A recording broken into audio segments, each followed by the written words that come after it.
Imagine a scrawny dude sinking his fist into a giant's gut with just a ridiculous amount of force. The impact is so insane that the behemoth goes flying like a bowling ball and leaves a crater in the ground. All of this happens in a world that got swallowed by chaos and overrun by mutant beasts. To survive, humanity went to extremes. You either become a combat cyborg, or you splice your DNA with monsters. But our MC reincarnated into this nightmare trapped inside the fragile body of a baby. The only catch is that this baby is hiding a shredded six-pack under the bathwater. Equipped with a hidden system, he trains his body and mind in beast mode right out of the crib, rejecting implants and mutations. He figures out he can just devour monster energy with his bare hands. With pure brute strength, he is already lifting tons with just one arm, making the elite of the world look like a total joke. Get ready to witness the rise of the most overpowered and unstoppable pure human of this generation. Shanghai looks like your average city, but it hides some pretty crazy secrets. Right off the bat, a doting mom is taking care of her baby, joking that the little guy only sleeps when his tummy is full. She smiles, totally satisfied, thinking all the exhaustion is worth it just to see her boy grow strong. The catch: the baby is in absolute shock, realizing he just transmigrated into this tiny body with his adult mind completely intact. To top it all off, our MC got a system that already identifies him as Lin Zixian, level 1 in some mysterious category. At 3 months old, his dad is already planning his future, completely convinced his son will become a cyborg or one of those genetic splicers. Meanwhile, the MC is busy farming XP in his crib, unlocking new attributes after kicking the air thousands of times. Confused by his dad's crazy talk, the MC wonders if he's destined to become some sort of high-tech hero. Time flies, and at 4 months old, our hero starts his secret nighttime training sessions. To avoid drawing attention, he crawls around in the dead of night, while the system stacks up his vitality and coordination points. By 5 months, the MC has already learned how to walk after all. With his system, it is a use it or lose it situation. At 6 months old, he's chilling on the couch with his parents without raising any red flags. His baby disguise is flawless. While watching TV, he finds out that cyborgs and modified humans teamed up to fight these crazy creatures called beasts. The MC realizes Earth has changed big time and is now crawling with these dangerous monsters. There are 2 paths to fight back: become a cyborg and use heavy tech to crush the monsters, or roll the dice on genetic splicing, mixing human DNA with beast DNA to get superpowers. Fully aware of the danger, the MC decides to level up on the down low, so he can survive in this crazy world. On the outside, he is just a cute baby, but on the inside, the MC is already plotting his master plan to become the strongest. Suddenly, their neighbor Shumeng pops over to introduce herself and drop off a little welcome gift for the family. She introduces her husband and their daughter, little Shen Qinhan, hoping they can all be good neighbors. The MC figures the girl will be his first friend, completely unaware that destiny has already tied them together. At 7 months old, the MC is still grinding XP by jumping in his crib to build up his strength and technique. The grind never stops, and the kid is now sprinting around his room to stack up speed stats. Even his baby babble becomes training. At 7 months, the MC has already mastered both running and talking. At 8 months old, the routine gets intense, and the little guy starts doing crunches to build a rock-solid core. He tried to keep it a secret, but his mom walks into the room and catches the bizarre scene red-handed.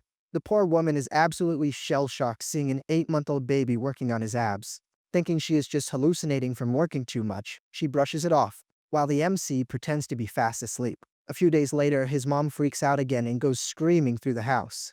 The dad rushes in and finds the MC in the bathtub, flexing a six-pack that makes 0 sense for his age. The guy is totally baffled at how his infant son already has a way better physique than he does. Suddenly, a light bulb goes off in the dad's head and he thinks he has cracked the code.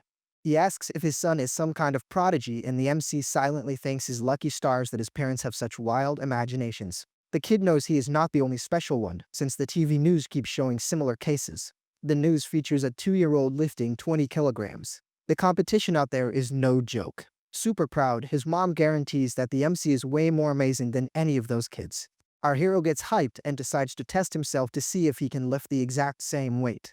At 2 years old, the MC sneaks into the storage room and lifts 20 kilograms with just one hand, barely breaking a sweat. Suddenly, his mom calls out that the neighbor girl is here to play, and the MC almost drops the weight from the jump scare. He walks over to the storage room door and cracks it open just a bit, trying not to blow his cover. Looking to the side, the MC's jaw drops at what he sees. It is little Qinghan offering him some candy. To him, she is still just a regular clueless toddler. The MC used their playtime as a workout, carrying the girl on his back while she took her naps.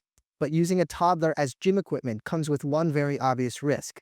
The MC ends up screaming for his mom when he realizes the little girl just had an accident all over his back again. At 3 years old, our hero is already lifting 40 kilograms easily and keeps leveling up. Seeing a 30-kilogram record on TV, he smirks, knowing he crushed that milestone a long time ago. Still, having his status set as ordinary bugs him, and he wonders what lies beyond that tier. Curious, the MC goes out to check the streets and watches the cyborgs and splicers going about their day. Since his parents banned electronics, his only option is to hit the library to figure out how this world actually works. Getting there, he completely ignores the kids section. His mom is super confused and Xinghan tags along making a huge fuss. The moms are completely baffled seeing this tiny kid with a grown-up book.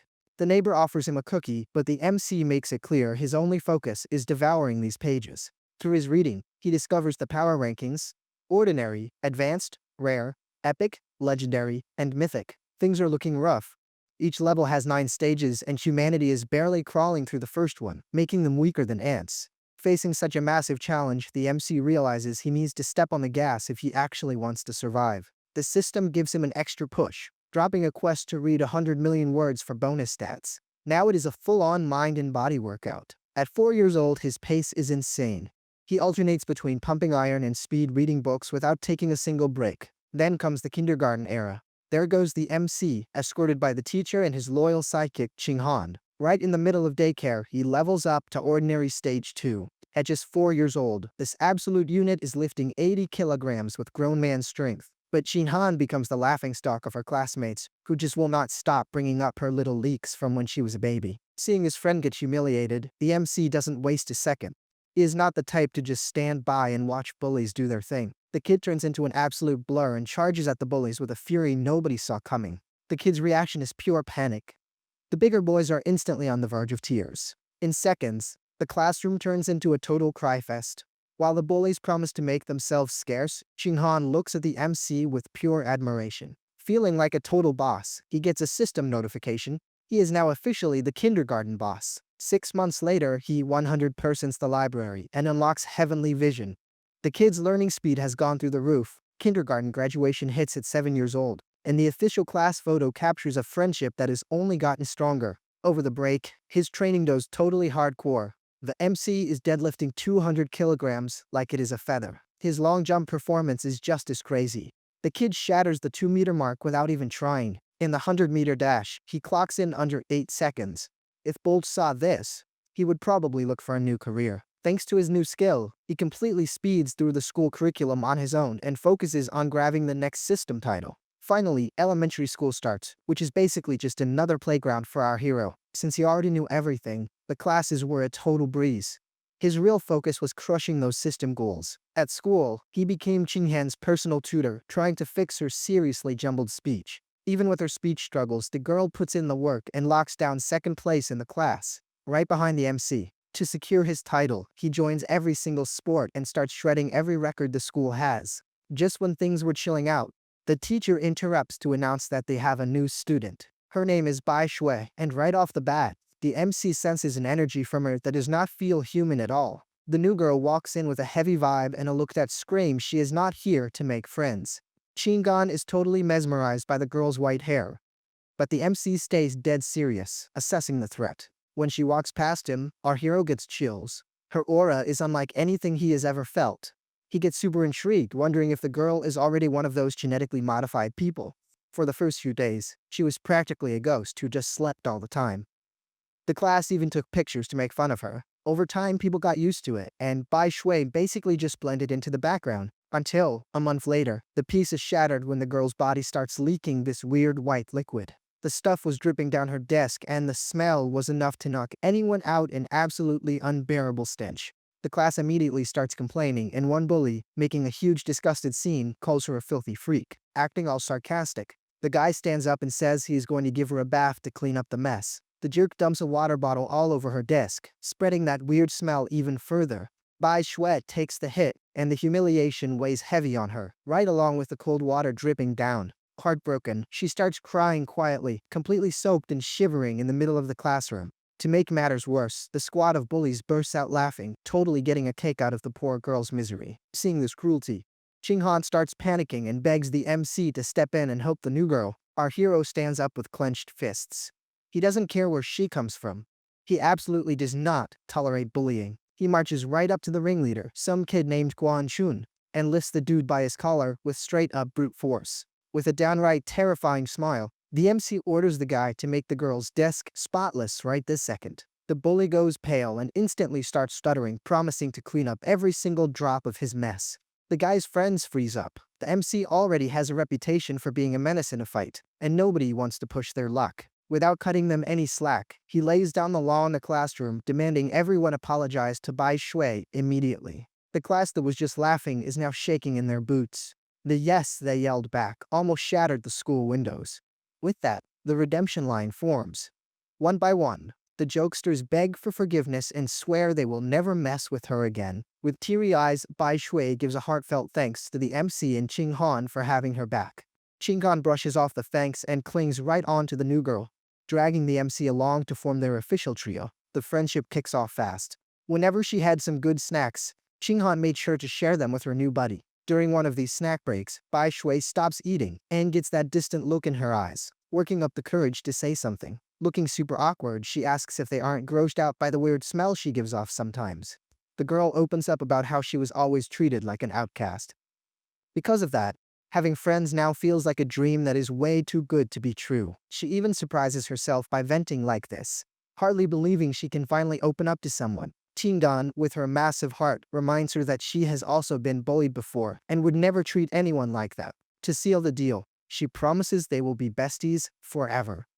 While the MC just backs her up with a smile, emotions run high, and Xinghan gives her friend a huge bear hug, leaving Bai Shui totally paralyzed by the affection. Sure enough, Bai Shui bursts into tears again, but this time it is pure joy from finally feeling accepted. In the middle of all the crying, it is like a light bulb goes off in the girl's head, and she decides to return the favor. Remembering their kindness and all the snacks they shared, she decides she has to give them a gift that matches their vibe. She pulls out a necklace with 2 beast fangs, an heirloom from her mom, and offers it to them as proof of their bond. The MC accepts the amulet, sealing the pact.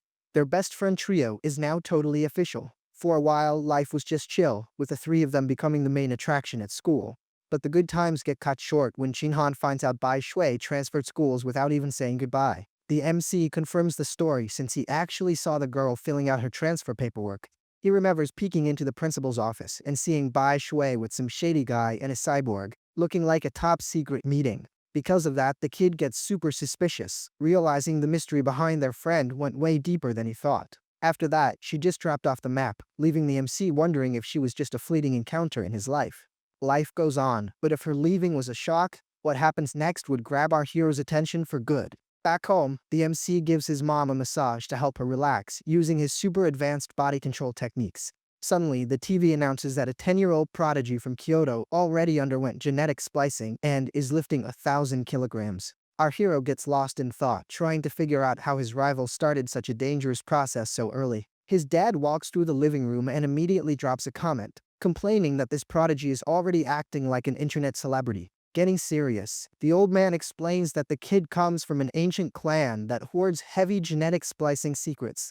His mom doesn't like where this conversation is going and criticizes the fact that they are using a child as a lab rat. But his dad drops the harsh truth. For those traditional families, the individual gets sacrificed for the good of the clan.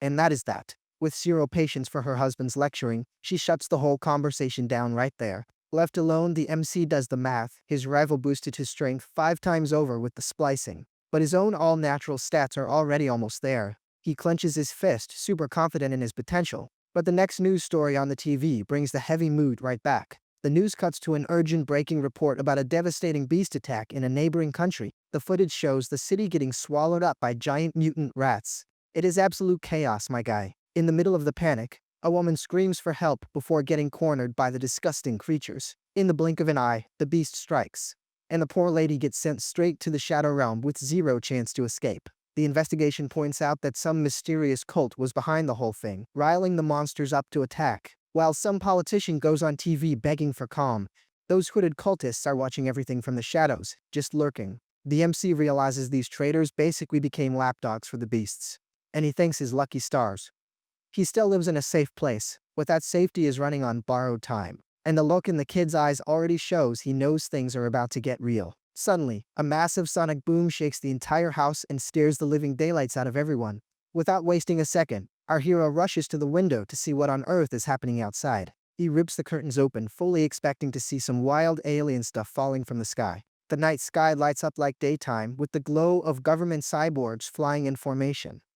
The MC realizes this is no joke. The next morning, the sun is shining, and the streets look totally peaceful, as if nothing even happened. Shingen comes running up to meet the MC, and the two head off on their usual route to school. On the way, the MC freezes and his eyes go wide when he notices something seriously weird about his friend. He points out that her beast fang necklace is glowing. When she looks down, the girl completely freaks out. The intense blue light pulses, and it finally hits the MC. Bai Shue's weird aura came straight from that very amulet. The glow fades fast, but between the cyborgs in the sky and this glowing necklace, the MC feels like a tidal wave of bad luck is heading their way. Down the road, they bump into this mysterious redhead, dressed to the nines like a movie villain, drawing all the attention. The woman just can't help herself and immediately drops a compliment saying they are the absolute cutest pair of kids. Getting nosy, she steps closer and asks if they are siblings, casually reaching out to mess with the MC's hair. Jingan, puffing up with pride, quickly corrects the lady, letting her know they are childhood best friends. With a sneaky little smirk, the redhead says she's actually jealous she never had a friendship like that. The chat starts getting super sketchy when she asks with a really intense stare why two little kids are walking around all by themselves. Jingan tries to explain their parents' situation, but the poor girl freezes up and can barely finish her sentence.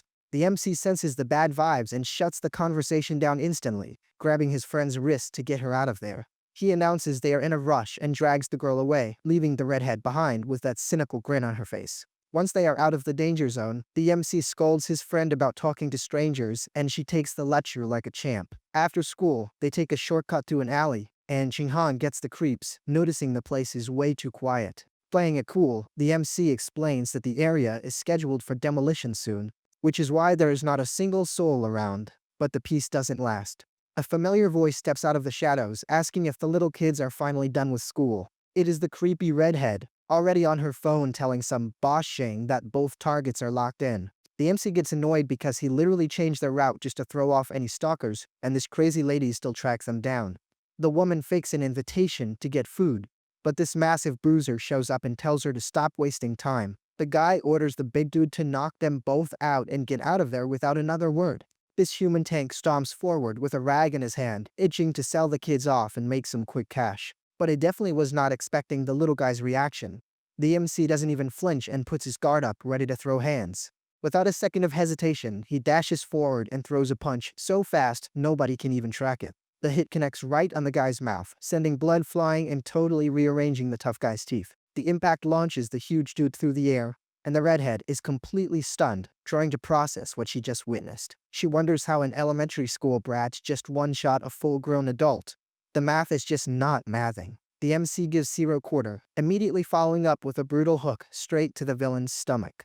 The redhead, who was all bark and no bite, passes out instantly and gets sent flying from the impact, landing flat on her back. With the trash taken out, our hero spots a little cloth pouch dropped in the middle of the chaos. The MC honestly considers taking the witnesses out for good to protect his secret, but realizes doing so would totally ruin his plan of staying under the radar. Before he can make the call, the ground starts shaking violently, and the two of them almost lose their footing. Out of nowhere, a massive claw smashes through a brick wall like it is tissue paper, kicking up a huge cloud of dust. Out of the smoke emerges that same giant mutant rat from the news, staring them down while the kidnappers are still knocked out cold on the pavement. The beast wastes absolutely 0 time and chomps down on the redhead, who did not even get a chance to wake up to this nightmare. In a single bite, the monster swallows half of the woman. A crazy scene that doesn't even feel real. Panicking, Xinghan asks what kind of freakish monster that is, while the beast finishes its little snack. The MC, quick on his feet as always, swoops his friend up in his arms and confirms it is, in fact, a giant mutant rat. He sprints off, telling her that their #1 priority right now is finding a safe place to hide. Right in the middle of their escape, a red and gold blur streaks across the sky, heading straight for them. A blonde cyborg superhero lands right in front of the duo, shielding the kids from the monster with insane speed. Before the rat can even blink, the cyborg dashes past it, leaving a massive slice across the beast's face. The hero pauses for a split second and starts charging up this glowing orange energy in her arm for her next attack. With her hand aimed right at it, she calls out that she is deploying an anesthetic smoke to knock the big guy out. She fires off multiple energy capsules that fly dead center toward the rat. The smoke explosion is absolutely massive, blanketing the alley and blowing the two kids backward from the sheer force. The oversized rat roars in pain from taking the blast straight to the face. The smoke kicks in, but the beast is still putting up a fight. Even super dizzy, the creature stays on its feet, literally foaming with rage. This thing's durability is totally off the charts. The cyborg isn't giving it any room to breathe, rushing in with a massive electric shock to completely fry the rat's nervous system. Back safe at home, the MC breaks down the fight in his head and thinks the lady actually took way too long to drop the beast. But he admits that those 3-meter-tall rats are a serious hazard, potentially hitting level 5 in pure strength. He breathes a sigh of relief for making it out. But he knows his luck won't last forever in this kind of world. The MC decides to kick things into high gear and instantly starts repping heavy squats to farm more strength and vitality. Life moves on, and soon it is the duo's 9th birthday, complete with a killer party and all the good stuff. After singing happy birthday, it is time for gifts, and the MC, being a total gentleman, gives his bestie a sweet head pat. Chingon gets a wooden hair clip that the MC hand carved out of a celestial root, and she gets totally giddy over the present. Time flies, and at their graduation, the system hits him with a notification that the 9-year cycle is complete, unlocking this new thing called the Law of the Jungle. Over the break, the kid takes 0 days off. He trains by lifting a 1-ton boulder and stacks up thousands of stat points. He hits common rank 3, curling 700 kilograms with one arm and smoking the 100-meter dash in just 6 seconds. With all this crazy power, he starts wondering how he stacks up against the Kyoto prodigy, not knowing his answer was coming real soon. The news features his rival at 14 years old, now spliced with ant DNA and deadlifting 2,000 kilograms. The MC crunches the numbers and realizes that, even completely all-natural, he is still physically stronger, already keeping his eye out for his own future splicing. Clear blue skies mark the arrival of a brand new era, the start of high school. Scouted by literally every academy, the MC only accepts Shanghai on one condition: Chinghan has to be in his exact class. During enrollment, he gets the total red carpet treatment, but quickly ditches the school board's kissing up session. The game plan was to test out the new sports court, since he had promised to play some shuttlecock with his friend. Super hyped, Chinghan gets into position and calls out that the match is officially starting right now. She jumps and unleashes her fairy curve shot with everything she's got. But a hand just appears out of thin air and snatches the birdie right out of the sky. A senior with a seriously sour face steps up, letting them know this court belongs to the upperclassmen. His goons roll up right behind him with these creepy looks, offering to tutor Chinghan. The MC is not having any of it. He steps up, sets boundaries, and tells the squad to back the heck away from the girl. The leader just laughs at the audacity, says he doesn't play by freshman rules, and claims he is taking the court by force. Holding the shuttlecock like it is trash, he tells everyone to shut up so he can put on a show. With a smug grin like he already won, the guy tosses the birdie in the air just to flex. Except the MC is way faster. He catches major air and makes it painfully clear that the rules around here have changed. He unleashes a straight-up torpedo at the senior with all the pent-up power he had been saving. The shuttlecock turns into a literal missile, tearing through the air with a trail of pure energy. The tough guy tries to block it, but his racket literally explodes into 1,000 pieces on impact. Completely terrified, the bully loses his ability to speak and seriously starts questioning if the MC is even human. He shivers, assuming it must be genetic splicing, but quickly drops the idea because of the kid's age. One of his cronies totally panics, realizing their boss would have been a goner if the MC hadn't intentionally missed his face. The trio stammers out some apologies and sprints away, leaving the court wide open. The gossip spread like wildfire through the school, and after that little stunt, absolutely nobody dared to mess with the duo. The MC spent his classes reading whatever he wanted, seeing as he mastered the school curriculum ages ago. At night, he surfed the web to learn literally everything, from cooking and driving all the way to hardcore jungle survival. Aiming for the tyrant title, the kid gets perfect scores on every single test and becomes a total trophy hoarder. A whole semester goes by and the title is nowhere to be found. Instead, all he gets are love letters from his fangirls. He completely ignores the romance and focuses entirely on coaching Chinghan for the huge school sports tournament. The game plan was total world domination, winning throwing, jumping, and sprinting to secure that system achievement. Those 3 events are the ultimate test of who rules in strength and speed. Basically dominating track and field completely, the MC hits the track flying, ready to sweep up every single gold medal he can get his hands on, even while holding back so he wouldn't expose his true power. First place came without breaking a sweat. The moment he takes the win, he feels a totally different kind of power waking up deep inside his soul. The system confirms his new high school tyrant title, and the kid gets totally hyped feeling that fresh energy circulating. The notification about the law of the jungle telling him to devour essence pops up, leaving the MC super curious about the new feature. Suddenly, a light bulb flickers on in his brain, and a wild idea starts to take shape. Bold as can be, he turns to his friend and asks to take a quick look at her fang necklace. Innocent as ever, the girl hands over the amulet, completely clueless about what is brewing in his head. The second he touches the piece, the system starts analyzing the item instantaneously. A butterfly-shaped energy appears, and his progress bar jumps up by 1%, leaving the MC totally stunned. Back in his room, he rushes to the computer to research the origins of that mysterious creature. The search comes up completely empty, which just makes the mystery surrounding Bai Shui even deeper. The only option left is to hustle and figure everything out on his own. Luckily, he finds the second fang that Bai Shui had given him as a gift. When he holds the amulet and drains the energy, the system bumps up to 2%. The kid realizes the grind is going to be slow, and he is going to need some alternative sources if he wants to hit his goal. He ramps up his training and now only takes Qinghan around on his bike, guaranteeing a quick getaway if any mutant rats show up. Suddenly, the girl lets out a scream, pointing at something right in their path. Some guy introduces himself as Professor Guo and immediately starts praising the MC's build. With a massive grin on his face, the man straight up invites him to join the martial arts team.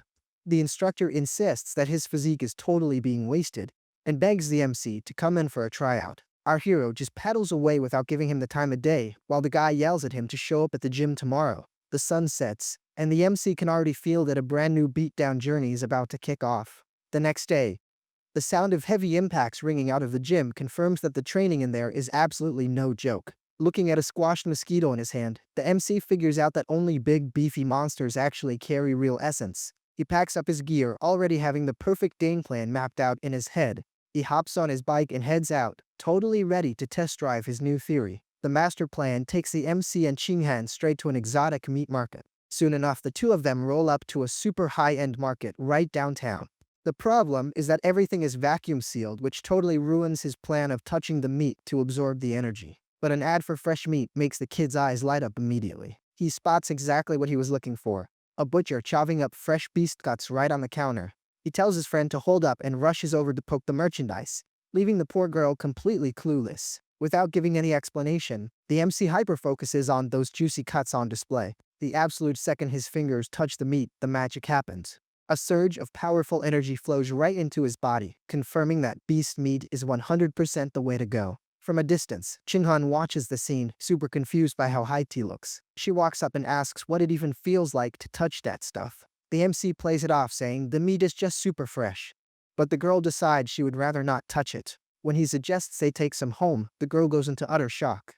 The MC completely gets why she is freaking out, since beast meat costs an arm and a leg. That phantom squid goes for $1,000, and the other one costs double. We are talking black market kidney prices here. Even with the crazy price tag, he decides to buy the squid just to guarantee his little experiment works. Qinghan totally panics over the cost and tells him they really need to ask his mom first. The MC gives his friend a sweet little pat and tells her to chill out, making the girl blush like crazy. He makes up a lie on the spot, saying his mom actually asked him to pick up something extra for dinner. He conveniently remembers his mom saying they should make enough food to feast with Qinghan's family too. That was the absolute perfect excuse to justify dropping all that cash on food. After paying the $3,000, he gets a bit worried that absorbing the essence might completely ruin the meat. They walk out of the market, and feeling his wallet that much lighter makes the MC second-guess his big purchase. Since they were running out of time, he pedals straight back home with their special delivery. The anxiety to test out his theory with the meat literally right in his hands was off the charts. He touches the squid, and this crazy purple energy starts radiating off the meat. The system confirms the collection, and the MC instantly feels his stamina completely renewed. An image of the beast pops up in the system, and his bestiary progress logs its very first points. While casually pedaling along with his friend, his brain is doing math at 1,000,000 miles an hour. The math is brutal. To hit the max level, he is going to need an absolute fortune in squid meat. Gaining the power of invisibility would be sick, but this meat was literally the cheapest one on the menu. He decides he has to figure out a side hustle to make some serious cash without dragging his family into it. Suddenly, he remembers to check if the meat got ruined after he drained all its energy. To his total relief, the squid is still glowing and looks completely flawless. The MC celebrates the huge win. The essence got drained, the meat is in perfect condition, and the system lets him know his squid progress just hit 3%. Suddenly, she feels a strange and a panic for the MC to watch out for the people in the way. The kid slams on the brakes hard, and the bike's tires literally screech on the asphalt to avoid a crash. He misses running over a couple by a hair. Totally embarrassed, the MC can only apologize for the jump scare. He scratches his head, bummed that he got distracted, but then Shinhan points to some crazy commotion just up ahead. The scene is intense. Some guy is holding teacher Salme hostage with a knife to her neck, threatening to take her out if anyone steps closer. The police have already surrounded the area, demanding the guy surrender.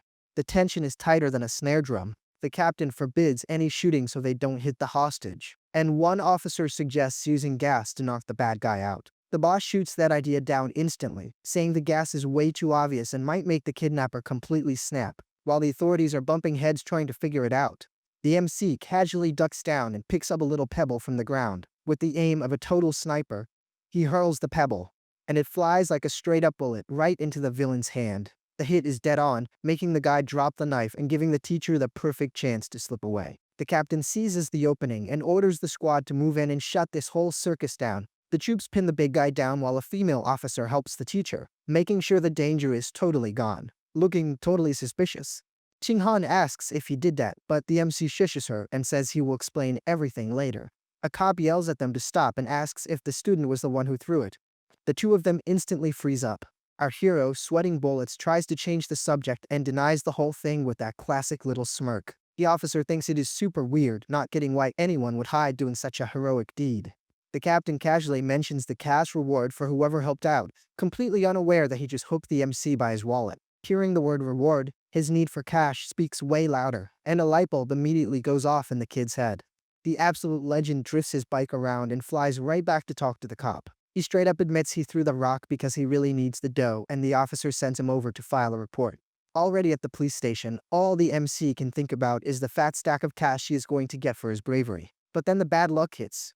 The criminal starts twitching all over, his face twisting up in the most bizarre way. The dude turns into a giant rat right then and there, and the cops start yelling that the guy is a traitor undergoing a mutation. The creature attacks with absolute fury, sending a female officer flying with a brutal swipe. The captain orders everyone to open fire on the mutant rat while scrambling to protect the civilians. Except the bullets don't even tickle it. The beast spliced itself with the genes of some rat king and became way too tanky. The injured officer gets up running on pure spite, realizing that they have completely lost control of the situation. Right in the middle of the shootout, Qinghan completely freezes in sheer terror and curls up into a ball. The MC apologizes for the mess, grabs the teacher and his friend, and sprints out of there like there's no tomorrow. He runs while pulling the two of them along, breathing a huge sigh of relief when he sees the monster didn't chase them. But he stays on high alert. Suddenly, a silhouette pops up in the sky giving off this blue energy, and the MC watches the whole thing, super intrigued. It is a cyborg lady who drops in, delivering an energy-charged flying kick straight to the big rat's face. The impact knocks the beast backward, smashing a massive hole right through the building's wall. Without wasting a single second, the cyborg readies a laser cannon to close the curtain on the sky. She fires off a massive blast that tears through the air and hits the monster dead on. The blinding light completely swallows the creature, and in an instant, there isn't even a trace of the beast left. The attack was so absolutely brutal that only smoke remained. The lady literally wiped the floor with the mutant. The MC's jaw drops, completely blown away by the sheer destructive power of that tech. While everyone else is cheering, our hero is just thanking his lucky stars. They didn't hit his bike, otherwise he would be out a ton of cash. But then a warning bell rings in the kid's head and he realizes something isn't right. He looks at the bike basket and goes into total panic mode. His super expensive beast meat just turned into a disgusting pile of goop. Super bummed out, he notices the squid shriveled up and figures out that draining its essence actually ruins the food after a little while. He blames the whole thing on the cyborg's attack, while Qinghan tries to cheer him up by saying their lives are what really matter. At the authorities' request, they catch a ride back to finish giving their statements. Back at the scene, there is nothing left but the mutant's ashes and a burnt smell that is just unbearable. The MC remembers that the amulet had essence in it, and he starts wondering if these rat leftovers might have some too. Staring at the mutant barbecue, he decides to test exactly how much energy he can pull from it. Playing it super cool, he stretches his hand out toward the remains to siphon up that vital energy. The moment he touches the ashes, he feels the power rushing in with such force that it makes him flinch instantly. The system chimes in saying the rat's essence was devoured, and his progress jumps straight to 5%. The MC is absolutely shook by getting so much XP all at once. A cop notices the weird movement and tells him to chill out. The MC immediately plays it off, pretending he was just stretching. At the station, the captain confirms he put in for the reward, but demands to know how a little punk hit the target with such crazy accuracy. The MC just claims he is used to practicing a lot with his right hand. The captain stares the kid down in dead silence, clearly not buying that flimsy excuse for a second. His family arrives, and his mom, totally surprised, asks why he didn't just come straight home. She doesn't even wait for an answer and rushes right at him in full-blown panic mode. After a massive bear hug, the MC calms his mom down, saying he is all in one piece and is even going to score some cash out of it. His mom gets dead serious and makes the kid promise that the next time trouble hits, he will look for a hiding spot first. The MC's heart completely melts when she tells him that absolutely nothing matters more than seeing him safe and sound. He promises to stay safe, and the two of them head out, leaving the captain standing there, still trying to piece the whole thing together. Meanwhile, the officers chat about how this rat god cult is totally crossing the line, even infiltrating college campuses. One of them drops the bomb that the guy was just a brainwashed college student. Overhearing everything, the MC decides he really needs to track down this rat king. Back home, the kid does a deep dive on the internet and finds an absolute mountain of information about the cult. He discovers their main base is right in Shanghai, packed with people who have way too much free time, and that the movement blew up big time this year. On the way to school, the MC is glued to his tablet trying to connect the dots of this whole crazy story. Suddenly, and it clicks, and his eyes go wide like he just uncovered the ultimate secret of the universe. He figures the Rat King is using its followers to gather resources so it can evolve. The beast is lazy as heck. The MC gets super intrigued, wondering if the creature has already developed its own actual consciousness. Looking out the window and spotting a rat the size of a cat, he wonders if that little guy is already linked up to the big boss. He shakes his head and tries to convince himself that down south, seeing a rat that huge is literally the most normal thing in the world. Then he notices that Chi-hun is being way too quiet, all huddled up in her corner. Seeing the girl's legs shaking, he instantly pieces it together. Oh boy, did she just baptize herself again? A flashback explains the whole deal. Ever since she was little, whenever Chin-hen gets super nervous, she just can't hold her bladder. The story hints that this little weakness might actually be hiding some crazy secret potential. Meanwhile, the car keeps rolling along, leaving the exhaust smoke behind. Back at the house, his mom completely flips out when she sees the empty basket and starts yelling in despair over the super expensive meat. The MC, totally awkward, makes up a lie saying that during all the chaos and running away, the meat must have just fallen out. Super understanding. His mom fixes his collar and tells him to just forget about the money, because his life is worth way more than that. The kid breathes a massive sigh of relief for successfully pulling a fast one on his mom. Except his dad shows up wanting to go back and rescue the goods. The MC warns him that it is already spoiled, and when his old man gets suspicious, he shuts the conversation down by saying it was just a hunch. Over at the police station, the captain is puffing on a cigarette looking super puzzled, completely refusing to accept that a little punk could throw a rock with that much sheer force. Deeply suspicious. He is absolutely certain there is something fishy going on and that the kid is hiding his true power. Out of absolutely nowhere, a massive rat bursts right out of the closet. The captain jumps backward from the crazy jump scare. The monster lunges at the cop with everything it has, completely dead set on turning him into its next meal. But the captain is one tough cookie. He draws his gun and unloads the entire clip into the beast in the blink of an eye. Blood goes flying everywhere, and the giant rat lets out one final squeal before clocking out for good. In the classroom, the MC is making a totally pitiful face, sighing like a guy who would literally rather be anywhere else on Earth. His mind is racing. He feels super weak compared to everyone else, and the cash to buy more squid and level up is completely gone. He even thinks about becoming a study influencer, but instantly drops the idea, because he definitely doesn't want to draw too much attention to himself. In a flash, he realizes that whole vlogger idea doesn't make a lick of sense. He figures out that, in this crazy world, the real money is in fighting tournaments, not getting good grades on some tests. With fire in his eyes, the MC clenches his fist and decides he is going to get rich and insanely strong, no matter what it takes. Without missing a beat, he shows up at Gym C, where the martial arts team is already lined up and ready. Before facing the squad, he takes a big gulp of water to brace himself for whatever is about to happen. He rolls up all chill, giving Coach Guo a friendly shout-out with a massive grin on his face. The coach completely lights up and asks if he just came to watch or if he's actually joining the big leagues. The MC leans in close and slyly whispers, asking if these tournaments pay out some seriously fat cash prizes. The guy confirms that the odds of winning are great and the prizes are worth an absolute fortune.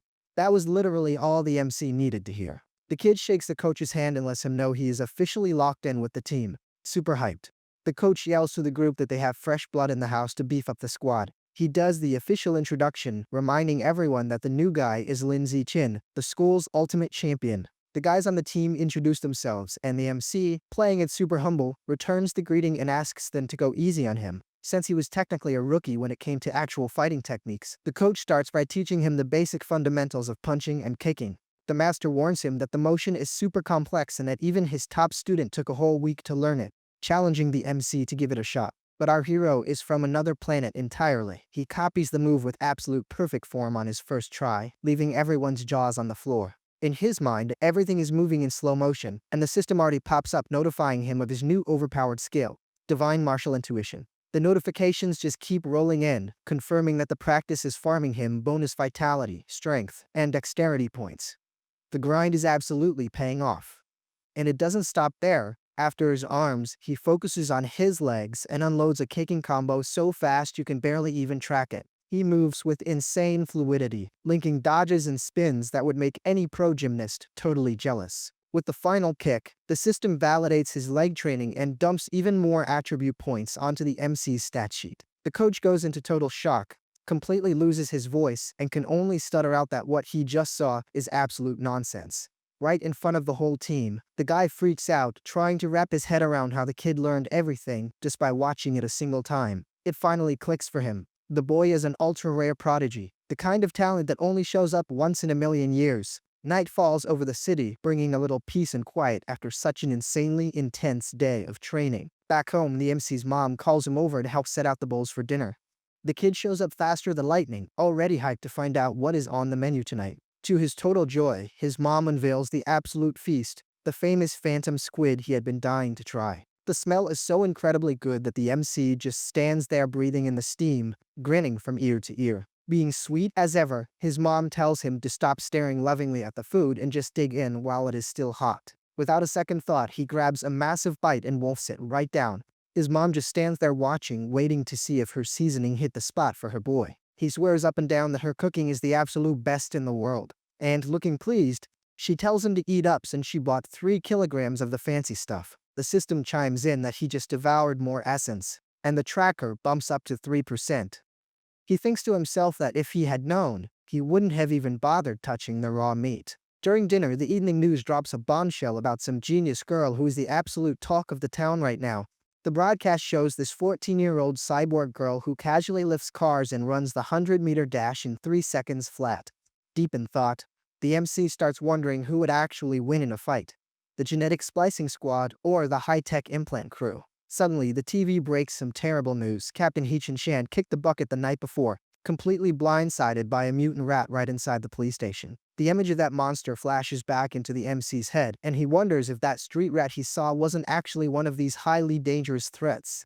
Remembering the sheer panic of the crowd makes his blood run totally cold, and he feels like he needs to level up even faster now. Dialed in, he cranks up his training rhythm, and the results are crazy. He can now run the 100 meters in just over 4 seconds. The kid is absolutely flying, jumping over 5 meters high and deadlifting 1,000 kilograms with just a single hand. After one of these crazy jumps, he sticks a perfect superhero landing, overflowing with swagger and ready for absolutely whatever comes his way. He keeps grinding his martial arts training non-stop to guarantee he will totally flatten everyone at the next tournament. A brand new day kicks off at school, and the workout grind continues at full throttle. The next morning, the MC heads back to the gym, and Ching Han, getting curious, decides to tag along and watch the workout up close. On the way there, this popular pink-haired girl walks right up acting all sweet, asking the MC if he has had his breakfast yet. She offers him some fresh milk, smiling and saying she brought it specifically for him. Playing it polite, the MC turns her down, and the girl just stands there with a look on her face like she totally wasn't expecting to get rejected. A senior guy who is absolutely obsessed with the girl gets completely furious seeing the freshman snubbing the school's goddess. The dude can't hold back and yells at the MC to freeze, totally blocking his and Shinhan's path. The absolute nerve of this guy. He tells the MC he should have just taken the drink so he wouldn't hurt the girl's feelings and tries to grab the milk himself. But the MC warns him that doing that would make things even worse. The senior keeps dragging on about his lack of manners, but the MC shuts it down, saying he is actually allergic. The guy refuses to buy it and calls him a straight-up liar. Completely out of patience, the tough guy challenges the MC to a fight and throws out a bet. If he loses, he will pack up and disappear from the gym forever. The system suddenly unlocks a quest to defeat 1,000 opponents, and the MC accepts the challenge on the spot, already grinning at the thought of throwing down. The gossip spreads like crazy in the girls' group chat, and they all group up to watch Lin Zichen throw hands with the upperclassmen. Word flew fast, and the gym is packed in an instant, with the crowd forming a huge circle just to watch the total chaos unfold. The female fan club is out in full force, but this time they are rooting against the MC, totally hoping the senior teaches the freshman a harsh lesson. The pink-haired girl is already getting her phone out to record the MC's defeat, completely clueless about the massive surprise heading her way. The senior hears the crowd screaming and gets even more fired up, totally thinking everyone is doubting he can pull off the win. In the guy's mind, the master plan is to humiliate the MC right now, before the kid's talent skyrockets and he becomes completely untouchable.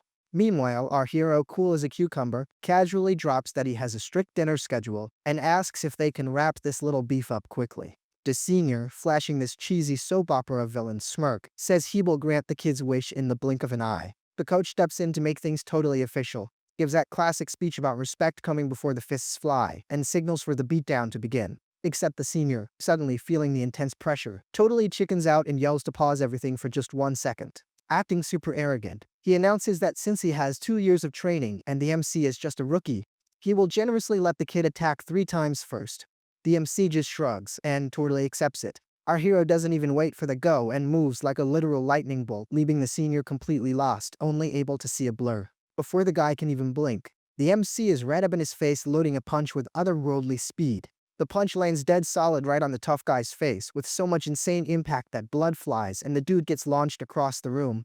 The Joker hits the deck completely stiff, practically in an induced coma, and literally smoking. He got sent to dreamland with a single strike. The coach is left in a state of pure shock, jaw on the floor, totally unable to believe the instant knockout. The audience completely short-circuits, nobody understands what just happened, and folks are wondering if the fight actually ended that fast. Chingan, who had been super tense, absolutely explodes with joy and starts jumping up and down, screaming at the top of her lungs that her boy took the win. The girls who were just rooting against him switch sides instantly, screaming that Junior Zichen is their brand new idol. The system chimes in confirming the victory and letting him know he scored major points with the ladies, but he still needs 999 more rivals to unlock the new stat. Feeling like he owns the place, the MC looks over at the rest of the team and casually invites everyone to catch these hands, seeing as he really needs to hit his quota. The crowd's reaction is pure, unfiltered panic. The seniors go as white as a sheet, completely unable to believe the sheer audacity of this freshman. A massive stampede starts. One guy claims he has class, another says his mom is calling, and someone even faked stomach cramps just to dodge the absolute beatdown. The knocked out senior wakes up absolutely furious, accusing the MC of throwing a cowardly cheap shot and swearing to get revenge in a rematch. The coach restores order to the madhouse, tells this Jonkai dude to accept his defeat, but decides to test if the MC's punch was a fluke or just straight up raw power. Showing zero mercy, he calls out Xiao Lizi, who gets shoved right in front of the MC, shaking like a leaf. The poor guy tries to put his guard up, but all his courage is completely gone and he starts begging the MC not to cave his face in. 10 minutes later, the gym looks like a straight-up field hospital, with the upperclassmen scattered across the floor, and the MC casually drops that it was just a light warm-up. Checking the system, our hero realizes that friendly sparring matches don't drop any XP. He actually needs real opponents out for his blood. The coach, absolutely beside himself, grabs the MC and screams to the heavens that the kid is the team's ultimate genius. With stars in his eyes, the man is already dreaming of the trophy and guarantees the school is going to sweep the regional championship, all thanks to Zichen. A light bulb goes off in the MC's head. The tournament is the absolute perfect spot to farm the remaining enemies he needs for his quest. With his eyes set completely on the violence, he is already picturing the official competition as the ultimate fast track for his level up. Out of absolutely nowhere, someone shouts his name, and the MC turns around, completely caught off guard. It was Zhang Kai, who, in a completely bizarre burst of admiration, says he totally accepts the defeat, and tells the MC he can literally use his head as a stepping stone. The scene is so incredibly weird that everyone feels an intense wave of cringe, not even knowing where to look. While the crazy dude is lost in his own speech, the MC and the coach bail out, leaving the guy talking to himself right in the middle of the gym. Outside, Xinghan joins the MC for his workout. Finally getting that in this crazy world, raw power is the only universal language. The routine is absolutely brutal. After running 3 kilometers, they still face down a solid hour of martial arts to totally calibrate their technique. And the girl is right there with them, striking some fighting poses that prove she is taking this grind seriously. After the run comes the strength training, and she goes absolutely wild on the crunches to get that shredded core. With 0 breaks, she jumps straight into push-ups to build up her arm endurance, totally locked in on the goal. To top it all off, the MC hooks her up with a massage to help his friend's muscles relax. Talk about the VIP treatment, right? But our hero doesn't rest. He knows the tournament is right around the corner and reps his moves until they are absolute perfection. The kid is sweating buckets, super focused on finally unlocking that natural selection attribute the system promised him. A month goes by in a flash, and the big day finally arrives. At the crack of dawn, the MC grabs his gym bag and heads out for war. It is do or die time. The gym is totally packed, the lights are glaring, and the pure energy of a massive brawl is hanging in the air. The coach, looking super stressed, complains that the bracket draw was brutal, matching them up right off the bat against the heavy hitters from Shanghai #1. The rest of the squad is already throwing in the towel, whispering that the other team has a legit pro-level speedster. Right in the middle of all this total panic, the MC casually raises his hand and volunteers to be the first one to step into the ring. The coach lets out a heavy sigh, sees he has 0 other options, and sends Zichin in to kick things off. The crowd goes absolutely wild. Xinghan and the coach grab a megaphone and start making some serious noise, putting all their faith in the hero. The MC takes his spot dead center, plants his feet firmly, and waits for his opponent to show up. From the other corner walks out a 2-meter-tall human tank who actually acknowledges the MC's talent, but does it with way too much attitude. The politeness vanishes instantly as the guy starts roasting the MC's height, telling him the ring is no place for a little kid. The giant strikes a pose, flexes his massive arms, and promises to give a hands-on lesson about how size really matters in a street fight. The referee gives the green light, the two of them lock eyes, and the order is official. Let the martial arts show begin. With that, the big guy wastes 0 time and charges like a runaway freight train, completely convinced he's going to smear the kid all over the mat. But the MC, slippery as a bar of soap, gracefully dodges and leaves the huge dude totally swinging at air, completely clueless. Without giving the beast a single second to breathe, he gets right in the giant's personal space and unloads a massive hook straight into his gut. The hit is so savage that the big man flies like he's made of styrofoam and gets sent straight to the shadow realm. The announcer is in a state of absolute shock, grabs the mic, and stutters out his announcement of Lin Xichin's total victory. Up in the stands, Xinghan goes totally nuts and screams for the whole place to hear that her boy Xiachen is an absolute freak of nature. His teammates completely lose their fear and run over to celebrate, joking that all that muscle without any agility is just dead weight. Meanwhile, the rival coach is absolutely fuming, totally chewing out his student and screaming that he should have used his legs. And the system drops the good news: rival defeated, ranking bumped up, and the counter ticks to 2 out of 1,000. The MC smirks, seeing his grinding pay off. The enemy coach, huffing with pure rage, calls over this guy Chen Fang and gives the order, "Go crush this rookie right now." The bald dude steps into the ring full of swagger, totally ready to avenge his knocked out buddy. The referee is not having any of this chit-chat and signals for the second round to kick off immediately. The absolute nerve this guy leads with a flying kick, thinking he is going to end the whole thing right then and there. But the MC is operating on a totally different frequency. He calmly dodges encounters with a brutal kick dead center to the Joker's chest. The impact is so insanely violent that the guy spins through the air like one of those inflatable tube men, completely out of control. The landing is super nasty and the crazy dude is out cold before he even hits the mat. Yet another one-hit knockout. Things get so rough that the stretcher crew has to rush in and haul the poor guy off for an emergency brain scan. The crowd goes absolutely feral, screaming that the match is rigged, that the judges are bought, and demanding their ticket money back. Except the rival coach, sweating bullets, suddenly realizes the harsh truth. This isn't dumb luck. Shanghai's freshman is a literal monster in disguise. Getting desperate, he calls up Galfei and totally changes the game plan, ordering the kid to focus 100% on defense just to survive. Galfei, acting way too chill with a super cynical smirk, guarantees that the win is already in the bag. Down in the arena, the show-off is mentally flexing, swearing he's going to absolutely run circles around the MC with his superior speed. Up in the stands, the rumor mill says Galfei has some utterly insane stats, and everyone is betting against our hero. For the third time, the referee signals to start.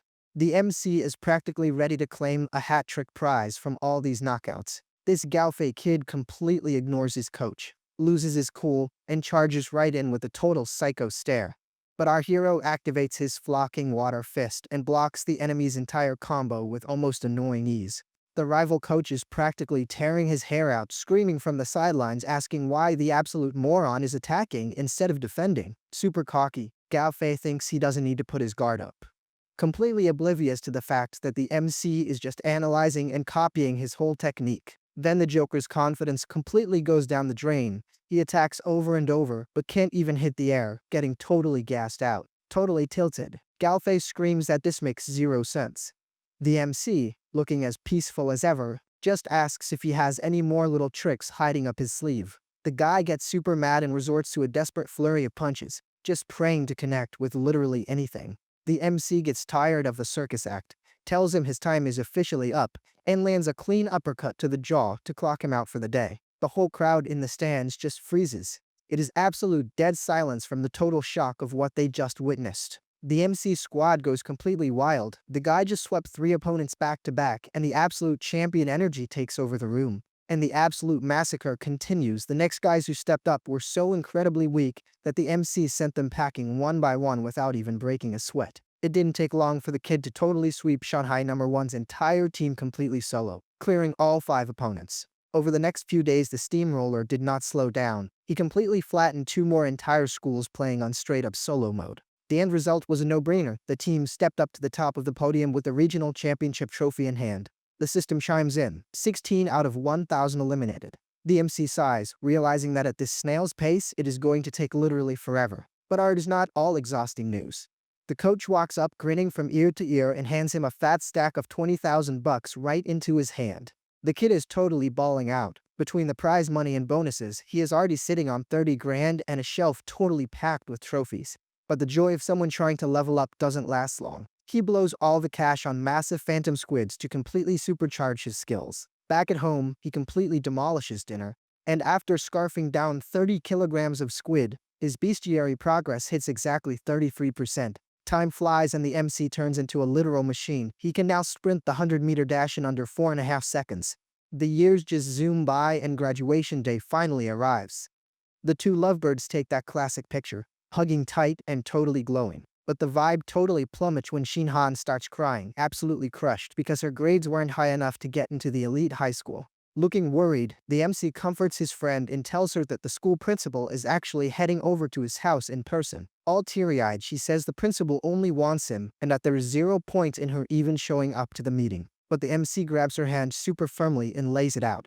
His absolute condition for staying is that she gets to be his training partner and classmate. And, sure enough, the principal showed up right in his living room practically begging the family to let the MC stay on as the school's ultimate secret weapon. The principal, totally dressed to impress that day, gets right to the point and says the official offer is firmly on the table. Striking a major power pose, she gives the ultimate promise.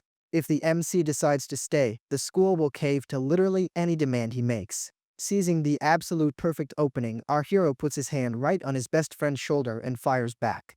I am only staying if Shen Xinhan gets to stay in my exact class.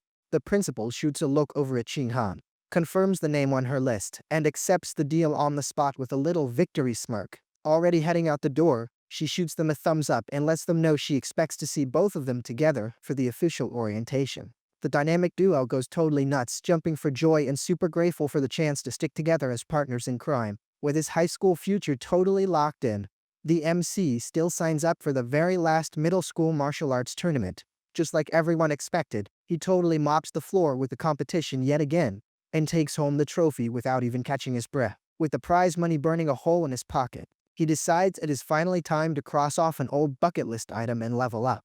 Being only 20% away from completely maxing out his bestiary, he grabs his stash of squid meat and totally isolates himself out in the woods. He devours the essence without a second thought. Instantly, this intense blue aura totally wraps around his body while the system starts beeping like absolute crazy. The progress bar finally smashes into 100% and the kid feels the pure power rushing through every single vein.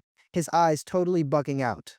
The system confirms the codex is fully unlocked and drops the big reward, the liquid affinity blessing. The only thing is, at first glance, the power seems kind of lame, and the MC just stands there looking like a fool, thinking the bonus is a huge letdown for all that insane grinding. Just to test it out, he jumps into a lake. He notices that swimming feels a little more natural. But other than that, absolutely nothing crazy happened. He just accepts it, figuring that to unlock a seriously overpowered stat, he is going to have to invest in some top-tier elite monster meat. Or else it is time for plan B, get totally swole enough to hunt those mutants down himself, and literally devour their essence right from the source. The memory of that giant rat comes back to haunt him, and the MC, breaking into a cold sweat, swears to himself that he desperately needs to level up his physical stats right now, since they still had a whole week of vacation left. The families plan a trip to the beach. Literally the perfect excuse for him to test drive that new liquid affinity. The girl steps into the water and immediately backs out, complaining that the ocean is colder than an ex-boyfriend's heart. The MC dives right in, calling her a total wimp, and the system instantly starts farming swimming and thermal resistance stats. Chingon stays behind and, totally pouting, begs her buddy to just teach her how to swim once and for all. Then it hits our hero. He totally forgot that Chinghan was like a literal rock in the water and didn't even know how to float. He starts giving her directions with all the patience in the world, assuming she wouldn't have an ounce of talent, and that it was going to be an absolute nightmare. But the girl totally proves him wrong. She dives in and immediately starts swimming like a fish, super hyped about how incredibly easy it feels. She takes a deep dive and pops back up to the surface, absolutely glowing over this brand new skill that basically came out of nowhere.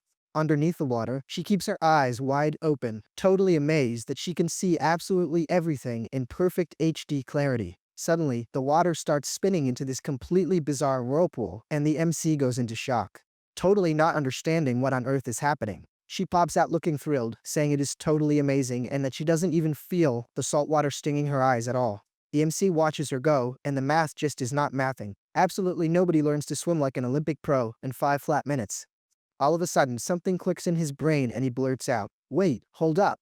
He remembers her whole issue with peeing whenever she gets nervous and starts wondering if she just naturally has some insanely overpowered affinity for water. His mind completely explodes with this new theory. Does Qinghan actually have some sort of special cultivation body straight out of a Chinese web novel? They keep on diving and her performance is straight up jaw-dropping, swimming super deep and totally keeping pace with schools of fish. The craziest part is that they had been holding their breath for over 10 whole minutes, which is completely impossible for any regular human. But she's still just chilling down there looking perfectly serene, with the total calmness of someone who is literally born in the ocean. Out of nowhere, she hears this super weird sound echoing from the deep, and a massive whirlpool violently sucks them both straight down. The MC feels the crazy pressure too, and they both get sucked away by a current packing an absolutely ridiculous amount of force. Just as incredibly fast as they went down, they get launched right back up. The MC is completely stunned, but he notices this glowing blue aura completely surrounding Qinghan. Once they hit the sand, he notices she is super tense and asks what on earth happened down there to get her so spooked. Trembling, the poor girl tells him she heard these insanely creepy voices whispering right in her ear. He gives her a big hug to calm her down, and she explains that it was a woman's voice speaking some completely unknown language she had never heard before. Back at their hotel room, he searches the internet trying to figure the phenomenon out, but comes up totally empty. Unable to sleep, he decides to burn off his nervous energy with a workout.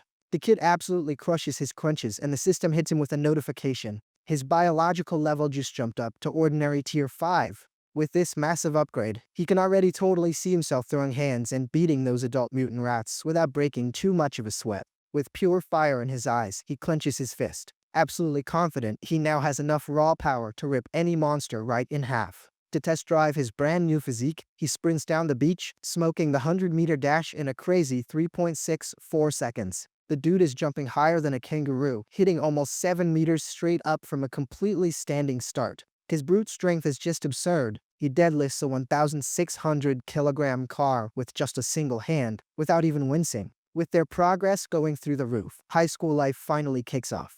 The MC and Shinhan roll up to the school totally refreshed and completely ready for whatever crazy drama comes their way. The MC's confidence is through the roof.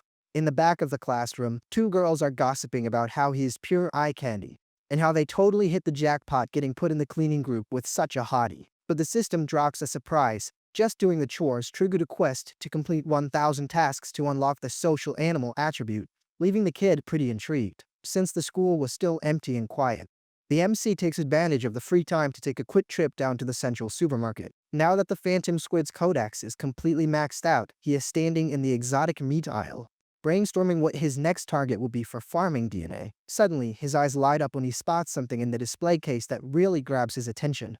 Packaged up neatly in styrofoam is a giant wild eagle claw going for almost $2,000 a kilo. The price is super steep, but the perks seem worth every single penny. The MC breaks into a huge smile like he just hit the lottery and makes his choice. This bird is going to be his next study subject.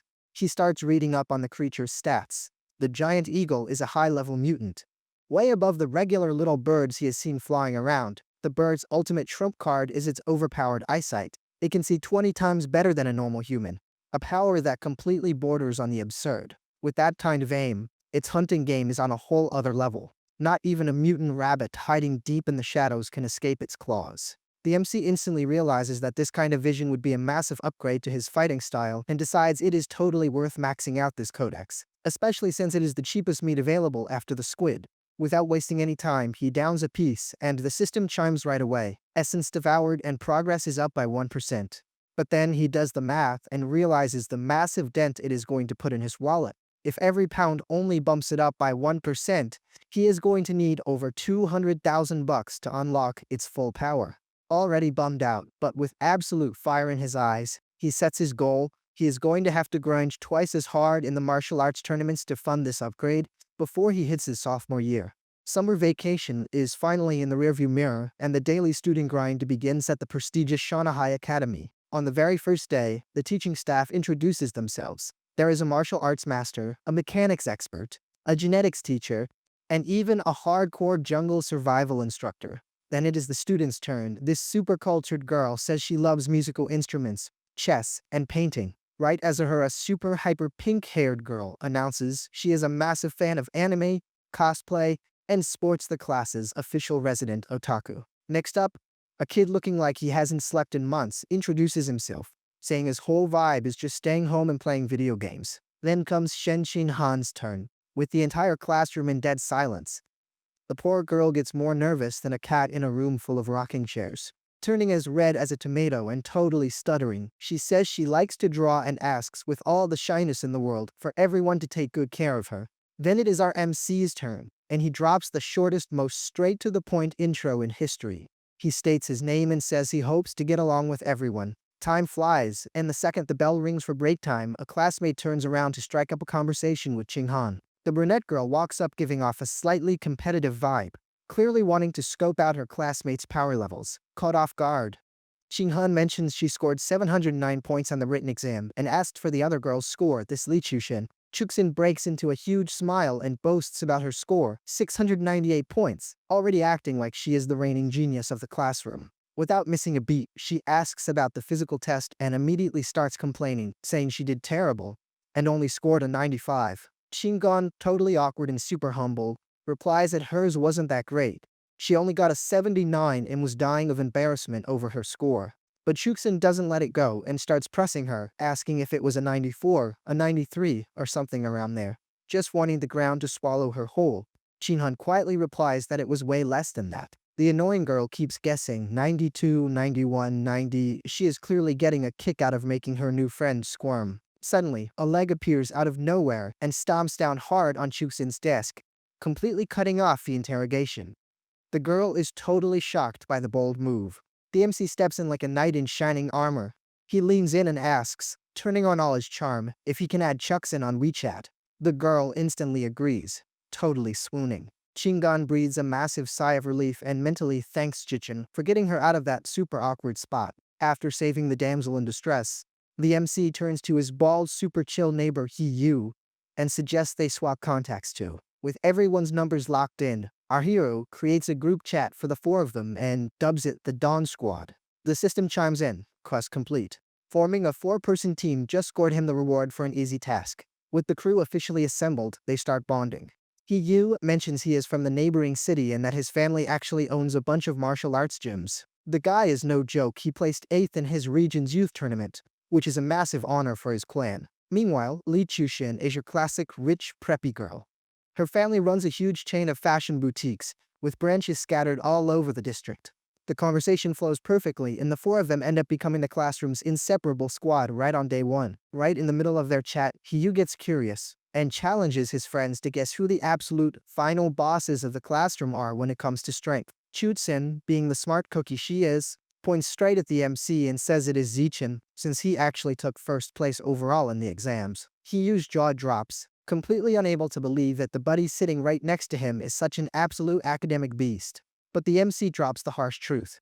He says test scores don't win street fights and warns them that there are two absolute freaks in the class that the principal basically bought with solid gold. The first one is Wang Shuijie, a speedster who clocked the 100-meter dash in under 8 seconds, an absolutely insane time for his age. And the second one is Lu Gang, a human tank who deadlifts 300 kilograms with just one hand like he is carrying a bag of groceries. Chuxin is absolutely stunned, refusing to believe people with that kind of brute strength actually exist. Totally shocked. She asks if that is even real. The MC doesn't even flinch. On the inside, he is thinking he is totally chilling, considering he was crushing those exact records back in middle school. The bell rings again and the class materials are handed out. Placed on everyone's desk are 4 massive textbooks for the absolute toughest subjects on the curriculum. Since the kid had already completely devoured all this material on his own back when he was little, he uses all his extra free time to peacefully focus entirely on his physical training. The MC is dead serious and ready for war. He knows the threat of the rat god cult is completely real, and he desperately needs to level up fast if he wants to go toe-to-toe with those mutants. In the afternoon, the survival class kicks off. The teacher throws out a challenge, asking if anyone in the room knows how to start a fire using just friction. Yu, being blunt as always, blurts out that it is totally useless, and that absolutely nobody in their right mind would waste time learning something so primitive nowadays. Out of nowhere, the whole class goes into shock. Wang Shuijie and Lu Gang, the two class monsters, both manage to start a fire on their very first try. The teacher's jaw practically hits the floor, totally clueless as to how on earth they had already mastered that technique. Shuye, acting super full of himself, brags that he took a prep course. Meanwhile, Lu Gang, playing it humble, mentions he just learned it by watching online tutorials. After the show-offs finally finish flexing, the rest of the class gets to practicing, and the MC, acting like a total natural-born leader, drops some spot-on tips to help out the Dawn Squad. That very same day, the martial arts class turns into a full-blown showcase festival.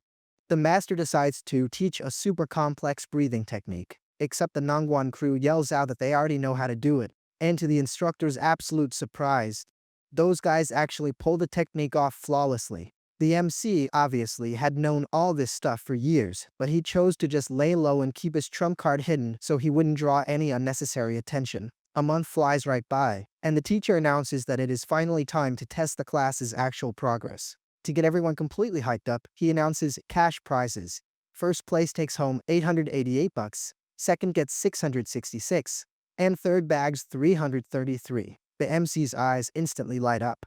He crunches the numbers fast and realizes that with that kind of cash, he could buy almost half a pound of that eagle meat. With some serious financial motivation on the table, the entire class goes into try-hard mode to guarantee they grab a slice of the prize money. An hour later, the written exam wraps up and the genetics teacher immediately rolls out another test with the exact same cash bounties. Yu collapses on his desk, totally exhausted, screaming that his brain is completely fried. Another student complains that the test was straight up impossible, even asking about laser wavelengths. One of the girls complains that the questions were so ridiculously specific, they felt like a literal PhD exam. Some other guy is absolutely losing his mind over a question about jets and atmospheric pressure. He is totally triggered by all those microscopic math calculations. Another girl is already catching bad vibes, letting out a deep sigh. She was aiming for a 90, but says hitting a 60 would basically be a divine miracle. While the whole class is crying about it, the two Arenguan freaks are totally showing off. One claims he'll probably score a 95 because he only made some dumb mistakes, and the other arrogantly nods in agreement. Yu, eavesdropping on their nonsense, gets completely ticked off by all that swagger. He clenches his fist, absolutely itching to beat the living daylights out of those two rich kids. The teacher walks in with the results. He is about to announce the mechanical enhancement grades, and the vibe in the room gets tighter than a guitar string. He starts reading them off, and Shenshin Han's score is a 61. She passed by the skin of her teeth. But the important part is, she didn't completely bomb it. The pink-haired girl absolutely beams and immediately tells the MC. He, calm as a monk, just tells her that all her hard work finally paid off. Next up is Hiyu's score, 88 points. The bald dude totally crushed it and caught everyone by complete surprise. The entire class is blown away, praising his performance. For about 5 solid seconds, Hiyu became the absolute stud and resident genius of the room. Hiyu tries to play the humble card, claiming it was just pure luck, but already feeling himself, he promises to treat the squad to some grub once he cashes in that third-place prize money. Then the teacher drops a massive bucket of ice water on that parade. He announces that Lu Gang and Wang Shuei both scored a 95. The blonde kid totally pulls the not enough time excuse. He claims that if he had just 10 more minutes he would have aced it perfectly, and the musclehead nods along in agreement. Hiyu gets seriously ticked off by their sheer arrogance. He thinks they are just flexing again. But he settles for the fact that the third-place cash is still totally his. But then the teacher drops the real bombshell. The test was an absolute nightmare, but one student somehow pulled off the impossible and got a perfect score. The two Nangwon rich kids go into complete shock, looking like they just saw a ghost. They absolutely refuse to accept that someone scored a perfect 100. The class goes totally wild, cheering that the MC absolutely wrecked the show-offs. Hiyu just solemnly accepts that his third-place prize money just got sent to the Shadow Realm, but our hero wastes absolutely zero time. He raises his hand and immediately asks about the cash. He wants to know exactly when those 888 bucks are hitting his account. The teacher gets super awkward and says he will just wire the money. On the inside, he thinks the kid is an absolute cheapskate. An hour later, the genetics teacher walks back in to announce the scores for the other test.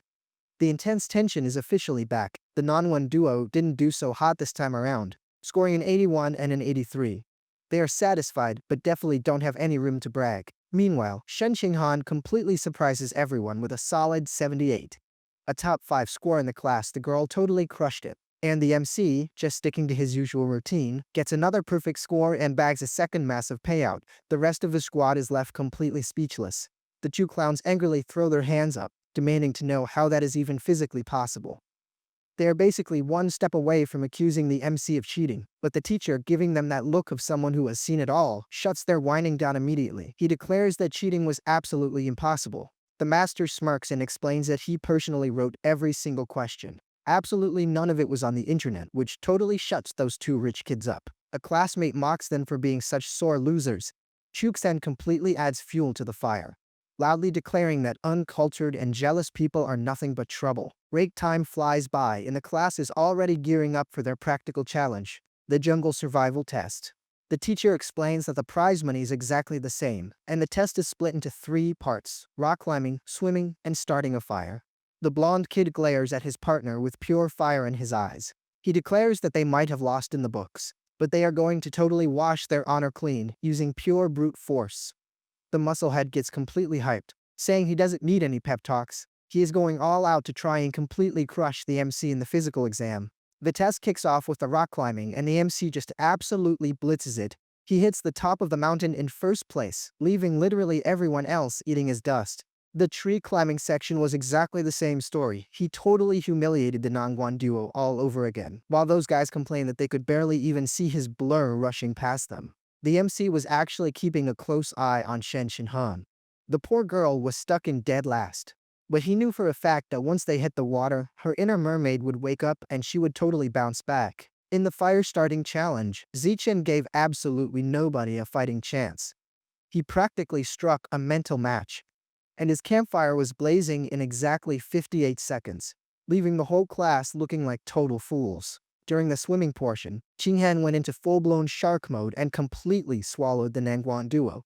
The blonde kid was left totally confused just watching the girl disappear right in front of him. After getting totally steamrolled in survival class, Wan Shujie and Lu Gang got super quiet, probably rethinking all their life choices in some dark corner, but the silence didn't last long. 1 month later, the martial arts master announces the fight. It is time to test who actually has hands in one-on-one combat. The two rich kids got totally hyped up again. To them, theory is just for nerds. And all that matters is the physique, and throwing hands, swearing total revenge against the MC. Before hitting the ring, there was a warm-up, a 100-meter dash, weightlifting, and a long jump. The classic, who has the highest stats check. In the sprint, the MC absolutely flew, 7.78 seconds in the 100-meter dash. If you blinked, you completely missed the kid's blur flying by. In the weightlifting, he was just ignorant. 330 kilograms with just one hand, looking as easy as carrying a bag of bread. In the jump, he launched 2.18 meters into the air and locked down a triple first place. And the craziest part is he was still holding back just so he wouldn't look like a literal alien. The Nongguan duo totally short-circuited. They just could not wrap their heads around how a basic district champion had turned into this absolute monster out of nowhere. The blonde kid tried to cheer up the musclehead, claiming that physical strength is just a detail and that their ancient technique was going to decide the fight. Yeah, right. Keep dreaming. When it came time for the ring, the MC didn't want to wait in line and just hopped up first. He only had one goal: farm opponents for the system, but the kid was giving off such a dangerous vibe that absolutely nobody moved. The rich kids just stayed back, waiting for some total rookie to go first and test the waters. The teacher got tired of the statue game and pointed right at Lu Wei. The poor guy stepped up looking like he was about to be sacrificed in some ancient ritual. The two of them locked eyes, but we all know an MC versus a background character fight lasts less time than a YouTube ad. The gong didn't even have time to ring. The MC threw a punch that sent the crazy dude flying straight to the hospital. Lightning fast knockout. The next guy in line hadn't even finished walking up the stairs before he caught a quick flick that sent him right back to base. The MC is totally unstoppable. He activated his speedrun mode. The game plan was to clear the entire room before the bell rang, treating his classmates like literal bowling pins. The Nangguan rich kids went pale. The blonde kid started sweating bullets, realizing that the MC's physical test was literally just a little warm-up joke. Yu, wanting to show off a bit, called out Lu Gong to settle the score. The musclehead accepted on the spot, completely eager to take his anger out on somebody. But Wang Shijie, needing to be the center of attention, jumped in front and challenged his partner first, claiming he was in his absolute prime. Lu Gang, who definitely isn't stupid, accepted the blonde kid's challenge. It was way better to face the rich kid than get totally flattened by the MC on national television. The musclehead yelled, "Come to Papa," and the beef between the two arrogant dudes finally exploded right in the middle of the ring, and things got completely real. Unlike the MC's total massacres, this fight was actually balanced, with punches and kicks flying everywhere. The blonde kid proved he wasn't just all talk and managed to block a heavy punch from Lu Gang with some seriously smooth defensive technique. Without wasting a second, Shueijie threw an action movie spinning kick, catching Lu Gang completely off guard. The impact was so brutal that the musclehead got sent flying out of the ring on a tangent. The blonde kid took the win in this massive clash of egos, but the victory came with a hefty price tag. Wang Shuizhou was so exhausted, he almost passed out right then and there, gasping for air. The MC walked up to Yu and dropped the real truth: "Your technique is the best in the class besides mine, of course." Humility really is his strong suit. He called the bald kid out for a match, and Yu saw it as his ultimate chance to test his limits against the class monster. Determined not to embarrass himself, Yu accepted the challenge and yelled that he wasn't going to chicken out for anything. The bald dude charged in with a punch fueled by pure spite and hope, completely focused on landing at least one single hit. But the MC is way too smooth. He moved like he was literally floating and left Yu's punch to just kiss the wind. In the blink of an eye, the MC teleported right behind his buddy and delivered a solid smack to the back of his head with the force of a mule kick. Yu turned into a human projectile and flew completely out of the ring. He got knocked out before he even figured out where the hit came from. The crowd started hyping up the blonde kid. "So, are you just gonna let that slide? Your partner is already done. Now it is all on you." Nangguan's honor was literally in the trash. The rich kid told everyone to shut up, stepped into the ring with all the swagger he had left, desperately trying not to show his fear. Up close, the MC looked like a massive roller coaster, and the blonde kid was the passenger with no seatbelt. The vibe got seriously tense. Wang Shuijie went for an all-or-nothing move, throwing a punch with all his speed, praying to the heavens that it would connect. The MC just reached out his hand and stopped the hit like he was holding back a toddler. The sheer power gap was totally humiliating. Without giving him a single second to breathe, our hero launched a direct counterattack right onto the rich kid's nose. Quick, clean, and super painful. The blonde kid collapsed, practically foaming at the mouth, heading off to join his partner in the land of dreams. Next up, with the bosses totally out of the way, the MC started his general cleanup. He went around knocking down the rest of the class like he was just clocking in for a shift at work. One guy took a slap and got totally dizzy. Another tried to run and got snatched right by his collar. The MC was absolutely not playing games. One dude even became permanent floor decoration after catching a super creative combo. The kid was literally sweeping the room on autopilot mode, but the system threw up a warning: defeating the same loser twice yields 0 XP. The quest hit a totally annoying roadblock. Only the girls were left. And to the MC's total surprise, they weren't scared at all. They were actually super hyped, cheering and basically begging him to hit them. This purple-haired girl wasted absolutely zero time and dove right into the ring, screaming that she wanted to be Zichen's very next victim. She came flying in with a super stylish drop kick, agile and totally determined. The girl proved that Shanghai's ladies definitely have some bite too. The MC dodged with the lightness of a ninja, and the girl totally whiffed. Her jaw dropped at the kid's insane speed, and she barely missed, planting her face straight into the wall. Super frustrated, the poor girl leaned against the corner thinking she'd almost managed to touch him. The embarrassment hit her hard after completely missing her shot, and the line of girls just didn't stop, one by one. They stepped up to test Zichen and ended up getting sent back with a complimentary little flick. Of course, our hero is a total gentleman and goes super easy on them. His only game plan is to hit his quest quota as fast as possible without actually sending his classmates to the nurse's office. After practice wrapped up, the teacher gathered the whole squad and dropped a massive bomb. Exactly 1 month from now, their class is going to face off against the absolute toughest sophomore class. The MC, who was already getting totally bored without anyone real to fight, breaks into a massive grin from ear to ear. To him, that is just free XP falling straight from the sky. Class ends, and Lu Gang walks up to have a word. He admits he totally underestimated the group and declares that Zichen is going to be his absolute #1 rival for the next 3 years. The blonde kid, who can't even accept losing a game of rock, paper, scissors, also marches up to complain, swearing that the MC's victory was just a super lucky one-time fluke. But our hero couldn't care less about their massive egos. While the 2 rich kids are foaming at the mouth with rage, he is just standing there, happy as can be, counting up his 3 grand in profits. Night falls over the city and the lights switch on. But for the MC, the real daily grind is only just beginning. Even with that prize money in his pocket, he knows the ego meat is way too expensive, and he is still too totally broke to finish the codex. The kid desperately needs more cash. To fix his bank account situation, he decides to try his hand at being a writer. The absolute legend signs up on a website and starts his journey to become the next massive literary phenomenon. And wouldn't you know it, the kid actually has a talent for it. The very next day, he wakes up to a message from an editor totally begging him to sign a publishing contract for his work. While he's checking the contract out, an urgent breaking news alert pops up on the screen. A colossal mutant rat just broke into a meatpacking plant out in the suburbs. The beast was a walking 5-meter-tall nightmare. The giant rat literally snapped a security cyborg right in half with a single bite. Absolutely brutal. The cyborg, saying that he was totally done for, didn't think twice and triggered his backup energy core for one absolute final mission. He blew himself up in a massive flash, taking the huge monster straight to the afterlife with him. The guy was an absolute hero, even if he did turn into total smoke in the process. The news puts the MC on super high alert. He starts wondering exactly how many of these monsters are lurking down in the city sewers just waiting for the perfect time to attack. Time flies by, and the scene cuts straight to the Shanghai gym. The day of the massive duel against the upperclassmen has finally arrived. It feels like an all-out war against the regular sophomore class.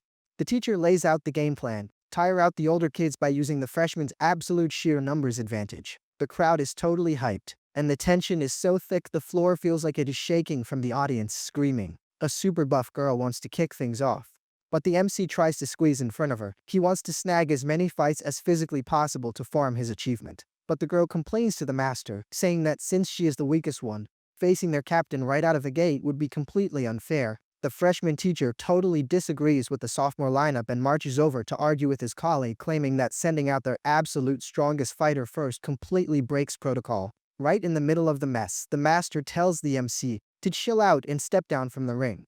He announces that the weakest fighters go first, and Zichen will be their ultimate final boss. Totally frustrated, the hero follows orders. He gets the logic, but his heart totally aches for every single opponent he misses out on knocking out for that sweet XP. The teacher calls up Yuntong, but the poor girl goes into a full panic, saying she is absolutely not ready to be led to the slaughterhouse yet. Catching everyone by surprise, Shen Xinhan takes a step forward. She says that since she got the lowest score, she should be the cannon fodder to clear the way. The girl steps into the ring against an opponent who is way bigger than her, and the nerves hit her like a truck. She is already racking her brain trying to figure out how not to leave the gym on a stretcher. The fight kicks off and the freshmen make an absolutely deafening noise. The Dawn Squad screams her name to give her a massive morale boost. Except Ching Han, who is already super shy, totally freezes up with all that focus completely on her. The sheer pressure from the crowd almost makes the girl turn to stone. The blonde sophomore doesn't want to mess around and immediately comes in with a massive punch to end the joke in mere seconds. Chingun is basically forced to turn into a human shield, taking an absolute beating like a dusty rug on cleaning day while the older girl unloads on her. But our girl has some serious grit. She decides that if she can't win, she is going to at least drain absolutely all of the blonde girl's stamina to help out her friends coming up next. 3 minutes later, the sophomore is huffing and puffing like an angry bull. She realizes the freshman is a total defensive tank, and that her own cardio is completely going down the drain. Running completely out of patience, the blonde resorts to a massive spinning kick with her entire body weight behind it. The strike comes down like an absolute sledgehammer. The kick connects dead on and Chinghan collapses.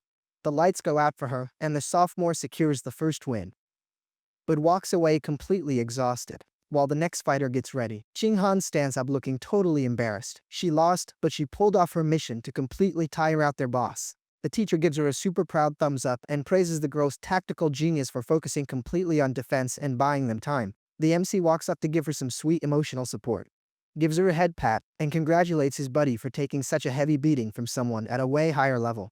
The next freshman steps into the ring with pure fire in her eyes. She saw that the blonde is on her absolute last legs and knows this is the perfect moment for a total comeback. Without giving the blonde a single second to catch her breath, the rookie throws a super high kick. The completely exhausted sophomore can barely even put her guard up. The foot connects perfectly right on the blonde's neck, leaving her completely dizzy and stumbling around the ring with absolutely zero sense of direction. To totally seal the deal, the girl even resorts to pulling her hair.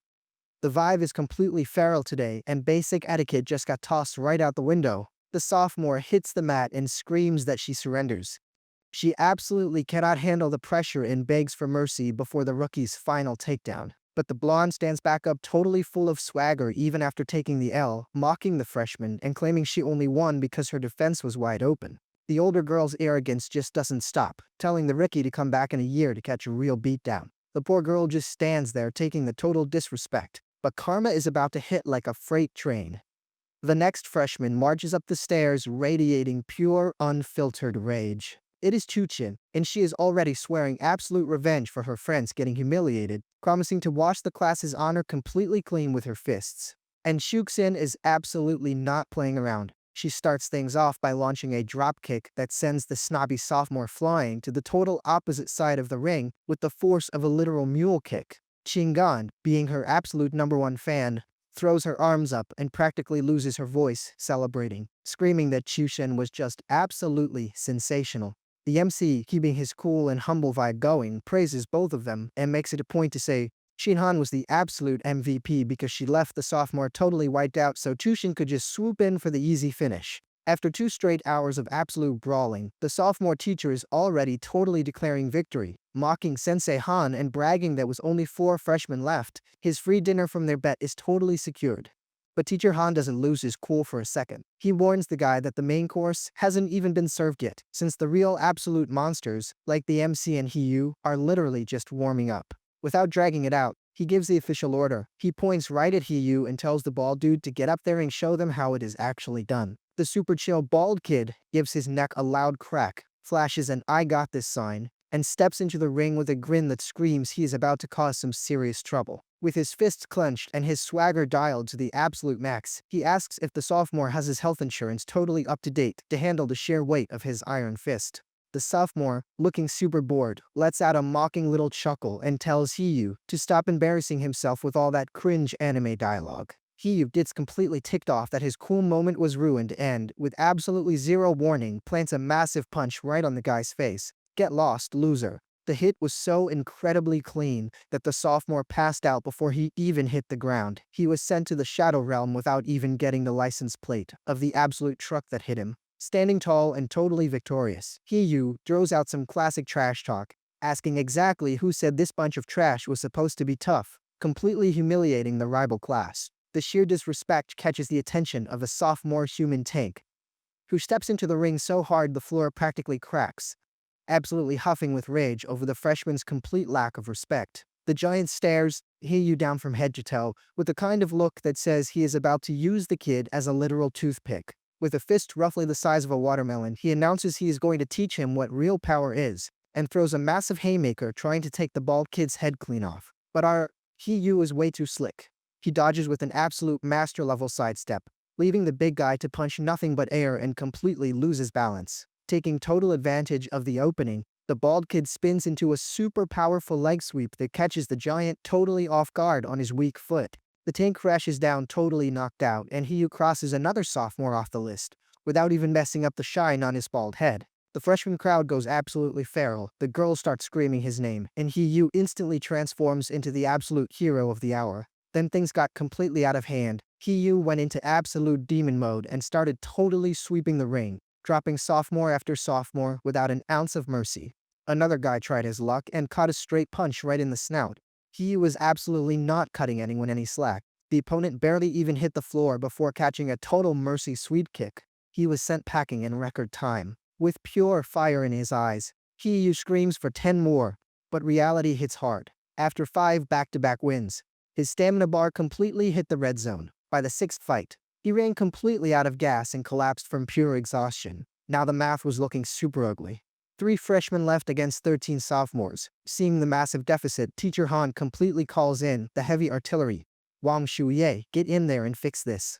The blonde kid wastes 0 time, flying in with a total movie star dropkick, ready to go to absolute war to flip the scoreboard around. And the rich kid caused absolute historic damage, my guy. He headed out beatdowns left and right, totally sweeping 10 sophomores back to back. An absolutely insane performance. The sophomore teacher turned completely pale, demanding to know where this absolute mutant came from since he had never even seen him on the school records. Teacher Han, already totally tasting the victory, mocks his colleague and tells him to go ahead and get his Venmo ready to pay for that bet dinner. The loser immediately starts throwing out lame excuses, claiming his students only lost because they totally dropped their guard after dealing with Hayu. Then Master Han looks over at the MC and says, Zichen, go on up there, fight a bit just to get some experience, and totally don't sweat it if you take an L. Our hero flashes a little smirk and shuts that down. Relax, Master, I am totally going to win. He steps into the ring and leaves the teacher completely speechless. The opponent is this colossal chubby dude who looks down at the MC, totally laughing and saying he hates beating up malnourished little twigs. The female fans get absolutely furious. The girls start totally roasting the big guy, swearing that Zichen is going to turn him into cafeteria meatloaf. The absolute pressure from the girls is so intense that the chubby dude turns totally red from embarrassment, losing all his swagger from the constant insults. To try and get his tough guy rep back, the big dude decides to be generous. He says he is going to stand perfectly still and let the MC attack him 10 times first. He keeps up the absolute arrogance, saying he is only doing it so absolutely nobody can say he played unfair against a freshman, totally acting like he is the absolute king of the world. The MC, getting a total kick out of the situation, scratches his head, casually drops an alright then, and gets into stance to end this absolute circus act. The big guy throws his arms open, puffs out his chest, and yells, "Give me everything you've got, kid. Let's see what you're made of." The MC doesn't think twice and totally buries a punch right into the giant's gut. The impact is so incredibly brutal that the big guy's face completely twists up in pure agony. It was an absolutely ignorant punch. The big dude went flying backward like a literal bowling ball, completely unable to process how a skinny kid packed that much insane power. The landing was straight out of a movie. The crazy dude slammed down with so much force that he literally cratered the gym floor. The sophomore just laid there completely sprawled out, deep in dreamland. The gym went dead silent for a whole second. Then it completely clicked, and the freshman class absolutely exploded in celebration.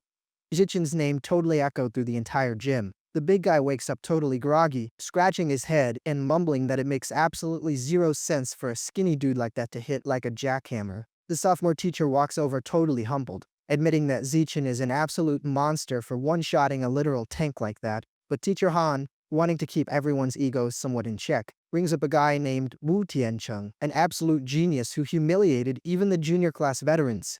The MC, who absolutely never misses a detail, hears the name and curiously asks, "And who exactly is this Wu Tiancheng guy?" The master explains that the guy was an absolute legend. As a freshman, he completely cleared out the elite junior class and left the school's top dogs in a state of total panic. The master rattles off the legend's stats: 100 meters in 6.12 seconds, a nearly 4-meter vertical jump, and deadlifting 650 kilograms with one hand. Absolutely ridiculous. The MC scratches the back of his neck, totally pretending to be impressed just so he doesn't seem like a jerk. But on the inside he is thinking, man, I was doing that for fun back during my 6th grade summer break. Then the scene cuts to this super fancy restaurant, with the freshman squad totally washing their stress away and celebrating the massive win with the absolute best stuff on the menu. One classmate raises his soda glass, gives this huge toast, totally thanking Zichin, and rubs it in.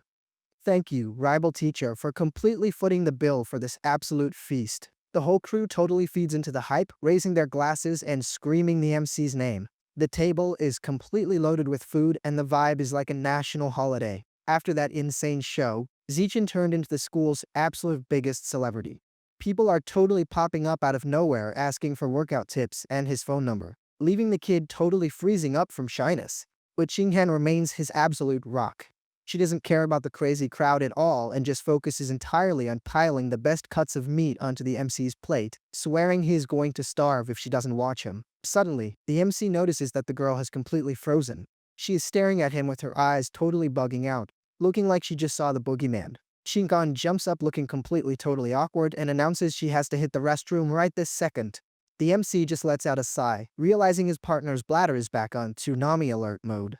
While some random joker at the table tries to make fun of her, the scene shows the poor girl totally sprinting away in a panic. The MC watches from a distance, thinking that some things just don't get fixed by going to high school. On the other side of the room, two super jealous girls start totally spilling their toxic venom, whispering that Xinghan looks like a literal servant with how much she totally waits on Zhichen. The other girl adds to the nastiness, claiming she only got into the elite class because she is a total kiss-up, and that the massive gap in their skill levels is definitely going to make the MC dump her soon. Except Xinghan overhears the twisted trash talk and, totally possessed by pure anger, turns around to face them both, letting them know she isn't kissing up to anybody. With clenched fists and an aura that would make a literal demon shiver, she glares at the gossips and drops the absolute bomb. I'm his childhood girlfriend, is that good enough for you? On the walk back, the vibe gets super heavy.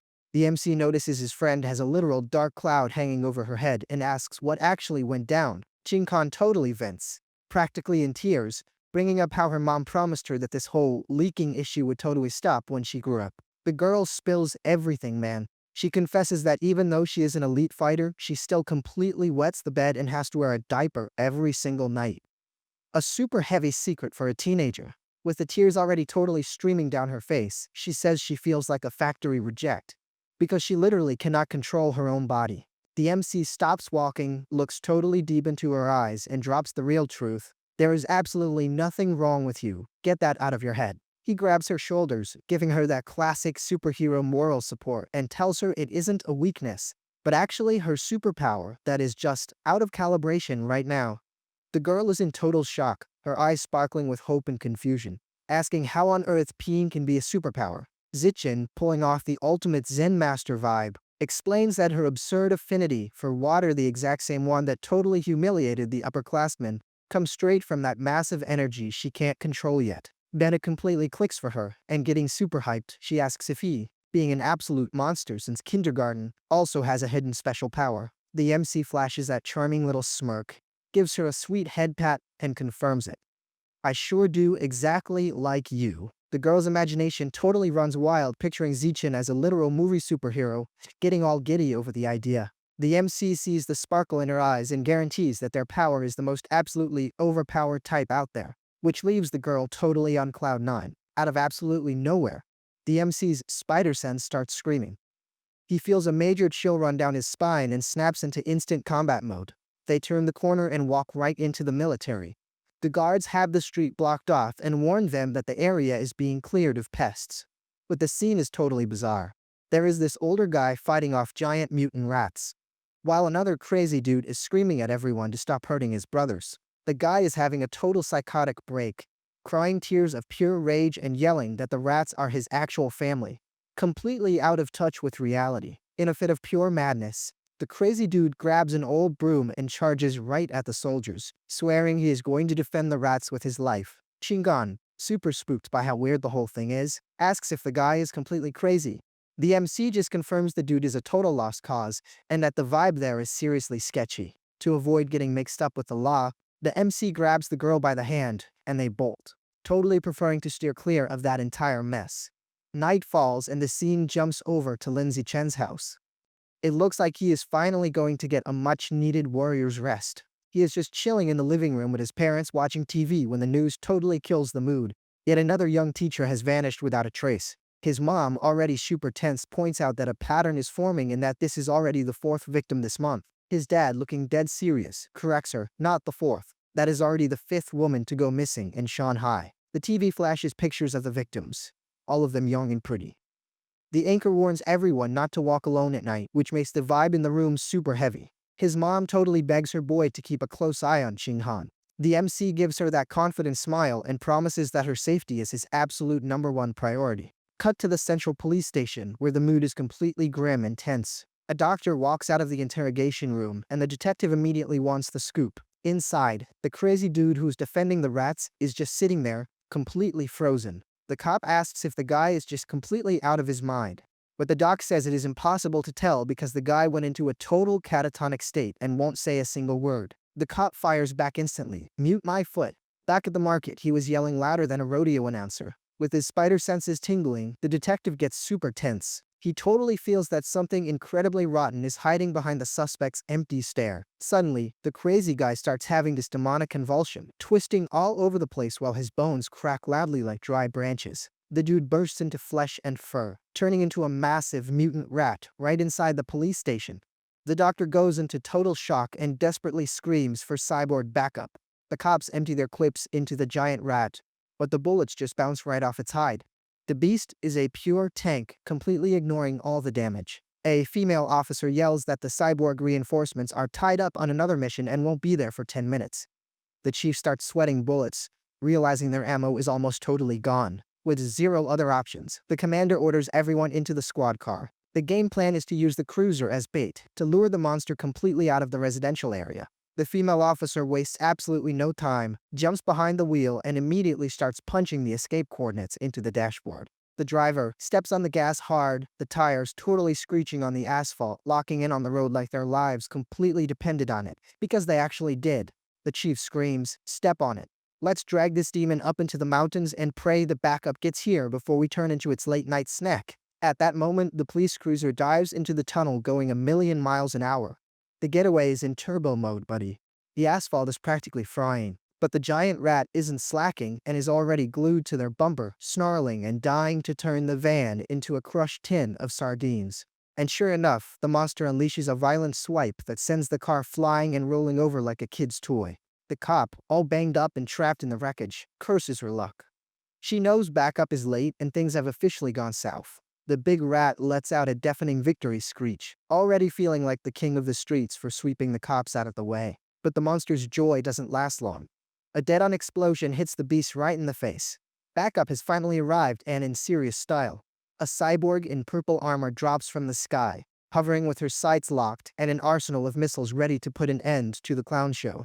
The girl unloads a rain of rockets that turns the big rat into Swiss cheese. The beast still tries one last growl before pressing F to pay respects. The cyborg lands to check out the damage, but notices a trail escaping down a manhole. She gets furious, seeing that these pests are getting way too smart. The scene cuts to 3 in the morning. The city is in that tense silence where every shadow looks like potential trouble.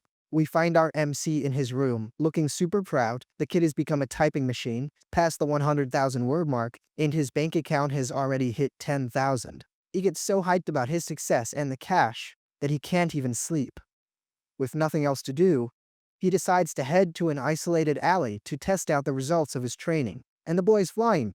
He dashed 100 meters in 3.43 seconds and jumped over 7 meters, feeling his insane physical evolution firsthand. Landing with that movie hero pose, he figures that if he keeps up this pace, he's gonna become a saint or a god just through sheer brute force. Right in the middle of his mental trip, the MC's spider sense tingles.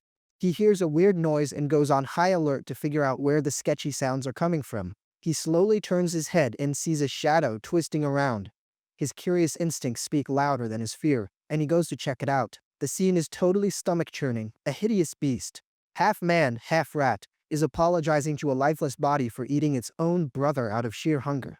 It clicks right away. The MC realizes he just bumped into the mutant rat man that's been terrorizing the news. He even thinks about sneaking away. But the beast turns its head and announces that it doesn't need to eat its brother anymore because it just found some fresh prey. The monster lunges at him, drooling for human meat. The MC realizes the creep is fast and outrunning him isn't an option. Cornered with nowhere to run, our hero decides he's gonna have to tank this fight head on and show who's the boss of this alley. The impact is brutal, man. The two clash with so much force that all we see is a blur of fur and fists in the dark. The rat man, feeling his bones crack, goes into shock. He can't understand how a puny human could have so much raw power. The monster takes a step back, growling and sizing up the MC, realizing that this kid isn't just a quick snack, he's a predator. In desperation, the big rat rips a chunk of concrete out of the wall and hurls it at the hero, resorting to a ranged attack just to get some breathing room. The MC knows he can't give the beast any opening to recover, so he decides to wrap up the show once and for all. He goes all in, unleashing a flurry of punches so fast that not even the Flash could keep up. It's the winning combo. After the beatdown, the MC, panting heavily, looks at the ground beef left on the floor, wondering if the beast has finally bit the dust for good. He steps closer to the carcass and gives it a little poke, just to confirm if the monster has really become a thing of the past. Right then, the system chimes. It absorbed the essence and went up by 2%. The MC gets bummed out, theorizing that the progress depends on how many people the beast had devoured. He decides he's had enough adrenaline for one day. The sky is already getting light, and it's best to bounce before the cops show up. But the second he turns his back, he hears that classic superhero landing thud. The cyborg in purple armor has finally touched down at the crime scene. The girl, looking totally imposing, stares at the monster's remains with a serious mean mug, wondering what kind of vigilante sent the rat man to the big sleep. The scene cuts to an abandoned building with total horror movie vibes. You just know nothing good is coming out of there. And, spot on, a creepy hooded guy carries an unconscious woman to the center of a bizarre ritual circle full of spooky symbols. The lackey tosses the chick on the ground like a sack of potatoes and offers her up out loud to this Lord Rat God guy. From the deep shadows, an entity with glowing red eyes emerges, complaining in a booming voice that one woman isn't even enough for an appetizer. The rat god, already annoyed, threatens the servant, asking if he wants to be dessert since he isn't bringing in enough food. The servant, shaking like a leaf, defends himself, saying that girls nowadays are on high alert, travel in packs, and don't take any chances in the dark. The entity lays it out straight. If it's getting too hard to hunt women, the new order is to change up the menu and start snatching young guys for the sacrifice. The hooded dude bows all the way to the floor, swearing he gets the message and will arrange the new dishes for the boss. As a reward for his loyalty, the rat god tosses a chunk of raw, pulsing meat to the obedient servant. The weirdo says thanks like it's a 5-star meal and devours the raw meat with pleasure. It's a totally gross scene that'll tie your stomach in knots, bro. Meanwhile, shadowy tentacles sprout from the ground and start wrapping around the unconscious woman. Dinner is officially served. The entity's massive jaws open in a supernatural way to swallow the offering whole. The poor girl is a goner. The screen goes black, and the sound is chilling. Only the noises of the meal echo through the building. The beast really cleaned its plate. Satisfied, the monster turns into a human sommelier and demands that the next batch of meat comes from the elite, because it's softer and more refined. We cut to the MC training Ching Han at her place. He's being super strict, fixing the angle of her punch so the strike lands crisper. He acts like an elite personal trainer, warning her that her legs are too close together and that without a wider stance, she's gonna lose her balance. After all the theory, he gets into position, drops his guard, and tells the girl to come at him with everything she's got to test if she really learned how to hit. The girl drops an energetic, "You got it," and charges in with a thirst for battle that's awesome to watch. She lands a solid smack right on his chest. The MC doesn't even flinch, but praises the hit, noting that the angle is spot on and the power leveled up. Pumped by the compliment, she immediately follows up with a high kick, but Jichin, with ninja reflexes, catches her leg in midair without breaking a sweat. He gives her a pro tip. He points out that her posture got twisted at the end and tells her to repeat the move while fixing her balance. The guy is a dedicated teacher. He literally steps in, adjusts her leg position with his own hands to align the strike, and she just nods along to everything. After the heavy workout, Shin Han is completely wiped out, but admits she can already feel a much beefier martial power flowing through her veins. Excited about her progress, she has to train every single day, but the MC shoots that down instantly. 3 times a week is plenty. He explains that her body is still human and wouldn't be able to handle the daily grind without breaking down, and she accepts the limit, trusting him blindly. Suddenly, there's a moment of silence. The MC glances down, a little awkward about the vibe that the physical contact from training ended up creating. To break the ice and the awkwardness, his phone buzzes with a massive notification, and they both rush over to gossip about the world news. The headline talks about the mecha deity group footing the bill for a super expensive treatment for a former prodigy who had ended up in a wheelchair. Another bombshell on the feed mentions a genius from Kyoto who fused with spider DNA. The MC gets intrigued, wondering about this kid's power level. The report details that genetic fusion usually only happens in adults, but the prodigy pulled it off before turning 18. The MC wonders if that's the real path to the top. Back at his PC, the MC sees the comment section of his novel blowing up. The fans are calling him a monster for posting 50,000 words in a single day. The absolute unit just laughs. With his new mental stats, he writes 10,000 words an hour. What takes others a whole week of work is just an hour of leisure for him. An editor reaches out congratulating him on the success and drops a prediction. He could rake in 50,000 in his first month and up to 100,000 if he keeps up the pace. The MC does some quick math. With 50,000, he can pay to unlock the mutant beast, and in 2 months he'll pay off the Eagle Codex. The grinding plan is totally paying off. The scene cuts to Professor Han's class, where he opens up free sparring to test how the class's evolution is going in practice. As it's become routine, the MC steps into the ring and completely wrecks the first poor guy that shows up. Without an ounce of pity or hesitation, he thinks, totally full of himself, that the ring is basically his backyard and his classmates' skill levels don't even offer a challenge anymore. The mass beatdown continues. The MC feels like it's practically a public humiliation, since nobody can even see his hand move when he strikes. On top of the huge ego boost, he pockets another 888 yuan in prize money, and the system chimes in. He scored extra XP for the Primal Dominance achievement. Chingan, on the other hand, ended up dead last on the scoreboard as usual, stepping out of the ring with that little rain cloud of defeat hovering over her head. But it's not all doom and gloom. The MC notices that, unlike last time when she lasted 3 seconds, the girl actually traded blows this time around. This time she held her ground for almost 3 minutes of straight-up brawling. The mermaid's evolution is slow but steady. Professor Han notices too and praises her effort. Ching Han gets all giddy, feeling like her training with Jichin is really paying off. The sensei then drops the ultimate challenge. In 1 month, things are gonna get real against the second-year elite, and they need to win almost every match to prove their worth. With a massive grin like a guy who knows he's got an ace up his sleeve, the professor gives a very good to the already hyped-up crowd. 1 month flies by in the blink of an eye. The MC's novel has become a phenomenon, and he's already got 89,000 yen shining in his account. With a loaded wallet, he rushes to the gourmet butcher shop to order the fierce eagle meat so he can finally finish his vision upgrade. The clerk, seeing he's a VIP customer, offers a sweet 5% discount if he buys a 50-kilo bundle all at once. The MC does his penny pincher math. He decides to wait a few more days to gather the exact cash and take advantage of the bulk discount. The next day, the school routine goes back to normal, but with that heavy pre-battle vibe hanging in the air. Ching'an, all bouncy and excited, invites the MC to try out a new fried food stand that opened up near the school, and he accepts right away. In the stand's kitchen, the hustle is insane. The chefs are working like machines on an assembly line, frying everything to perfection. The smell of grease and spices fills the air. The MC is impressed by their efficiency, and Chinghan's eyes are already sparkling with hunger. The tray arrives fully loaded, bro, crispy fried fish, grilled veggies, and 2 balls of steaming rice. A total street banquet. While they devour it all, she mentions it was a miracle they got there early to dodge the giant line, and the MC just nods along with his mouth full. But way in the back of the stand, things get ugly. Some crazy dude starts yelling, getting accused of cutting the line by a group of students. Chingan realizes that Hiyu is right in the middle of the mess and warns Ziken, but he tells her to chill because the bald kid knows how to handle himself in a scrap. Except the bully who cut the line doesn't like Hiyu's tone, stares the kid down, and calls him a cocky brat. The jerk snaps his fingers and calls his crew over to surround poor Hiyu, who just stands there wondering why people are so rude. The leader, acting all tough, admits it right to his face. Yeah, we cut the line. So what? What are you gonna do about it, shorty? Hiyu gets ticked off by the disrespect and tells the guys to march to the back of the line if they don't want a close-up look at his shiny bald head. Hiyu's patience runs out and his angry aura starts heating up the place. He's locked in and ready to throw hands. He tries to push the bully out of the way, but the guys are as heavy as a concrete wall, and he doesn't budge them a single millimeter. Seeing that their friend is about to get a beatdown from the gang, Chinghan nudges the MC.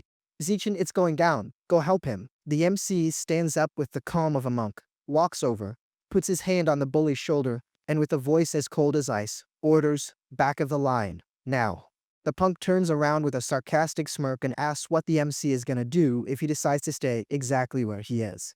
But the MC doesn't waste punches on amateurs. He pulls out his phone with a wicked smile and warns, I'm gonna report you all to the principal's office for misconduct and assault. Got it on video and everything. So, wanna test me? The bully is shook by the audacity. He complains, acting all offended, that running to the principal is the lowest, most despicable move ever. The MC, already stepping up as his friend's shield, claps back instantly. Despicable is a grown dude cutting in line for food. Checkmate. With no way to argue against his logic and the phone camera, the gang just clicks their tongues and slinks away. Technology and common sense just beat plain ignorance. The scene cuts to Shanghai. But way far from the average folks, we're inside a luxury mansion in the rich neighborhood, where the air feels heavy. There's a bizarre cult meeting going down. The big boss announces that Sha Qiang got deleted because he was dumb and picked a fight with security. One hooded guy just mutters, good riddance, that nut job was just dragging us down. The leader then introduces the evil intern. He says the rookie is going to take over the dead guy's spot and tells everyone to quit whining and welcome him to the team. The rookie, wanting to show off, brings a message from the rat god, regular citizen meat is getting bland, and now the deity is demanding sacrifices from people with actual power. Two servants exchange worried looks. They warn that kidnapping influential people is basically asking the cops and cyborgs to turn the cult into Swiss cheese. The leader, who isn't nobody's fool, suggests a middle ground, snatching the kids of wealthy merchants who have cash, but zero combat skills or political pull. He immediately assigns the first task to the rookie. Capture a good-looking, average young guy to serve as a feast for one of the divine children. The rookie, full of swagger, accepts the mission and guarantees he's going to bring in the hottest, most premium offering the city has ever seen. In the school courtyard, Yu runs up to the MC all hyped, saying he found out who those jerks were, the crew from room 3 of year 2, the most heavy-hitting class of the upperclassmen. The MC, keeping his monk-like calm, reflects that having good grades and throwing good punches doesn't fix a garbage personality. Suddenly, Zichin's phone buzzes with a news alert. He reads it and his expression hardens. He smelled trouble from a mile away. The headline confirms it, another rich family heir has vanished off the map. It's the 5th case this month and the reward for finding them is in the millions. With a dark look, the MC connects the dots. Nobody has asked for ransom yet. He wonders if the rat god cult is behind this very picky diet. The big day arrives. The Shanghai gym is packed to the brim to watch the year 1 rookies challenge the year 2 elite.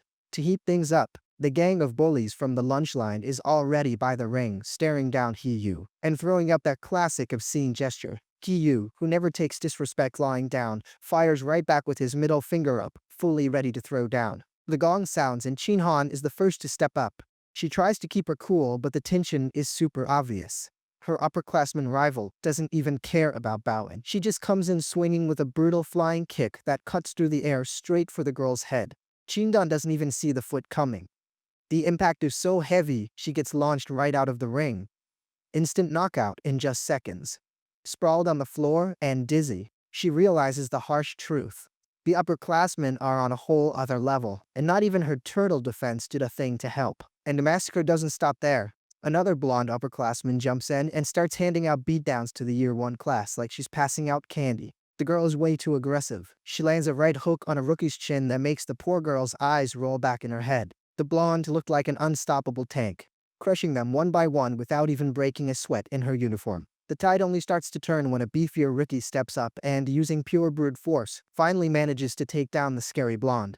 But the hope doesn't last long. The next one up is a redhead with a look like she just crawled out of a horror movie. This redhead was basically possessed. She cleared 9 people in a row out of the ring in less than 10 minutes. The humiliating part? Out of those 9, there were 3 big dudes that she packed up without breaking a single sweat. Things get critical. There are only 4 left on the rookie team. The MC, a little blonde dude, a meathead, and Yu. Professor Han starts sweating bullets. He sees the massive gap in strength and starts thinking his dinner bet is totally doomed. He pulls Yu aside and asks, his voice shaking with hope, "Kid, can you tank the 6 girls left on their team?" Yu, with an ego bigger than the gym, replies, "Master, chill. That's just a warm-up for me. We've already won." The bald kid starts totally tripping, thinking that if those 6 upperclassmen were models, he'd take on even 12 of them. With an acrobatic flip and a battle cry, he jumps into the ring with his confidence through the roof. And wouldn't you know, the kid actually delivered. He packed up all 6 girls one by one, using minimal effort and striking poses. But as soon as the last girl goes down, the vibe in the gym flips. An upperclassman stomps into the ring, and the sound of his footsteps is heavy. It's the leader of the lunchline bullies. He looks at Hiyu with a wicked smirk and asks, "So, ready for your game over, shorty?" Hiyu doesn't miss a beat. Well, look at that, Mr. Ru decided to show up. Ready to get schooled? But his revenge goes sour real quick. The bully throws a punch so fast it breaks the sound barrier and sends Hiyu flying backwards before he can even blink. The hit connects with full force. Hiyu's vision goes blurry, and the world starts spinning. On his knees and gasping for air, clutching his stomach, the bald kid is in shock.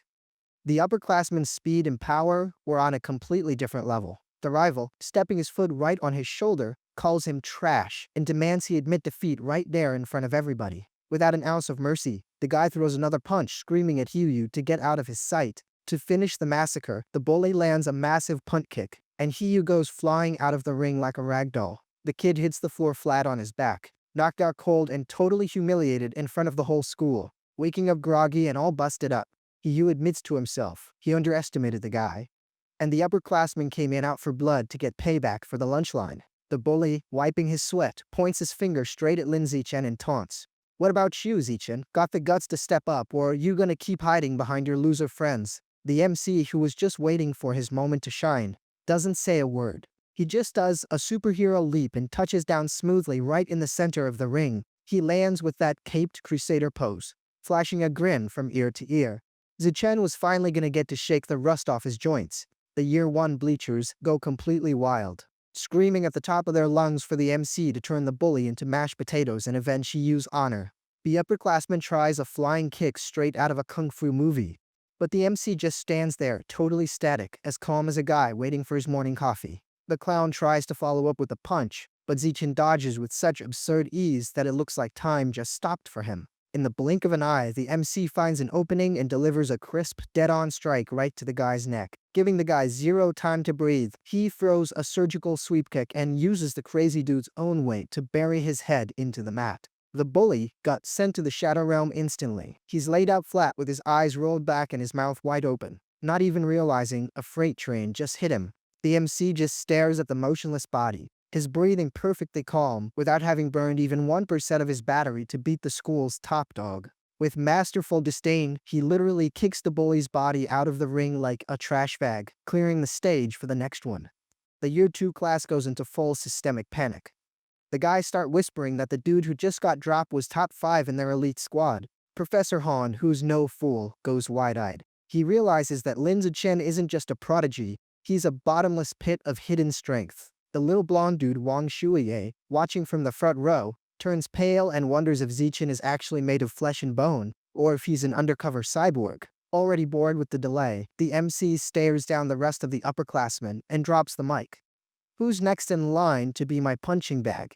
The seniors, who were all acting tough before, are now wetting their pants in fear and crying in the corners, praying they don't get picked. Half an hour later, the massacre wraps up. The MC reports that he steamrolled all 29 students who had the nerve to stand in his way. Just then, the system beeps. The win counter ticked up to 119 out of 1,000. The MC sighs, super bummed out about how slow he's hitting the goal. Looking thoughtful, he realizes his strength has completely broken the school's ceiling. If the system wants numbers, he's just gonna have to make his own rules for the game. On Monday morning, a scream of pure shock echoes through the walls of the principal's office, staring even the little birds in the courtyard. The principal, her papers shaking in her hand, confirms the madness. The MC wants to challenge the entire school in a solo one versus all event.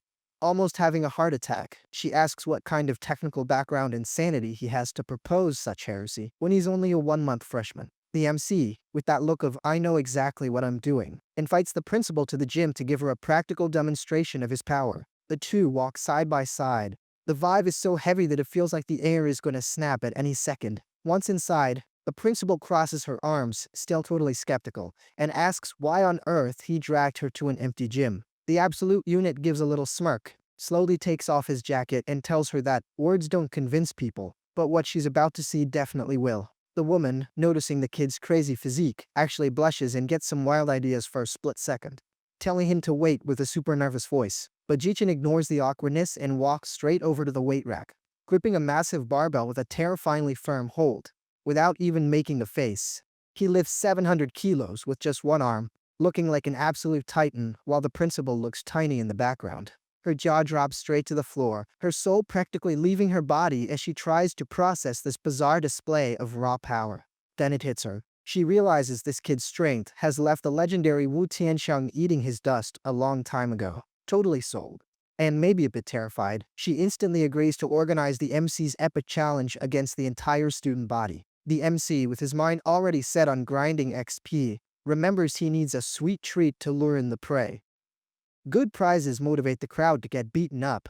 He suggests 2 prizes, a participation trophy to bait the weaklings, and a giant jackpot for whoever actually manages to take him down, the dream of the delusional. The principal, now completely stoked about the event of the century, promises she'll handle all the red tape and marketing for the tournament, but the hero demands absolute secrecy about his true power level. He wants the folks to have the guts to step into the ring thinking they actually have a shot. The scene cuts to the principal's office sign. Behind the scenes, the gears for the Shanghai massacre are already spinning a million miles a minute. Inside, the principal lays out the final schedule, and the MC gives her a thumbs up, saying the plan is perfect for what he needs. She smiles back, acting super eager, replying that helping out a talent like him isn't work at all. It's a pleasure. Only problem is, 2 nosy teachers are peeking through the crack in the door, completely clueless about why those 2 are getting so buddy-buddy. One of them goes into total shock. He can't believe the Iron Lady principal is smiling so sweetly at a student. The big day finally arrives, 2 in the afternoon, and the arena is overflowing with curious people, just dying to see the cocky freshman get flattened. The principal grabs the mic and lays out the rules for the challenge. Cash prizes and total glory for anyone who takes on Lin Zichen. The student body shows zero mercy. A storm of boos and trash talk starts raining down, calling the MC pretentious and a show-off. The MC, in absolute zen mode, takes the mic and drops the warning. I'll be right here every day during lunch. Anyone who wants the cash, just step on up. The story cuts to a moody urban night with that bluish filter that just screams mystery and imminent danger. A little blonde dude with a major resting mean face walks alone down an alley, sipping on a juice box like he's completely soulless. Out of nowhere, 2 girls try to strike up a conversation and invite him for a drink at a nearby bar. Clearly, with hidden intentions. The guy cuts them both off with the chill of an iceberg, telling them to get out of his face with master-level rudeness. The girls storm off cursing the weirdo, and he just stands there, thinking out loud about how mediocre and pathetic this city really is. The crazy guy, who is clearly on a mission, is hunting for someone with 10 out of 10 genes, and all he's finding are regular boring folks. We find out this nutjob is the cult's rookie. He's super stressed about his sacrificial mission and terrified of getting tossed out if he doesn't bring an elite feast for the rat god. His original plan was to snatch a high-ranking celebrity, but since those VIPs travel surrounded by bodyguards and cyborgs, he grumbles that, as a rookie, his level just isn't high enough for that kind of buffet. With the ritual deadline blowing up in his face and desperation knocking at the door, the blonde dude scratches his head, having no clue how he's gonna explain this massive fail to Lord Rat. But fate loves a good irony. Right at the peak of his panic, the MC comes flying by on his nightly cardio run, absolutely tearing up the asphalt. The little blonde guy goes into shock, his eyes sparkle, and he immediately runs his mental checklist. The guy is young, athletic, and has 10 out of 10 looks. It's the premium feast! After walking his feet off all night, his luck flips the script, and the perfect target practically falls right into his lap without him taking a single step. With a psycho smile stretching from ear to ear, he confirms it to himself. Zichen is exactly the missing piece on his sacrificial chessboard. The MC turns down a dark alley to take a shortcut home, totally clueless that the blonde maniac is hot on his trail, practically drooling. The villain flashes that creepy grin, thinking this deserted spot is the ultimate setup for the perfect crime, far away from cameras and witnesses. Then things get seriously freaky. The guy starts twitching and turns into a deformed, hairy monster with a giant tongue, ready to launch his fatal strike, but the villain forgot to check the MC's reflexes. Before he can even finish his attack, he takes a brick to the dome so hard that it caves his skull in, spraying that black mutant ketchup everywhere. The beast collapses, crouching down with his hands on his head and a piece of masonry literally stuck in his skull, completely lost on when exactly the hunter became the prey. The MC, holding whatever is left of the brick, looks like he just found $100 bill on the sidewalk. What luck, a rat man just begging to help me level up my codex. The big monster, now peeing his pants in fear and groaning on the ground, realizes the MC is 1,000 times scarier than he is, and curses his own rotten luck. With a dull thud, the beast finally hits the game over screen without even putting up a fight, while the MC just stares at the carcass with zero chill. Our hero, looking completely puzzled, finds the whole thing way too easy. Wait, followers of the rat god die from a single rock now? Is the level cap dropping? With no time to mourn, the absolute unit absorbs the mutant essence and the system pops up. Mutant rat codex went up to 8%. Then comes that classic low XP disappointment. He complains that it only went up 1% and figures the blonde guy was just a low-level mob. Absolute trash tier. Even with the easy win, he decides it's better to take a break from his night runs for safety reasons, using the body on the floor as a reminder that the city is totally infested. After all, he's smart. He knows not every cult follower is a scrub. And there are rat generals out there who are legit living nightmares. The kid reflects that the elite mutants, when they transform, grow a thick armor that can tank assault rifle shots without even blinking. The scene cuts to the next day. The MC is in his pajamas drinking coffee and watching the news report that a task force totally wiped the floor with the rat god cult at 3 in the morning. The boy, with a towel on his head and his eyes wide open, can't believe the cult that felt like the final boss got wiped out so fast. Just like that. On the TV, they show a replay of a fight featuring Wu Tiancheng, that genius veteran who turns into a colossal winged creature to absolutely crush another giant monster. The winged creature dive bombs the enemy, unleashing a storm of steel feathers that slice through the air like supersonic razors right onto his target. The impact is devastating, swallowing the rival monster in a blur of red splats, guts, and concrete dust. The fight doesn't even last 30 seconds. Tiancheng totally cleans house and proves exactly why he's the poster boy for genetic evolution. Back in his living room, Zichen stares at the screen with a serious look and gets the message loud and clear. The strength of a high-tier gene fuser is a power he still needs to respect. The camera pans up to a building at night, where the lights of a few offices spell out the word help, showing that the police sweep didn't bag everybody. In a private cafe, Tiancheng is chilling when a buddy walks up, asking if he finally managed to get a hold of their missing professor. Looking serious, he takes a sip of his coffee and shakes his head. No, the professor is still totally off the grid, vanished without a trace. His cocky red-haired buddy drops the heavy gossip. The elite squad that went to investigate Source Site 36 vanished into thin air and nobody came back. Tiancheng asks how things are in the city, and the redhead says that since it's under control, he just came to fish out the small fry left over from the cult. Tiancheng gets thoughtful, remembering that not even all the Metropolis's security tech could hold down that rat king who caused them so much grief a while back. The redhead, doing the usual sweet talking, says that next to a genius like Tiancheng, any rat king is nothing more than a cute little hamster. Tiancheng throws an arm around his buddy's shoulder and suggests he use his time off to give a motivational speech at their old high school. But the redhead tries to dodge the topic. But his partner doesn't let it go. He points out that mentoring freshmen counts as service hours, and the redhead realizes he just walked into a bureaucratic trap. The scene cuts to a dark well under the light of a full moon, where the vibe instantly shifts to something super macabre. Down below, a booming voice delivers an epic chewing out, yelling that the orders were to only devour homeless people to avoid attention. But their greed made them target the youth. Our rat monster cowers, shaking like a leaf, while the voice rips into his lack of discipline and overconfidence. As scolding continues, the voice yells that he brought these creatures here to strengthen the species, not to cause unnecessary chaos that would drag the army in. Right then, the owner of the voice steps out of the shadows. It's a colossal green monster, a literal mountain of muscle glaring down at the rat freak with pure hatred. With eyes glowing a sinister red, the giant leans in and asks calmly, "Do you really think you deserve to stay alive after being this stupid?" The rat monster completely loses it and starts begging desperately for one more chance, swearing eternal loyalty to his lord. The green giant drops a dramatic silence and ponders. "All right, I can give you one more chance." The suspense in the air is thick enough to cut with a knife. He brings his giant hand close to the rat freak's face and warns him with terrifying coldness. But the price for this failure must be paid right now. In a motion too fast for the eye to track, you hear a sharp slicing sound. The bill just came due with interest, and there's no payment plan. The massive green monster gouges out the rat dude's eyes with his claws and comments as he inspects the eyeballs. They stink, but the taste is an unmatched delicacy. With a twisted smile, he licks his bloody fingers clean and savors his top-tier snack. Then he glares at the second rat that was hiding and praises him for being smart, letting his brother take the fall as the Rat King while he stayed in the shadows. But the buddy-buddy talk ends right there. The green giant drops his final order and tells the surviving rat dude to start digging strategic tunnels immediately. And the giant leaves a harsh warning. If the rat doesn't dig until his fingers bleed, he's gonna become a red splat at the bottom of the well too. Message received. The scene cuts back to the school, where the hallway is totally buzzing. The gossip is that the crazy freshman is taking on the whole school, and everybody rushes to the gym so they don't miss the epic fail. Zichin, keeping his usual poker face, ignores the stares and stays glued to his phone, following the drama blowing up on the city's forums. The headline is super tempting. The cops just slapped 500,000 yuan on the table for any clue leading to the 9 leftovers of the rat god cult.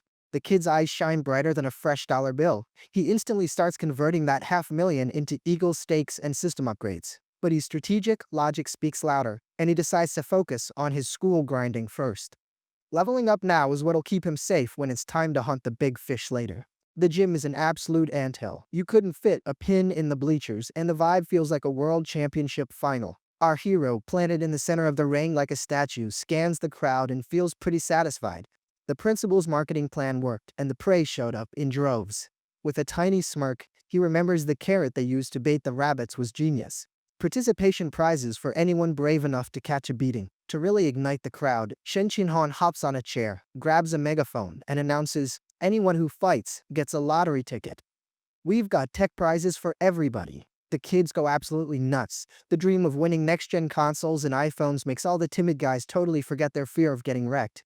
One poor dude, all trembling and stuttering with a massive crush on Qinghan, raises his hand to be the very first volunteer for the sacrifice. But an upperclassman with a fire in her eyes jumps in the ring, straight up tramples the guy, and yells that she's first in line, eager to test out the hottie up close. And then the floodgates burst. What was supposed to be a tournament turns into a full-on invasion. A sea of girls rushes the ring, completely ignoring the rules of sportsmanship.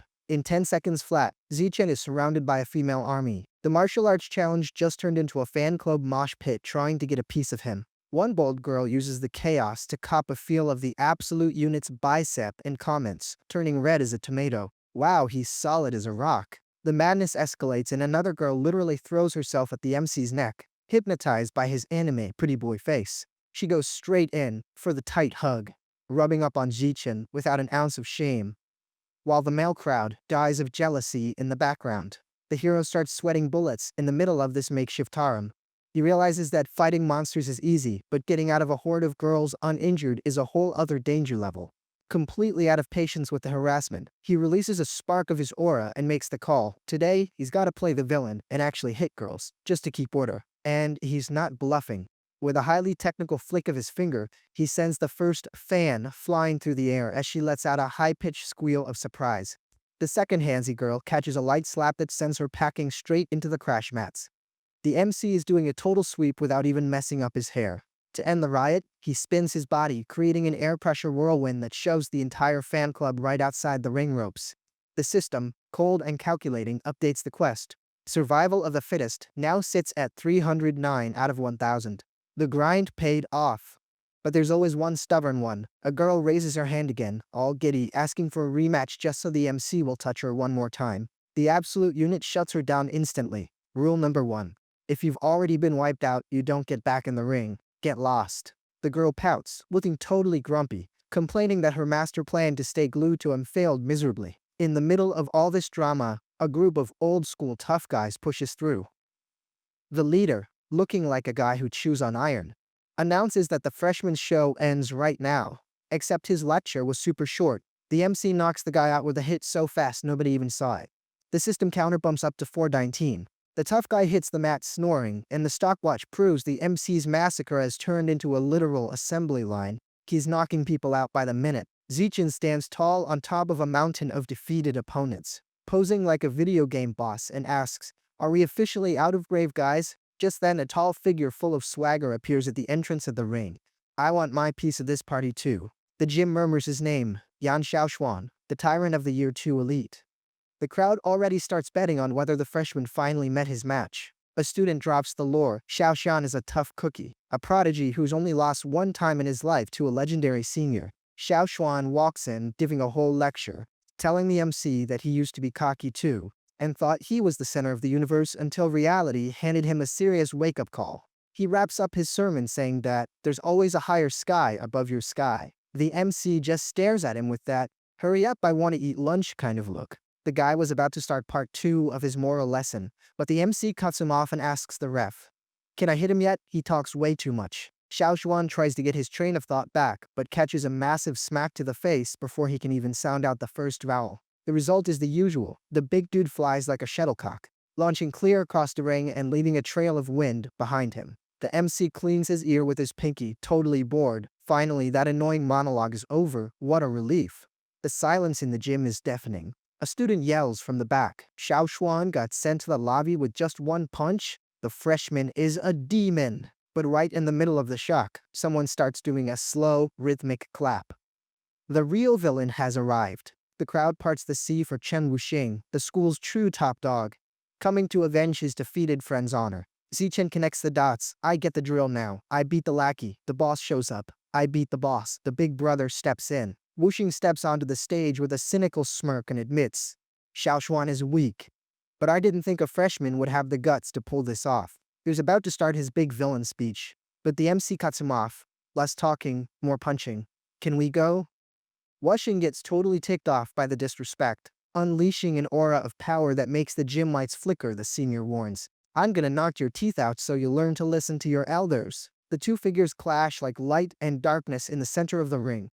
The MC is just thinking, "My bad, but I've got a schedule to keep." While Wuxing is still airborne trying to process the first move, the MC is already winding up his left hook to call it a day. The punch tears right through his defense. The senior Wuxing, with a "how is this even possible" look on his face, feels the impact and realizes that this freshman isn't even human. The crowd's reaction is just collective dead silence, bro. Everyone's jaw drops, looking like fish out of water, unable to process the beatdown the MC just handed to the so-called elite.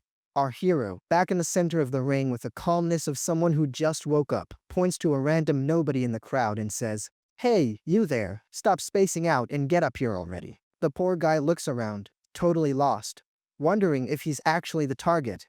But Sichin nods and asks if he's the only one who hasn't been clapped yet. The guy steps into the ring shaking in his boots, throwing up a peace sign and begging the MC to go easy on him. But deep down he's already thinking, "At least I'm securing that new smartphone." Except the fight lasts less than a busted battery on an old phone. The MC puts the dude to sleep with a simple flick to the forehead, and the system tallies up one more point for the quest. And then the vibe flips like night and day. The kids lose all fear and start shoving each other in line, yelling that losing to Lin Zichen doesn't even hurt, and that the raffle prize is all that matters. The MC doesn't even need to change his stance. He dismisses another joker with a casual backhand slap, and the system dings, racking up the count non-stop. The line to get a beatdown is longer than the line at the DMB.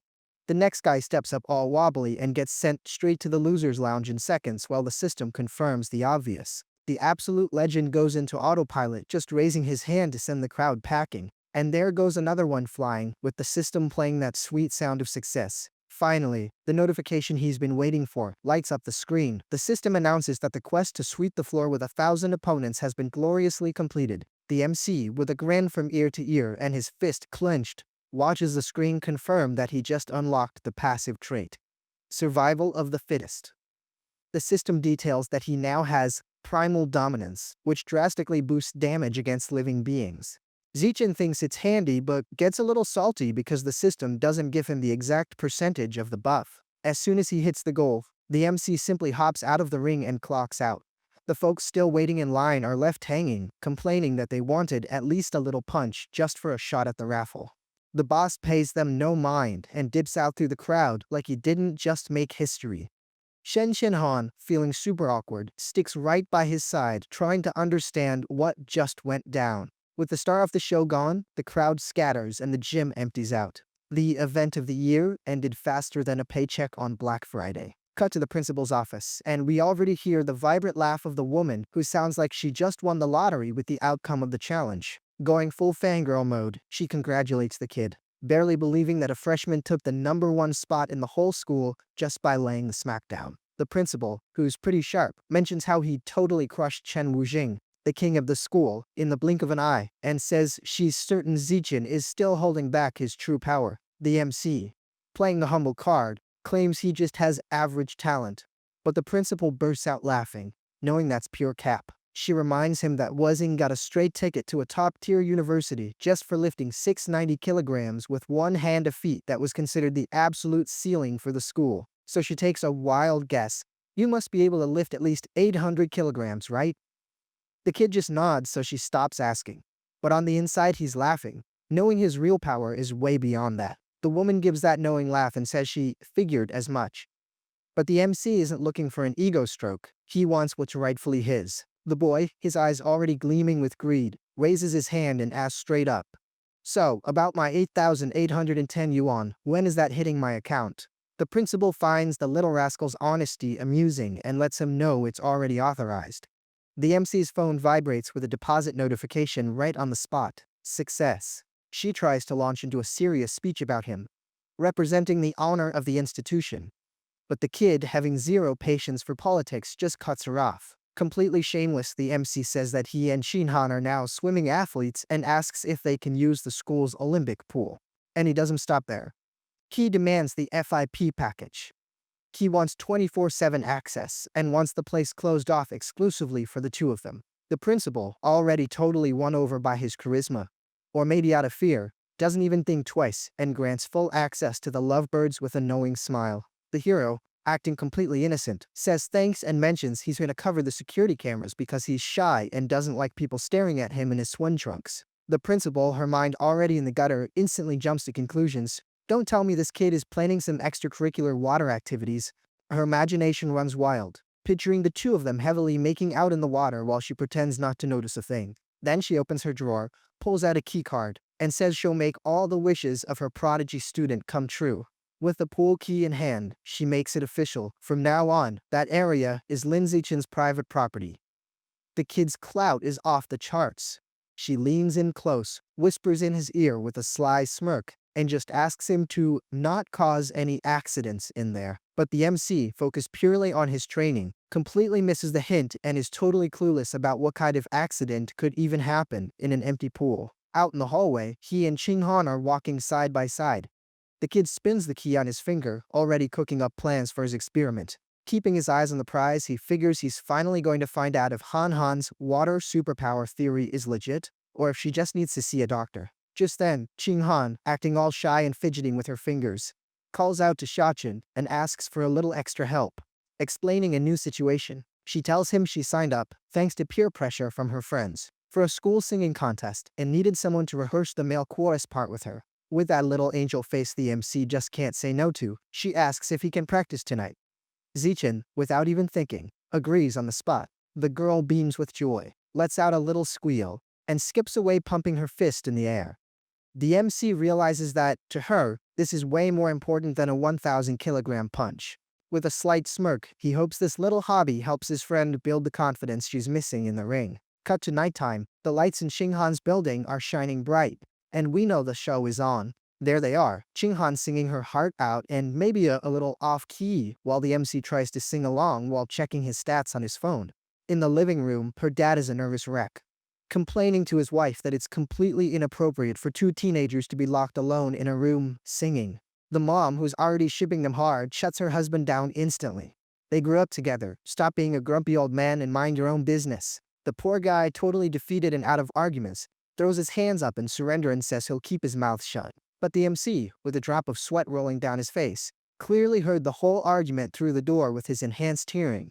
Talk about awkward. After a few hours of their duet, he stands up, says the practice was super productive and tells her to focus on her homework before going to bed. Right before walking out the door, he drops a final reminder. Tomorrow, right after class, straight to the pool. And don't forget to bring your swimsuit, alright? Shidan waves goodbye with a smile that could light up the whole block. While the MC already has the entire schedule for his experiment mapped out in his head. Lying in bed, the girl turns as red as a tomato just imagining the scene at the pool. Xiaochun's invitation really caught her off guard. Then hits that classic existential dilemma. She opens her closet and goes into full panic mode, having no clue which swimsuit will make the best impression. The struggle is real, bro. She spreads her options out on the bed, looks at one, looks at the other, and sits there having an internal debate worthy of the Super Bowl. She picks up the black bikini, feels her heart race, and, dying of embarrassment, wonders if that isn't a little too extra for a simple training session. The poor girl's imagination takes off without clearance, picturing the two of them sharing a swimming lane, and she totally short-circuits over her own excited thoughts. But she takes a deep breath, tries to cool her blushing face, and thinks, it's just Xiaochen. Chill out. In the end, she packs the bikini into her backpack with shaking hands. Cut to the next day. The school's front entrance is shining under the sun. D-Day is finally here. The Olympic pool is right there, a crystal clear blue carpet, just waiting for the two lovebirds for the MC's private little show. And our hero is already in position, rocking his swim trunks, arms crossed, striking an elite instructor pose, just waiting for the damsel to show up. He double-checks the cover cameras, and the system's voice in his head confirms. Blind spot secured, boss. You're clear to proceed with the plan. Suddenly, he hears that sweet voice calling his name and turns around, curious to see his partner's look. And oh boy, when Shinhan walks out in that bikini, the MC feels his system practically glitch out. He's left completely speechless at the sight of her. All smiles, but with that deadly shyness. She apologizes for taking so long, glowing so much that Zichen almost needs a pair of sunglasses. The MC clears his throat, trying to keep up that I'm just a man of science vibe, and tells her to step in slowly. But on the inside, the dude is totally geeking out. Already waist deep in the water, Zichen calls her over to start the immersion test. And Xinghan agrees, completely on cloud 9 just being there with him. Then, the two of them dive deep, swimming side by side in the crystal clear pool, in a scene straight out of a cheesy Hollywood rom-com. They swim in perfect sync, the bubbles rising slowly, and the vibe gets more and more intimate with every stroke. Right then, we notice that Xinghan's eyes are locked onto something weird happening with her hands underwater. Suddenly, the girl stops dead in her tracks, grabs the MC's arm, and looks absolutely terrified. But she just spotted a great white shark. With her eyes wide in pure panic, she points frantically at the surface and signals for the main guy to go up right away. Our guy doesn't waste a second. He grabs her waist and pulls her up with everything he's got. The two shoot up like a rocket, with her clinging onto his neck for dear life. As soon as they pop their heads out, the MC, already in full bodyguard mode, asks what went down. Henhan is pale as a ghost, refusing to let go of Zichen. The terrified girl drops the bomb. She felt like the water was passing straight through her body. That glitch in the Matrix was super spooky, bro. She tells him to pay close attention and holds out her hands to prove her point. The water slips and passes right through her as if her skin was made of light or smoke. And it's no optical illusion either. We actually see the water phasing through her hand like she's a total hologram. It's a bizarre and fascinating power all at once. With her brain short-circuiting and bordering on a meltdown, she asks what on earth is happening to her and why she just turned into a human strainer. The MC looks at the whole scene, his brain running at 1,000,000 miles an hour, and pieces it together instantly. That's it. The awakening of a hydrogel superpower or aquatic intangibility. Staying completely focused, our boy asks to examine her hand up close, playing the mad scientist to figure out what's really going on. He analyzes every inch and realizes that, other than the fact that water phases right through it, her skin and texture look totally normal on the outside. At this point, the MC, acting with total professionalism, suggests they get out of the pool so he can examine the rest of her body and see if the glitch spread. The girl blushes all the way down to her soul at the idea of a full-body exam. But she ends up agreeing, while her imagination is already blasting off to another galaxy. Cut to the next scene, and she's already lying on a lounge chair, super embarrassed, calling his name in a vibe that's hotter than asphalt on a summer noon. Except the MC's scientific exam is basically just dumping buckets of water on her to see where it passes through. Already out of patience, she asks when this clown show is going to end. The MC, looking like he's writing a doctoral thesis, concludes that the test failed on the rest of her body and that absolutely nothing weird happened anywhere else. Then he delivers the medical verdict. For now, the ghost mode is strictly limited to her hand. She just lays there, lost in thought, trying to figure out how that's even useful. Then she drops this gem. She asks if the reason she can't hold her pee is because that part of her also lets water phase right through. The poor MC has no idea where to hide his face and just nods along so he doesn't make it worse. Trying to be helpful and supportive, Zichen starts saying she should let him know the next time she feels the urge. But he realizes how bad that sounded, turns beet red, and backpedals super fast. asking her to just focus on noticing if any other part of her body changes states. The silence gets crazy awkward, and the MC curses himself out in his head, thinking that for a split second, he sounded like the biggest creep in school. But then it finally clicks for Chinhan and she lights up, realizing she's officially a superhuman with elemental powers now, rocking that fired-up anime protagonist look. She starts daydreaming about the day she'll unlock 100% of her martial arts potential, and her goal is crystal clear. She wants to be strong enough to fight shoulder to shoulder with Shashin as his perfect partner. Cupid is seriously working overtime right now. Cut to the city at night, a giant billboard is playing a commercial for a luxury cyborg while the hustle and bustle on the streets just never stops. We step into a high-end martial arts supply store, and the super-friendly clerk welcomes the next customer. The guy walks in looking sharp and, without saying a single word, slaps a heavy, no-limit metal black card right onto the glass counter. It's our MC casually flexing his plot armor cash. He drops the most absurd order of the week, 100 units of wild giant eagle meat. The clerk goes into full shock, stutters, and almost drops her tablet, but the MC just slides over his delivery address like it's the most normal thing in the world. The girl recognizes the dude as that little rich kid who was dropping a fortune the other day. She thinks to herself, this guy has got to be the heir to some mafia family. Still, business is business. With a professional smile and her eyes gleaming at the thought of that commission, she closes the order and even asks for a 5-star rating on the app. Cut to the MC already holding his package. He does some quick math and sees that today's 120,000, added to what he already had, leaves him with a solid balance of 210,000. The kid is straight up bawling. He opens the box and is greeted by premium cuts of eagle meat.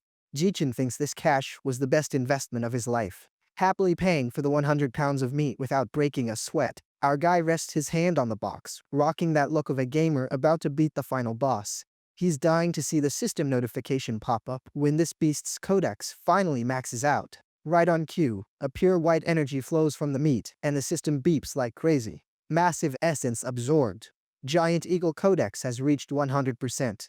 In the spiritual plane, the ground shakes, and a massive eagle made of pure light appears gliding right over him. The beast is so colossal that its wingspan doesn't even fit in his field of vision, my dude.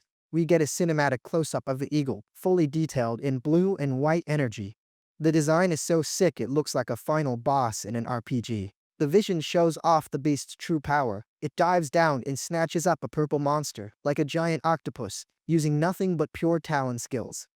The eagle is an absolute unit, man. Just then, the system stamps the notification. Codex unlocked. A new biological attribute is injected into the MC, the legendary Eye of the Sky. Zichen's eyes glow with an intense, electric yellow. The description explains that his field of vision just became 360 degrees, and his motion tracking is now on par with military radar. In a close-up of his eye, the pupil focuses and dilates exactly like a real eagle's. The biological upgrade was a complete, flawless success. The kid's vision literally turns into a spy satellite. He can see the street from way up high with circles and vectors showing off the insane range of his new power. To test it out, he zooms in aggressively on the crowd down below, locking onto a random guy who's miles away. The power is so broken that he can clearly read the text messages on the dude's phone. Shocked, the MC concludes that this eagle vision is the ultimate espionage tool. Snapping back to reality, Zichin arrives at his luxury apartment. He walks toward the living room, just wanting to kick back and relax. Except he opens the door and gets a mild jump scare. There's a whole squad his family and some tagalongs sitting on the couch, waiting for him with that "we need to talk" look. In the background, the TV is blasting at full volume, showing a winged monster lifting a whole truck. The news anchor is talking about a triple fuser who lost it and wreaked havoc in the neighboring city. On the screen, some boomer expert is totally trashing genetic fusion. He argues that the true path is evolving pure human potential, not turning into some hybrid freak. But our Oiztai with a mustache isn't having it and fires back right away. Pure martial artists can't tank these wasteland beasts. Fusion is the only way we don't go extinct. Watching the drama unfold, the MC's dad frowns and comments that these fusion users are walking ticking time bombs, and their stories always end in tragedy. His mom, trying to be the optimist, thinks he's exaggerating. She says the government has everything under control, and the chances of a rejuvenated going rogue near them are basically zero. The dad then brings up the infertility issue. They lose their chance to start a family. His mom, practical as ever, replies, "Just have kids before injecting the gene, duh." At that exact moment, the woman's eyes go wide and she looks at the door. It finally clicks that they aren't alone in the room. She sees the MC standing there and turns bright red with embarrassment. Super awkward, she asks if they said too much nonsense in front of their son. To break the ice and kill the awkward tension, his dad scratches the back of his neck, gives a sheepish smile, and changes the subject instantly. Well, since you're here, let's hit the dining table. Dinner's ready. Right in the middle of dinner, his dad drops the official gossip. He announces that tomorrow is the big school singing contest, and Han Han signed up to steal the show. His mom, already hyped, says they all need to go as a squad to support her. His dad agrees, saying Shihan is practically a daughter to them anyway. The MC just lets out a muffled with a full mouth, completely ignoring the drama. The kid is 100% focused on restocking his calories with his mom's cooking. Cut to the next day. The school stage is looking super fancy with flashing lights and a packed auditorium, giving off major music festival vibes. Right in the middle of the crowd, the MC's parents pop up wearing fan headbands and everything, screaming that Shen Qinghan is the best singer in the world. Meanwhile, backstage in an empty, quiet room, the MC is helping Qinghan with the final preparations. The mood is more intimate than ever.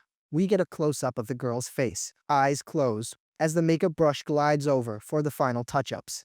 The makeup artist for the day is the MC himself. Qinghan, feeling his touch and already dying of embarrassment, peach one eye open and asks why he's staring so much. The boy flashes a cheeky smile and drops the ultimate riz. He tells her straight up that it's impossible not to stare because she looks absolutely gorgeous today. The girl turns as red as a cherry tomato. That compliment was a 2,000-pound punch straight to her heart, man. But the piece is short-lived. A friend pops up at the door, already teasing them, asking if the lovebirds are finally done being all mushy backstage. Shingon tries to explain herself, saying she's terrible at doing her own makeup, but her friend jokes, "You guys look like an old married couple living out some pure romance. Gross." The MC strikes a pose with the brushes in hand. He brags that with his high-level stats, being a makeup expert is just another skill on his resume. The third wheel bounces with a little wave, saying she doesn't want to ruin the romantic vibes, but reminds Qinghan that she's hitting the stage after 2 more acts. Shingan, looking like a boiled bell pepper, can only mumble that she got the message. The door closes, and their wingman friend leaves the two of them alone again for the grand finale of their prep time. The MC, being the perfect gentleman, says he'll walk her right to the edge of the stage so she can focus. But he notices the girl can't even make eye contact anymore. She's completely frozen, my guy. She fidgets with her dress, her hands are shaking, and the nervousness is practically oozing from her pores. She gets close to him, trying to say something important, but the words just won't come out. She grabs onto his arm so she doesn't collapse from anxiety. Then her bizarre, uncontrollable power strikes again. She looks down in panic, telling him with a choked-up voice that she couldn't hold it, and her dress is completely soaked right around the thigh. The poor girl has a total meltdown and starts crying. She's in full-blown panic mode because she's only minutes away from stepping under the spotlight. The water leak even made a puddle on the floor. She says that if she embarrasses herself like this on stage, the friend who signed her up will hate her forever. The MC, keeping his usual cool, tells her to take a deep breath. He warns her that crying is going to ruin the flawless makeup he just did, but she just stutters in total despair. The two of them just stand there in this deafening, awkward silence. The situation is trickier than defusing a bomb with a toothpick. Out of nowhere, the MC gets a genius idea. A 1,000-watt light bulb just clicked on in his head. The solution was staring him right in the face. Our guy locks eyes on the heavy window curtain in the room and instantly starts cooking up a rescue plan. Without wasting a second, Jichin spots a pair of scissors just chilling on a stack of books. The fashion emergency plan goes into immediate effect. And our hero has absolutely no mercy for school property, man. He yanks down the heavy velvet curtain and takes the scissors to it without a second thought, shredding the fabric, with skills that would put any Milan fashion designer to shame. He tosses the fabric on the table and starts making precise cuts.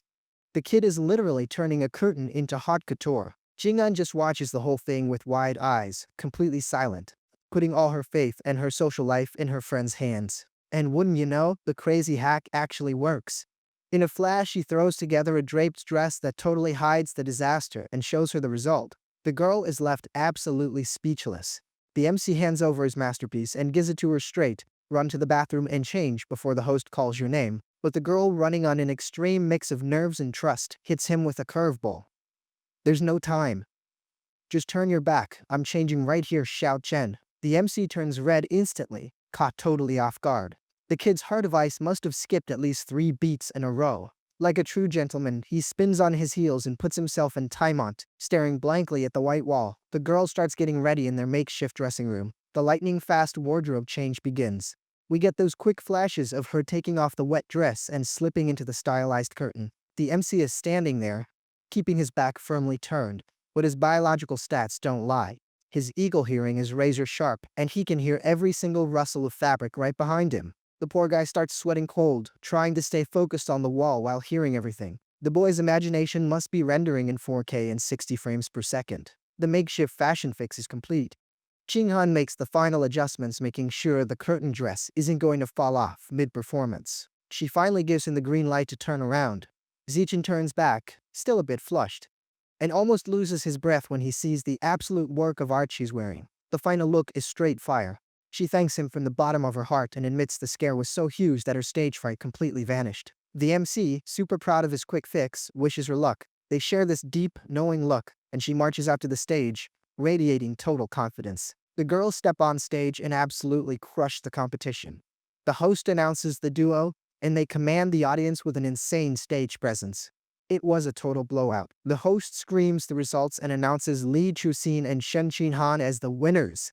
They hug it out in the middle of the stage, celebrating like crazy. And the MC is right there in the crowd, playing the role of the proud stage dad, giving a little smirk and clapping for his protege. But it's not all sunshine and rainbows at the after-party. Some snobby hall monitor storms into the backstage room panicking, demanding to know what vandal chopped up the luxury curtains. Guess who took the fall? The 2 lovebirds got slapped with after-school detention, having to scrub the entire classroom and auditorium as their punishment. The MC, rocking his best "I didn't do anything" face, figures the cleaning duty is a fair price to pay to save his friend's skin and her dress. Out of nowhere, the system dings in his mind. He hit the milestone of 1,000 co-op tasks and unlocked the social animal attribute, which gives a buff to nearby allies. Our guy lets out a slight smirk. He really wasn't expecting to unlock a support bonus by being the dude who handles everything solo. Chingan's life literally changed overnight. Now she's the popular girl at school, with all the girls complimenting her style and constantly inviting her out to karaoke. The girl, absolutely glowing, says yes to every hangout. The story shows that this contest was the exact spark she needed to get back the self-confidence she'd lost. And the glow-up wasn't just social. With her head back in the game, her progress in martial arts took a massive leap, becoming more stable and stronger than ever. The MC is also riding the high of his success. Praised by everyone, he starts collecting regional championship trophies like their baseball cards. The kid has stacked so many titles that his bedroom shelf is starting to look like the trophy room at a historic museum, proving he's also a beast in business. He locks down sponsorship deals and becomes the official brand ambassador for an old friend's dojo, making their marketing go through the roof. Pooling all his prize money and partnerships, Jichen breaks past the 900,000 yuan mark. He can already smell his next upgrade, and sets off to hunt down a new codex. Off he goes to his usual store. The clerk with the generous physical attributes greets him with a huge smile, saying she set aside a special order just for him. The box holds fresh stealth lizard meat, a beast famous entirely for its ability to turn completely invisible in the wild. The MC doesn't waste a second and absorbs its essence.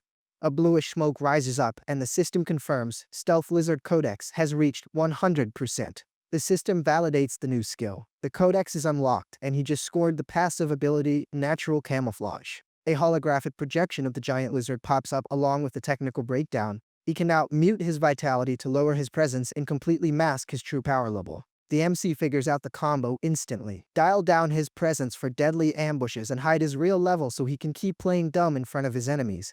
With the power-up fully installed, he snaps back to reality and remembers he's on a household side quest, picking up his mom's birthday cake. Strolling casually down the sidewalk, an authoritative voice yells at him to freeze. The MC stops in his tracks, wondering who would even have the guts to pull up on him like that. Then he sees the reason for the roadblock, a fierce redhead, rocking a generous neckline and skin-tight clothes, being escorted by 2 absolute meatheads armed to the teeth. One of the elite guards gets a good look at our hero's face and freezes. "Zichen? Is that really you, kid?" The guard blurts out, totally caught off guard. The MC barely recognizes the face, but his memory doesn't fail him. "Senior Jonkai? What are you doing in that uniform?" Zichen's gaze drops to the ground and he goes cold for a second. He realizes his senior's legs are now high-tech robotic prosthetics. ending in sharp metal claws. Junkai lets out a somewhat bitter laugh. He explains he got kicked out of school, got into a nasty motorcycle wreck, and ended up losing both of his legs. In a quick flashback, we see him inside a medical pod. He mentions he hit the jackpot by getting into the cybernetic recovery program run by the ultra-powerful Mecha God group. The MC discreetly points at the woman being escorted. The guard whispers that she's the last surviving member of the Rat God cult that the cops couldn't track down. The older, grumpy guard cuts the small talk and tells Jankai to get moving. The senior complies immediately, leading the prisoner escort away. Jankai waves goodbye. Our hero is left standing in the middle of the sidewalk, processing the heavy info he just got. The MC gets super thoughtful and suspicious. He finds it really sketchy that public security took months to find the cultists, while this Mecha God group snatched up the last survivor in just a few days. Sporting that serious look of someone who just sniffed out a major conspiracy, he draws the obvious conclusion. This Mecha God group is a dangerous tech powerhouse and definitely not some clowns he can underestimate later on. Right then, the MC's phone buzzes in his pocket and it's his mom giving him the usual earful for being late with the cake. He tells her he's on his way, but she warns him to stay on high alert because the city's vibe is feeling pretty off. Turns out, the party is a double birthday, my guy. Han-Han and Jichin were born only one day apart, so the families pooled their cash together to throw one massive celebration. And for this 18th birthday, the rite of passage was made official. The two of them are right there, side by side, blowing out the candles on a giant cake while their parents film the whole thing. Then it's time for the gift exchange. Han-Han hands hers over to Xiaochen with trembling hands, and he returns the favor by passing his present to her. But right at the peak of the cute moment, out of nowhere, a deafening crash rips through the air. The living room wall cracks, and the intense vibration instantly kills the party vibe. Things get spooky fast, and the house starts shaking like a leaf. The table flips over, the cake almost hits the floor, and everyone goes into total panic, thinking the end of the world just arrived as an earthquake. But the MC, with his survival instinct blaring, knows something smells super fishy. He feels this heavy pressure in the air and realizes this isn't geology at work, it's something way worse. And the cause of the rumbling? The scene cuts to the catacombs of Shanghai. An entire army of creatures with glowing red eyes like hot coals is waking up from their beauty sleep, completely ready to breach the surface. By the next day, the news is already blowing up on TV. The anchor, looking like she hasn't slept a wink, claims it was just a 4.2 on the Richter scale. Total routine stuff. The MC finishes his coffee in silence and says he's heading to school. On the TV, some expert swears up and down that Shanghai is totally safe and the risk of a real earthquake is absolute zero. Yeah, sure, trust me, bro. Just then, Han-Han walks in all dressed up and calls Xiao Chen so they can walk together. The MC, who's nobody's fool, just hits her with a cool nod of approval. Walking down the street, the girl super excitedly mentions that they're officially adults in the eyes of the law.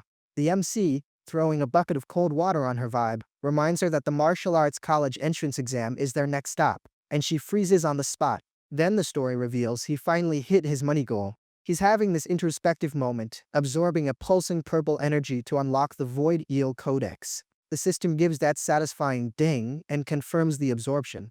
The Eel Codex hits 100%, and the MC's body starts buzzing with the brand new upgrade. In his spiritual plane, a bizarre creature appears swimming through the void.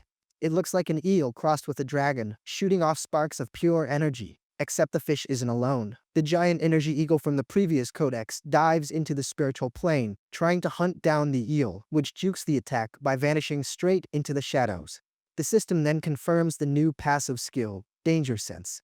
Now the MC can feel people's hostility from miles away and gauge anyone's power level just by smelling their aura. The MC, already plotting his next move, realizes this is the end of getting backstabbed by random chumps.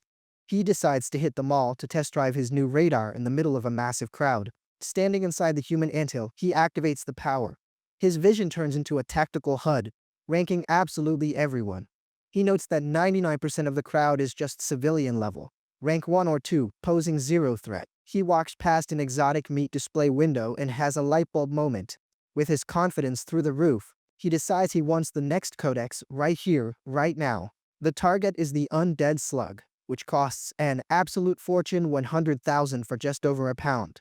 He makes his bank account weep and concludes he'll need to pick up a mercenary gig after exams to make up for the financial hit. The scene cuts to a massive, ultra-modern building. It's the Department of Education, where the fate of all these kids gets decided. We step into the president's office, and the vibe feels like a corporate funeral. The drama going down here is strictly big leagues, government-level stuff. A long-legged woman with the posture of an absolute queen is hunched over some reports. She complains that the performance of the Nanjing region has been totally stagnant and downright mediocre. The woman is Yuan Dongji, the vice principal of the elite university.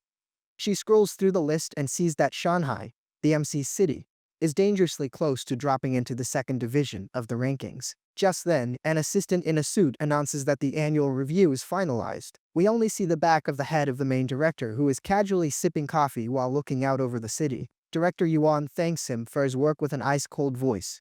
The woman literally radiates an aura of power that makes the poor assistant sweat buckets. The guy asks about the mysterious source location 36. She replies that the containment is fully operational. Otherwise, she wouldn't even be here wasting her time with entrance exams. The assistant breathes a massive sigh of relief. He knows that if that source ever blew up, the entire province would turn into a mutant wasteland in a matter of hours. The director, flexing absolute authority, dismisses the staffer. She tells him to focus purely on organizing the exams and to get out of her sight. The second the guy shuts the door, her iron mask drops. The boss lady finally allows herself a quiet moment of reflection. She stares out at the horizon, deep in thought. It's been decades since she last found anyone with the potential to be her direct disciple. She walks over to the giant glass window overlooking the coastline. Her reflection shows a woman sitting at the very top of the Marshall food chain. With a heavy sigh, she listens to the sound of the waves. It's the only noise that can manage to calm the absolute storm inside her mind. In this world, the Marshall entrance exam is a grueling 9-day marathon. Day 1 is the written theory test, designed to separate the meatheads from the actual brains. By the afternoon, things get real with the physical test.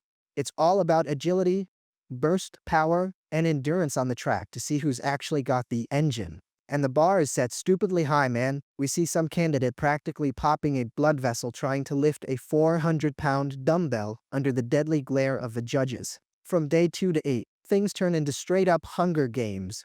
The students are dropped into a forest reserve to survive against wild beasts and each other. To wrap it all up with a bang, Day 9 is the compatibility test. It's the final verdict to see who gets sorted into the mecha path or the biological path. And today, June 7th, the gates finally open. The kids are swarming outside the school, a chaotic mix of pure anxiety and the heavy smell of energy drinks. The MC arrives escorting Haning. The girl has her head down, shaking worse than a broken blender from pure nervous energy. Our guy gives her uniform sleeve a gentle tug. A super simple gesture, but to her, it's worth more than an entire motivational speech. The poor thing is completely panicking. Shiaken. What if my power goes off right in the middle of the classroom? What if I leak water in front of everyone? The MC hits her with that signature little smirk, dropping his usual ice-cool charm. He's as chill as if you were just going on a grocery run, not caring at all who's watching. He pulls her into a massive bear hug, trying to pass some of his unbothered vibe over to her. Holding her close, he whispers in her ear, "Relax, Han. You studied, you trained, and I've got your back. Just go in there and do exactly what we practiced." The girl takes a deep breath, blushes, but totally regains her composure. She promises she'll give it her all, and the MC winks, confirming they're about to dominate the leaderboards. Showtime, the MC sits at his desk, pen in hand and a predator's look in his eye. He glares at the test paper like it's easy prey. He hands in his paper in record time, acing absolutely everything.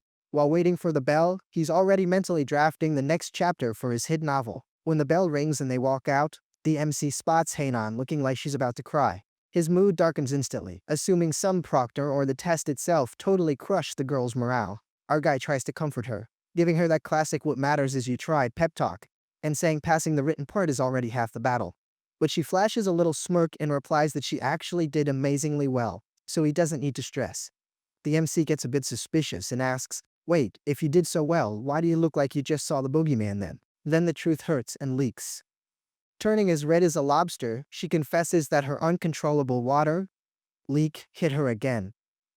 She sprints straight to the bathroom to dry off, while Zichin yells after her not to take too long because the physical test is about to start. And during the physical test, the kid absolutely humiliates the competition.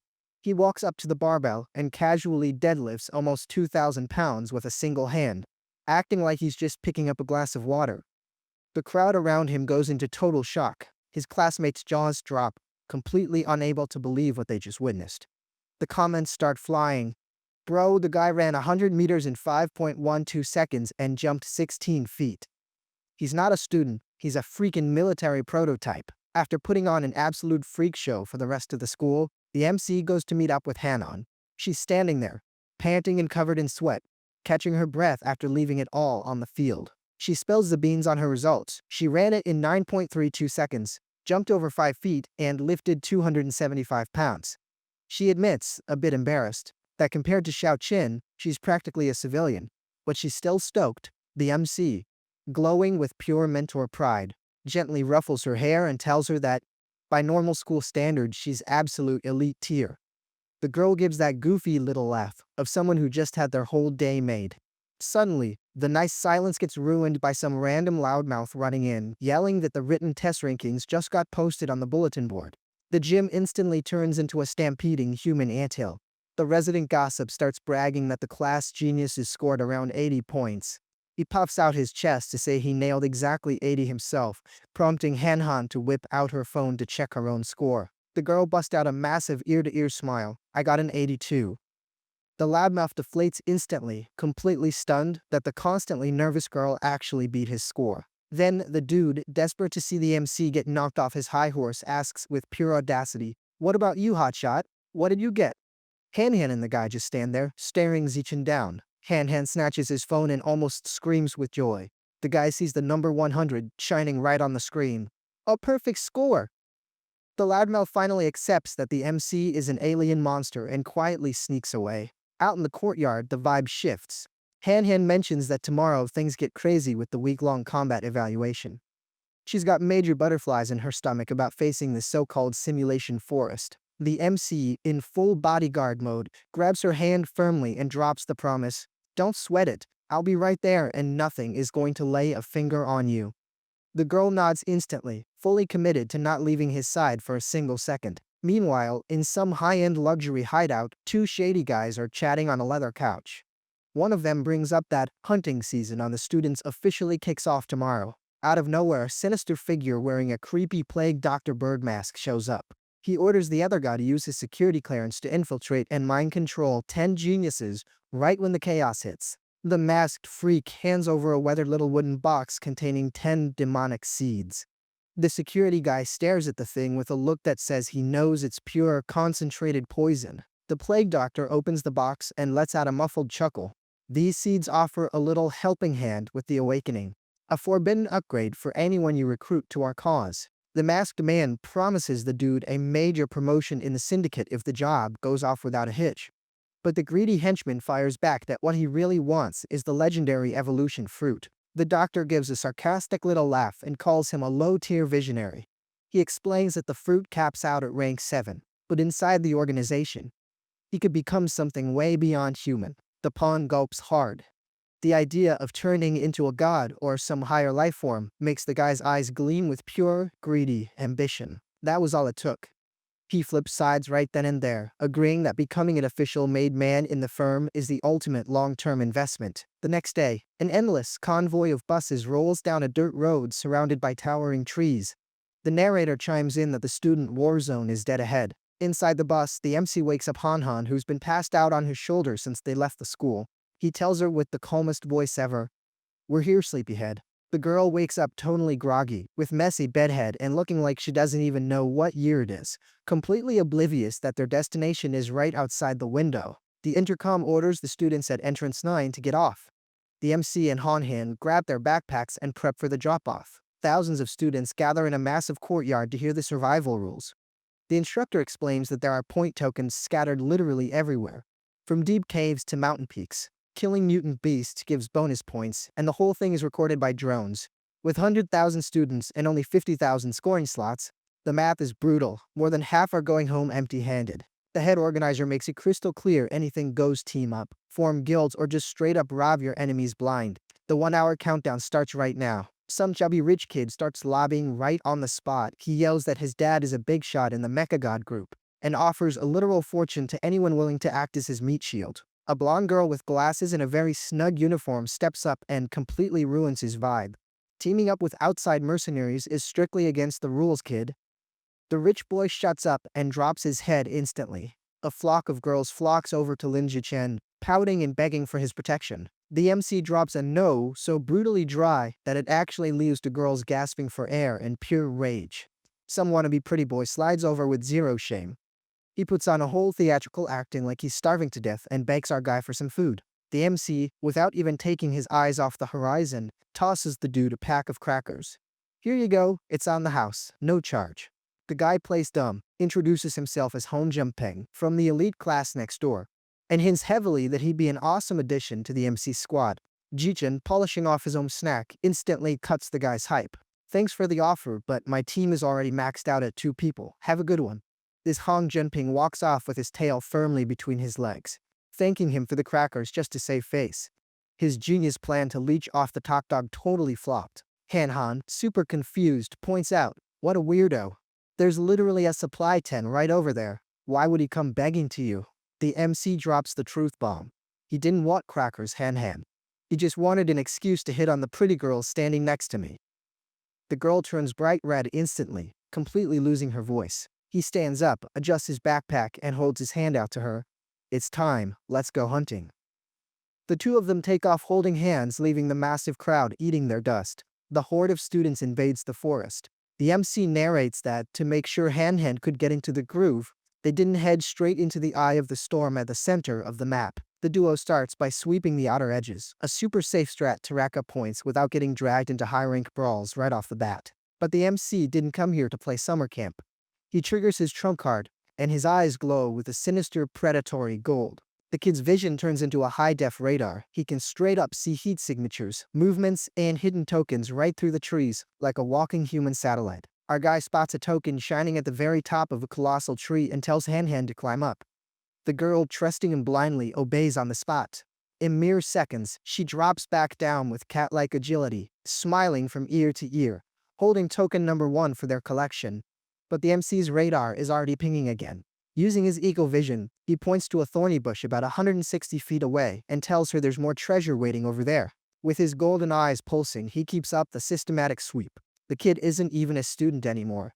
He's a pro treasure hunter, literally using wall hacks on the exam. His instincts don't miss a beat, and he's already pointing in the opposite direction, letting her know the next token is sitting right there, just waiting to be scooped up. And just like that, in a matter of minutes, the girl is already holding a stack of tokens that would make a Wall Street broker cry with envy.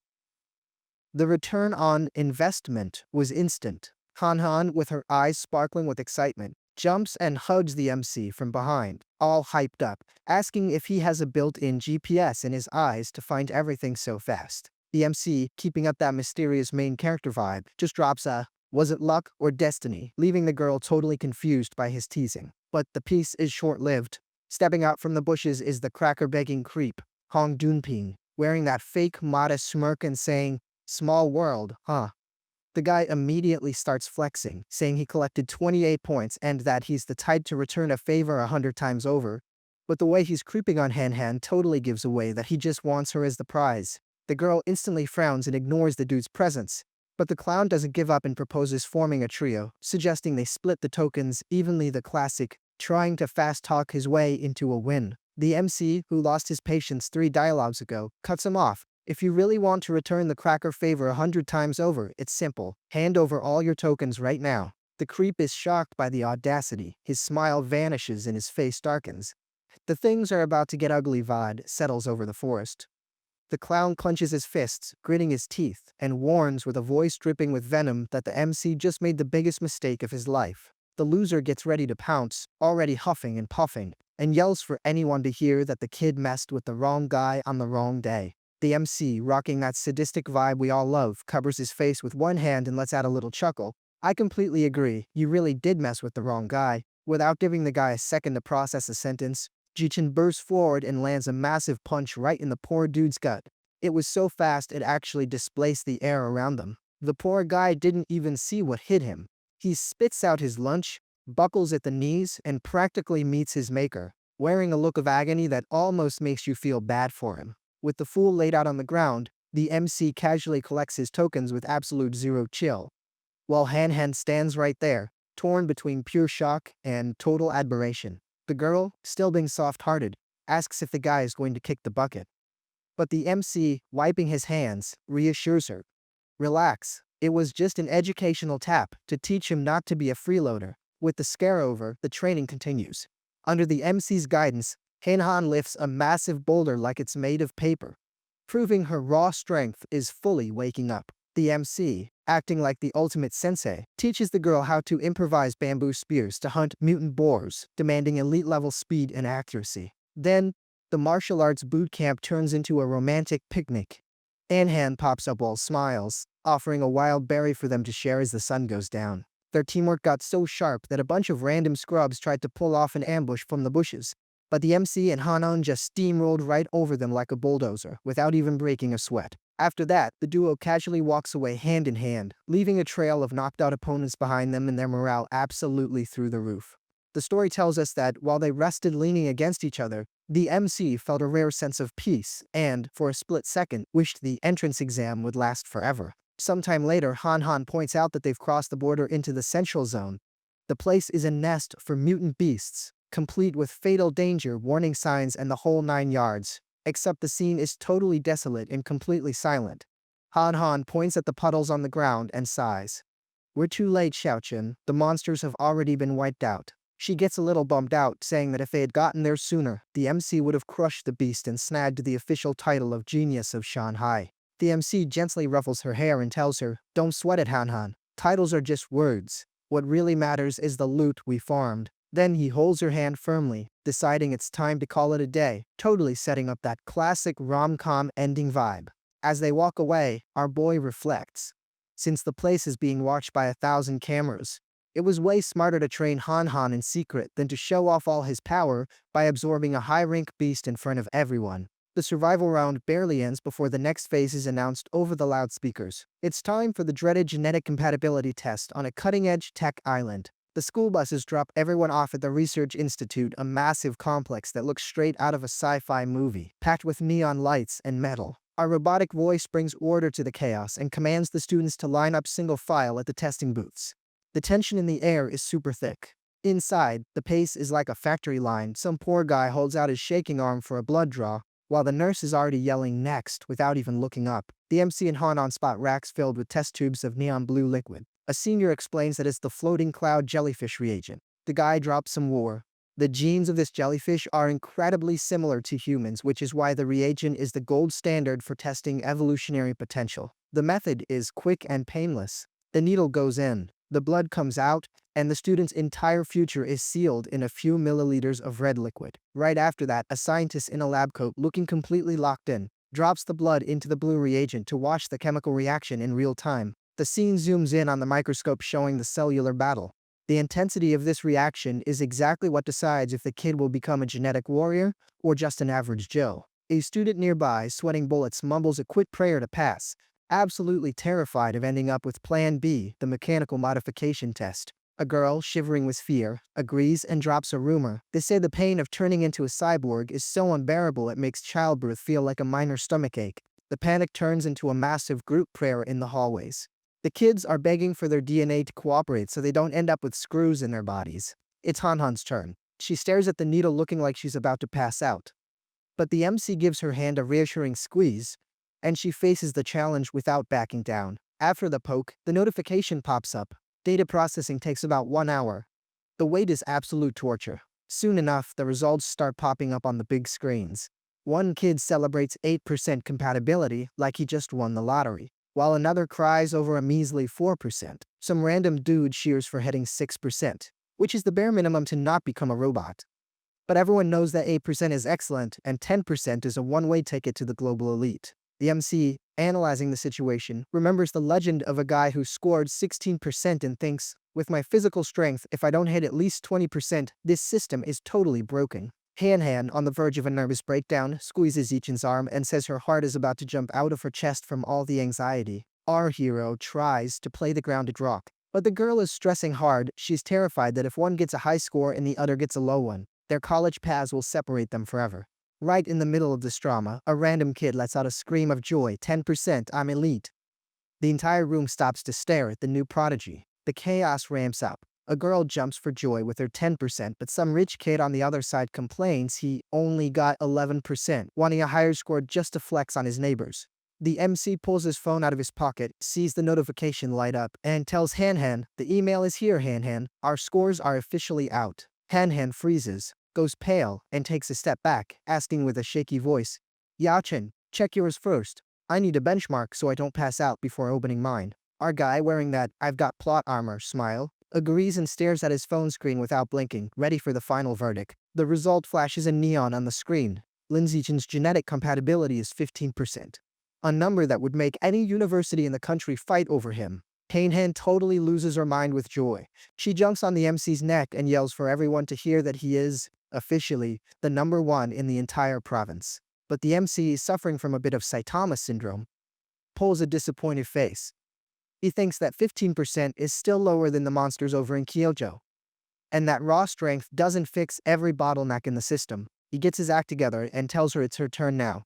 The poor girl freezes instantly, stuttering an "okay" that barely comes out, while her hand shakes as she opens the email. A friend tries to hype her up, saying she's going to crush it, but the girl is so nervous she can only let out an incomprehensible mumble. The exact millisecond the result loads, the MC's eyes go wide. He goes into total shock, staring at the screen like his phone just blew up in his face. The scene focuses on the trio. Han and her friend are also completely paralyzed, standing like statues with their mouths hanging open in the middle of the lab. The phone shows a bizarre visual glitch. The number starts spinning and updates itself to an unbelievable 21%, making everyone's brains completely short-circuit. The scene cuts to the monumental building of the Nanjiang Department of Education, where the air is thick with absolute seriousness. In a high-level meeting room, the big shots are sitting in dead silence. A powerful woman, sporting horns that just exude authority, runs the table and commands immediate respect. The boss lady, with a gaze that looks right through people, announces that the global processing is done and orders everyone to pull up the data on the new talents. The giant screen projects the MC's photo with his 15%. A suit comments, totally surprised that Shanghai High finally birthed a real monster. Principal Bai accepts the compliments, looking super proud, puffing out her chest for having Zichen as the highest score recorded up to that minute. Except the plot has a master twist waiting. The system beeps loudly, and Han's result pops up on the big screen, leaving the room in a literal dead silence. When the 21% appears next to Shen Qinhan's name, everyone goes into a meltdown. Nobody can believe a human could have that kind of natural affinity without dying in the process. Principal Bai, absolutely stunned and stuttering, recalls that Qinhan was just the MC's average friend. A C student that nobody really expected much from. The horned boss lady doesn't want to hear any excuses. She pins the principal down with a deadly glare, demanding to know who this miraculous anomaly is that just broke all the stats. The principal, sweating cold, suggests that the island's lab might be malfunctioning or that the testing machine somehow short-circuited. The woman with horns closes her eyes, lets out a heavy sigh, and mutters, "There's no other way. If the mountain won't come to me, I'll go to the mountain." She stands up from her chair with an oppressive aura and announces that she's heading there personally to see if this girl is the real deal or just a system glitch. Back at the island lab, it's total chaos. Students are yelling and pointing, swearing that 21% has to be a hack or a bug, while the proctors desperately try to keep order.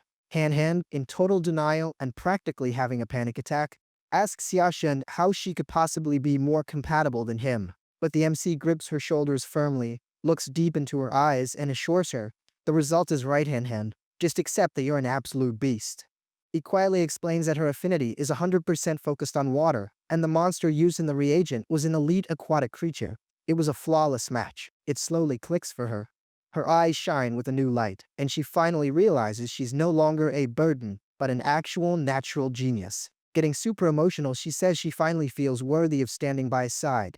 The MC smiles, confirming he never had a single doubt. The romantic vibe is totally ruined by some random guy who screams and points at the window. The couple drops everything to see what's coming in from the ocean.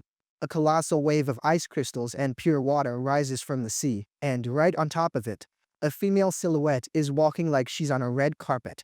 The horned woman surfs the wave with terrifying elegance. A student screams in panic. It's the Dragon Maiden, the legendary vice principal. The kids go into full panic mode, thinking the island is about to get flooded or that the woman came to cleanse the ones who failed. She glides straight from the wave onto the concrete in high heels, looking absolutely flawless. seeming more like a queen visiting her subjects than an examiner. The institute's scientists practically bow down to welcome Vice Principal Yuan. A local gossip whispers that she's the core pillar of the Yuan family, the absolute elite of dragon genes. The rumors fly.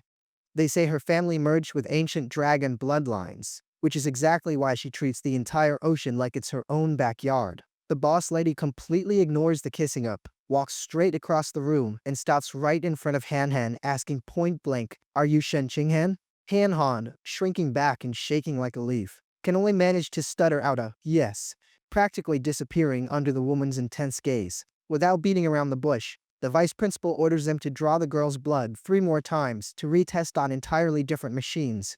The scientist rushes to obey. After the needle torture, Han Han comes back looking totally pale, complaining to her friend that she can't even feel her arm anymore from getting poked so much. An official scientist calls Shen Qinghan into a private room. She walks in on pure faith, fully convinced she's about to be arrested for genetic fraud. The girl walks into the boss's office all hunched over, wearing that guilty look of a kid who just broke her mom's expensive vase and is waiting for the slipper. But the vice principal is just sitting there lounging in her chair with the smile of someone who just struck gold, announcing that the final analysis is complete. She jumps up excited as a little kid. Unbelievable. All 3 tests confirmed it, 21% pure compatibility. Then she gets right up in Han Han's face, with a look that chills the soul, and drops the hammer. "Kid, I've made up my mind. You are going to be my direct disciple." Han Han's brain completely short-circuits. She stands there frozen, stuttering and asking if the woman didn't accidentally drink the blue reagent by mistake. The master relaxes again, and, with a simple flick of her finger, makes the water in her glass dance in mid-air, telling her that with the right training, surfing tsunamis will just be a casual hobby for Han Han. The water turns into a perfect, stylish whirlpool right in front of the girl. The woman guarantees that Han Han has the exact DNA needed to become the next goddess of the seas. The girl, totally flustered, says everything is moving way too fast and asks for a moment to talk to Xiao Chen before deciding her entire future. The vice principal cuts the mushy stuff right then and there. "There's nothing to think about. Being my disciple is a golden ticket. You'll have absolutely everything money and power can buy." She tosses her resume and the terms onto the desk, stating that she is the ultimate authority here and that Han Han's destiny is now locked into the elite university. Period. With that, she gets right in Han Han's face, practically headbutting her with pure intimidation, and asks if the girl has any real objections. The poor kid, shaking worse than a jackhammer, just shakes her head no while her whole destiny changes forever. Then the boss lady, sensing she's already won the match, whips out her phone with the speed of a gunslinger, projects her QR code right in the girl's face and commands, "Great, add me on WeChat right now so we can speed up this paperwork." The poor girl barely even has time to process oxygen. She whips out her phone and adds her new master on the app, feeling totally awkward, like she just got kidnapped straight to the top of the martial elite without even being asked. But the woman is super practical and instantly drops the first spoiler of her new life. She mentions that Han Han isn't alone because there's already another disciple in the lineup, a 10-year-old apprentice that Han Han can already consider her older martial sister. With that, she forwards a picture of the senior disciple. When the notification pings and Han Han opens the image, her hair practically stands on end. The photo looks like it was ripped straight out of a fantasy epic. And what a picture, man! The so-called sister is a platinum blonde with an ice-cold glare, wielding a spear that looks like it's glowing, floating in some creepy, overgrown forest with a pose that screams she eats danger for breakfast. Absolute total badass. Then Han Han's memory hits her like a lightning bolt. She recognizes those features instantly, and the name Bai Shui, her old classmate, starts hammering in her head like a jackhammer. Super curious and already suspicious, she gathers her courage, turns to the boss lady, and asks, "Master, what's the name of this mysterious senior disciple?" The boss lady answers without missing a beat, "Lu Ganshui," and, since absolutely nothing gets past her, she instantly narrows her eyes, suspiciously asking if Han Han happens to have crossed paths with the girl before. Han Han tries to explain that she had an identical friend in elementary school named Bai Shui, who completely vanished off the face of the earth, which is why she was so curious. But her master shuts it down with the coldness of an iceberg. She states flat out, leaving zero room for argument, that it's physically impossible, ending the topic before it turns into some wild fan theory. Then she changes the subject, pointing out that Han Han's compatibility is freakishly high, and that she needs to run a quick diagnostic on the girl's frame to figure out where all that power is coming from. The master's hand starts glowing with a blue energy and gently touches our girl's chest. Han just stands there with her eyes squeezed shut, tighter than a guitar string in sweating bullets. Suddenly, the boss lady's eyes go super wide. Her confident expression vanishes, totally replaced by pure confusion, like her internal scanner just hit a blue screen of death. She jerks her hand back abruptly, her face pale as if she'd just seen a ghost, and mutters to herself that this whole situation is way too weird to be true. Han starts sweating cold, thinking she's got some kind of factory defect.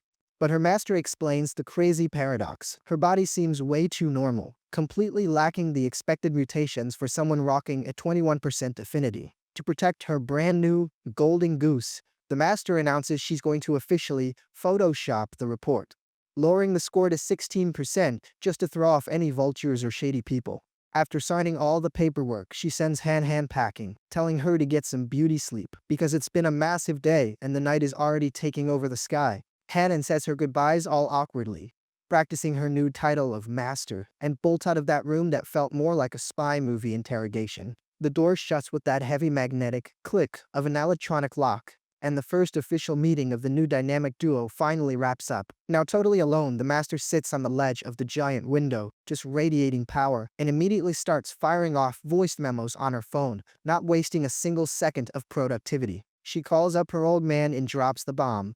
She secured the 21% disciple and guarantees that her background check and the MC's too is crystal clear. The old guy on the other end, absolutely hyped about the news, says this girl is a rare gem and is going to bring unimaginable profits and prestige to the family down the road. He drops the ultimate order: never let anyone find out this girl's true talent. The master, totally compliant, confirms that the secret is locked away in a vault. Outside, the MC is giving Han a ride on the back of his bike. He mentions that this whole getting a master out of nowhere thing is super sketchy, and the girl agrees that destiny definitely slammed on the gas pedal today. Zichen, being practical as always, tells her to chill out. If the woman is cool and actually shows you the ropes, there's absolutely zero problem having a powerhouse for a master. And he finishes it off with some classic main character wisdom. If she turns out to be toxic, just train twice as hard, get super strong, and tell her to take a hike.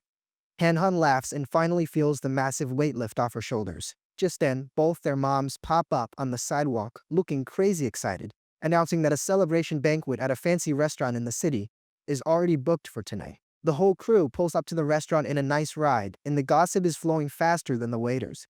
Han's mom is absolutely glowing because, against all odds, the two lovebirds are heading to the exact same elite university. Inside, the party is absolutely lit. There are toasts flying left and right, endless laughs, all celebrating the couple snagging first and second place in the exam. It's a massive win for the neighborhood. After the epic feast, they say their goodbyes in the parking lot, throwing around the usual drive safe remarks as each family heads off on their own way. Night falls with a cinematic full moon. But that festive vibe turns into that dead silence we all know is the official warning that some drama is about to go down. In the quiet hallway, we hear the metallic click of a lock, a clear sign that the day still has one last surprise to end things with a bang. The one opening the MC's bedroom door is Han's mom, all giddy and giving that "I know exactly what's up" look, warning him that his visitor is on the way. But the person who shows up at the threshold is Han in pink pajamas, turning redder than a ripe tomato, asking in a tiny voice if Jiken was going to sleep with her again. The girl totally short-circuits, getting super defensive and stuttering that it's not like that at all, and that she just came over to have a serious adult chat with her friend. She walks past his mom dying of embarrassment and announces she's locking herself in the MC's room to talk over something really important with him. The MC's mom just stands there with a huge grin from ear to ear, thinking, finally.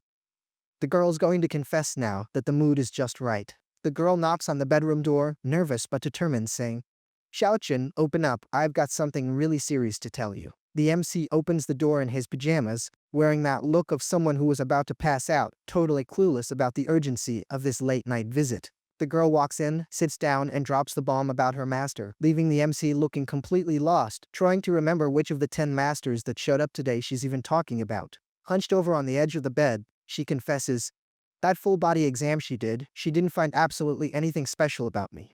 The MC sits down to listen with full attention. She goes on to say that not even the wave-riding badass could explain how she has this freakish affinity with water while being so physically average. The MC is totally mind-blown. If not even the vice principal of an elite university could find the secret, This mystery goes deeper than the ocean. He leans in, drops into serious mentor mode and lays down the law.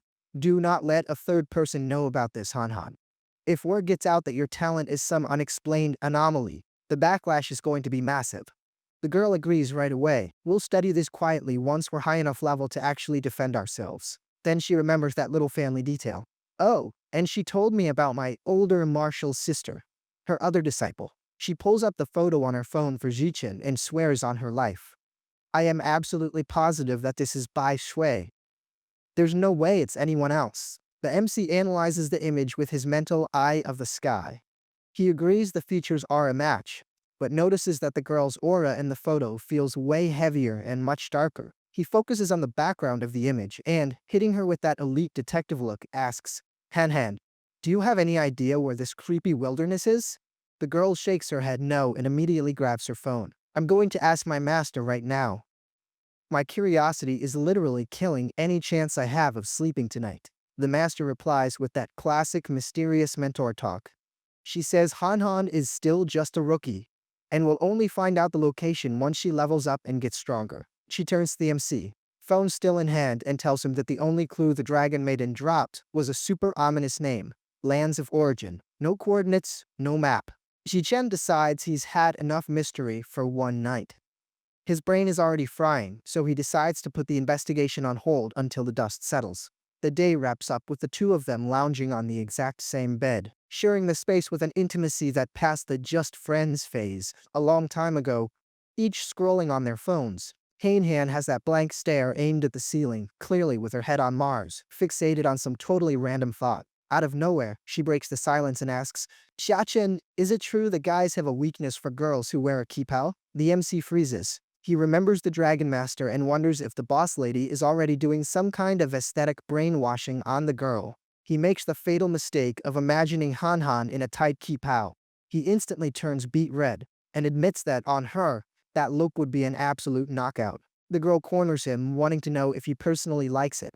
And the poor guy, totally giving in, confesses that the idea is actually pretty interesting. Riding that momentum, she crawls right over him and drops a technical question. What about pantyhose? Which do you prefer, black, white, or skin tone? The MC goes into total system failure. The boy, redder than a boiled bell pepper, stutters out that, maybe black, or white, I don't know. Trying incredibly hard not to explode from embarrassment. Hannon, moving at a speed not even the eye of the sky could track, already opens her shopping app and checks out her cart, while the MC just stares, totally terrified by the girl's speed. Right as things were about to get spicy, someone knocks on the door with absolute villain timing, totally killing the heavy vibe that was building up. The MC's mom walks in holding an overnight bag and announces that Han's mom already dropped off her stuff so the girl can sleep right there. Han goes into pure shock, turns purple from embarrassment, and tries to defend herself, saying her mom is crazy and totally made that decision on her own. The future mother-in-law walks out with a mission accomplished smirk, drops a casual, you guys are grown-ups now, and shuts the door, totally sealing their fate for the night. The sound of the door clicking shut leaves a silence in the room that's more awkward than running into your ex on a first date. The vibe went ice cold and burning hot at the exact same time. The MC and Han just stare at each other like two deer caught in the headlights of a semi-truck, not knowing where to hide their faces. Han, trying her best to act natural, says she's going to change and starts digging through the bag her mom packed for her. She pulls a small object out of the bag with a look that screams, "What on earth is this?" analyzing the little box with total confusion. The mystery is revealed. It's a box of condoms.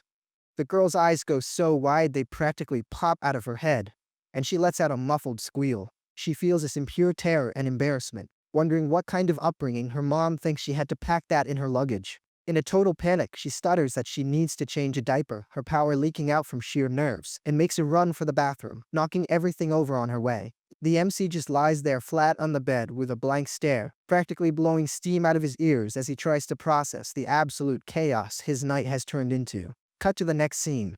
The MC is looking all cool riding his bike.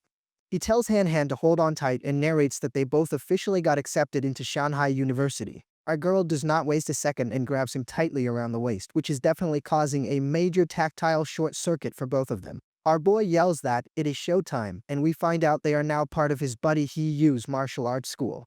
The camera pans out to show the bustling city.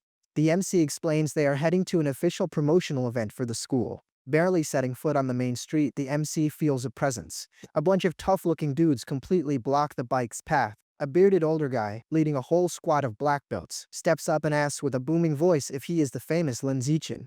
The MC, not even bothering to get off his bike, claps right back. And who might be the clowns blocking my way? The bearded guy introduces himself with all the flair in the world, Lu Chuanwu, the martial arts dean of Shanghai, and representative of the Tianren Pavilion. He explains that the Tianren Pavilion is the pavilion of the celestial human, the absolute elite of the purists. The MC gets it right away. They are that old-school organization that hates gene fusion and cybernetic parts, preaching about keeping the body pure. He remembers these guys are famous online for scamming promising kids, selling them shady philosophies about inner power. The old dude tries to recruit our hero, but the MC shuts him down cold. Move out of the way, I am in a hurry. The dean does not take no for an answer, drops a heavy hand on the MC's shoulder, and insists they need to have a philosophical chat. He tries to bribe our boy by offering a brand new top-of-the-line cell phone. The MC, sweating bullets from how pushy the guy is, pretends to cave just to see what his deal is and follows the dean. At a coffee shop, the dean explains their whole thesis. They research the hidden potential of pureblood humans without relying on the crutches of technology or animal genes. The ultimate goal is to break through natural limiters and evolve into legendary beings using nothing but sheer willpower and muscle training. He claims they already have practical results and pulls up a video on his phone so the MC can see the magic happen. In the video, the dean is looking completely jacked, totally wrecking some guy with a bird gene fusion, wings and all. The narrator chimes in, a level 9 human versus a high-rank fuser. The MC gets a jump scare when he recognizes the guy in the video. It is Wu Tiancheng, the powerhouse who took down the rat god cult. The scene is intense. The winged warrior gets smashed into the ground by the old dude's raw power, and he is barely even trying. Desperate, the winged guy unleashes a rain of feathers that look like steel razor blades right at the dean. The old dude does not even flinch. The feathers hit his chest and turn to dust instantly. The guy is an impenetrable wall of muscle. The winged warrior lands in the ring trying to act tough, surrounded by floating feathers, showing he still has one last trick up his sleeve. Without giving him a chance to counter, the dean dashes forward like a runaway bullet train. The punch connects right on the winged guy's jaw, totally rearranging his face. We know right then and there it was lights out for him. The hit is so fierce that the clown goes flying and lands completely out cold. With this, the dean proves to the MC that the strength of a pure human, when properly trained, is way more overpowered than any genetic mutation. With the victory in the bag, the dean steps up to the podium and delivers a fired-up speech to the crowd asking why humanity became so dependent on animal DNA when our original human potential is already awesome by nature.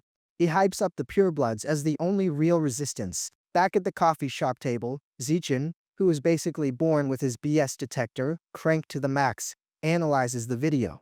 He wonders if it is just high-end CGI, some really good editing, or if the winged opponent was just a stuntman paid to take a beating. Dean Liu does not even blink and guarantees 100% real kid, no filters and no cuts. He even extends an invitation for the MC to see it live and in color the next time he wipes the floor with an elite fuser in the ring. The MC, sharp as ever, gets straight to the point. If the video is so great, why don't you post it online to blow up the pavilion's popularity? The dean sighs and admits that the authorities' censorship system blocks any pro-purity propaganda. The bearded guy, blood boiling, explains that the current government is addicted to the fast results of genetics and cybernetics, thinking that investing in pure biology is a waste of time and money. Because of that, they try to wipe the pavilion off the map. He clenches his fists on the table, visibly frustrated. He says that without marketing, it is almost impossible to attract new talent for their research and that humanity needs to unite before it forgets what being a real human actually means. Then he drops the golden bait. He says that if a physical genius like Lin Zichen joins the team, he will not end up stuck at the common level rank 9 for the rest of his life, like what happened to the dean himself after decades of training. The MC frowns and does the math in his head. The guy mentioned 50 years of training, but he just looks like a middle-aged gym bro. Something is not adding up. Dean Liu lets out a laugh, reading the kid's expression. I know. I look like I am 60, but I am actually pushing 100 years old. He credits this bizarre longevity to his secret body-refining technique. Getting a bit impatient with the kid's disbelief, the old dude gives it to him straight. You doubt me? Google my name right now. Look it up in the official Martial Encyclopedia. I do not waste time with BS. The MC whips out his phone and searches it right away. When he sees the birth date 1929, he freezes. The guy is a centenarian with the vigor of an athlete. Zichin starts to wonder if this technique could be the magic ticket for his parents to live longer. Our hero keeps digging through the digital records, wanting to find out what kind of skeletons this mysterious old dude has in his closet.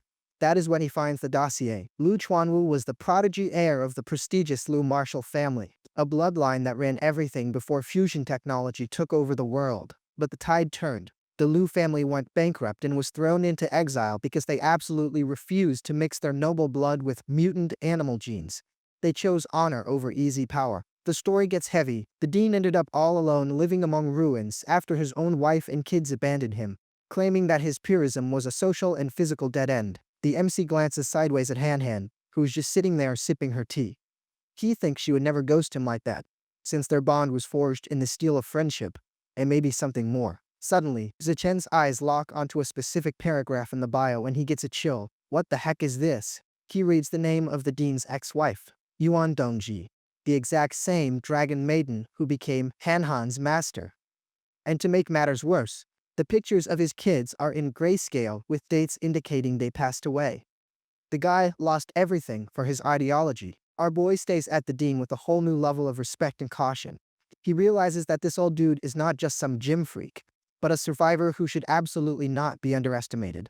The dean puffs out his chest, completely ignoring the MC's tension, and says that being a 100-year-old with a youthful face is undeniable proof that the pure human is the peak of biology. He explains the meaning behind the name. Tiandran means the celestial human, the one who does not accept the hand dealt by fate, and fights until they triumph over the laws of the heavens. The old man keeps up the sermon. Gene fusion is like borrowing money from a loan shark. You gain power now, but you will never truly own the cash. You will never be better than the original beast itself. He drops a doomsday prediction. One day the mutant beasts will evolve way past what human DNA can handle, copying. And on that day, fused humanity will be wiped out for a lack of originality. What about cyborgs? The dean asks, answering his own question. It is the same trap, since the most advanced metal alloys and processors use organs and minerals from the mutant beast zones. At the end of the day, to him, it is all just parasite technology that relies on the enemy to even exist. If the beast falls, the tech stops. If the beast evolves, the human gets left behind. The dean clenches his fist, making it clear that the pavilion does not want to go back to the Stone Age. They want to use technology as a stepping stone, not a forever crutch. They want absolute sovereignty over the body. Then comes the checkmate, the formal invitation. Lin Zhichen, join the Tianren Pavilion. Be the tip of the spear that will guarantee the tomorrow of our species. The main guy just watches the old man's passion. The dean promises that Zichin has the perfect DNA to be the first pure human to break past the rank 9 barrier and reach the saint level. Our hero, already sick of all the philosophical talk, cuts the mood. Alright, Grandpa, I get the concept. But tell me, what exactly is this miracle body tempering technique? The old dude cracks a sinister smile and explains, it is the blood tempering technique. An ancient method recovered from prehistoric ruins that uses qi and blood circulation to reforge the body like it is made of steel. He says it is the absolute definition of overpowered. Anyone who masters the high level becomes a martial saint, capable of flying without wings, shattering mountains with a single punch, and having mutant beasts for dinner using just their bare fists. But there is a catch. The technique totally wrecks the veins of anyone with animal genes and clogs up the circuits of anyone who is a cyborg. It is an exclusive VIP club for 100% organic humans. The dean deadpans with absolute conviction. The future does not belong to those with metal claws or wolf fur. The future belongs to those with boiling human blood. He doubles down on the question, extending his hand. So, Lin Zichin, are you going to take the easy road of mutation or the glorious path of the pureblood? Zichin, playing it totally diplomatic, answers, look, I am kind of a rookie with all this bloodline stuff. I am going to do a bit more research at home, and I will hit you up later. Dean Liu loses his patience, slamming his fist on the table hard enough to make the teacups jump. Kid, stop playing dumb. With your physical talent, going to a regular college is like using a Ferrari to plow a field. Then the guy decides to appeal to the MC's ego. He says that, for the pavilion, that top scorer of the province who made the headlines is basically a nobody compared to the MC's potential. What he forgot is that the so-called nobody is sitting right there. Han spits out her tea, choking and totally shocked at being roasted for absolutely no reason by this old man. The dean, caught up in the hype, keeps going. I am absolutely sure that you, Lin Zichen, are the real monster of this generation. That girl just got lucky with her genes. He guarantees. If you choose the pure path, in 3 months you will wipe the floor with that top score without even breaking a sweat. Han, right next to them, is practically shooting sparks out of her eyes from sheer outrage. The poor girl is freaking out internally. I haven't said a single word this whole meeting and this old guy is using me as a verbal punching bag. The MC, sensing that if he does not stop this right now, Hunahan is going to summon a tsunami inside the coffee shop, raises his hand to end the mess. He points to the girl. So Dean, this right here is Shen Qinghan, the top scorer you just called a nobody. Han gives a heavy, sarcastic hi, and the dean instantly starts sweating cold. To cut through the insanely awkward tension, our hero grabs the box with the new cell phone, gets up from his chair, and lets him know they are out of time and have more important things to do. Like running away from that cringe fest. With his 3D phone in hand, he thanks him for the free lecture and the tea, pulling Han toward the exit. Dean Liu goes into total panic mode, reaching out his arm like his life depends on it and begs, "Wait, don't go. Join the pavilion for just 6 months. I will give you anything you want." As the couple walks out holding hands, the dean yells for the whole street to hear. The Tiananmen Pavilion will double whatever scholarship Shanghai University offers you. They keep walking without looking back, until the old dude pulls out his absolute last card and screams, "Terrible. I will pay triple of anything." Whoa. Triple is the magic word that triggers Zichen's gold digger mode. He stops dead in his tracks, dollar signs flashing in his eyes. Wait, what? Triple? The MC, with zero shame whatsoever, pulls a perfect 180-degree turn and heads right back to the table with a glowing smile. You know what, Dean? Now that I think about it, I have always been a huge fan of the Tiananmen Pavilion's purest ideals. Where do I sign? With his eyes gleaming with pure, greedy dollar signs, our boy clenches his fist with conviction and shouts, "That is it. I have decided to take my talents and my future to the Tiananmen Pavilion." The dean looks completely stunned. He celebrates the win, but on the inside, he is crying tears of blood just imagining the massive hole that triple benefits deal is going to blow in the organization's budget. With the contract practically sealed with a handshake, the MC switches back to serious mode and gives a heads up that, before signing, he has a little technical question for the master. Our boy drops the bomb. What do you know about the land of origin? The dean freezes and goes into shock, wondering how a freshman has already heard about a state secret like that. The vibe in the coffee shop suddenly gets heavy.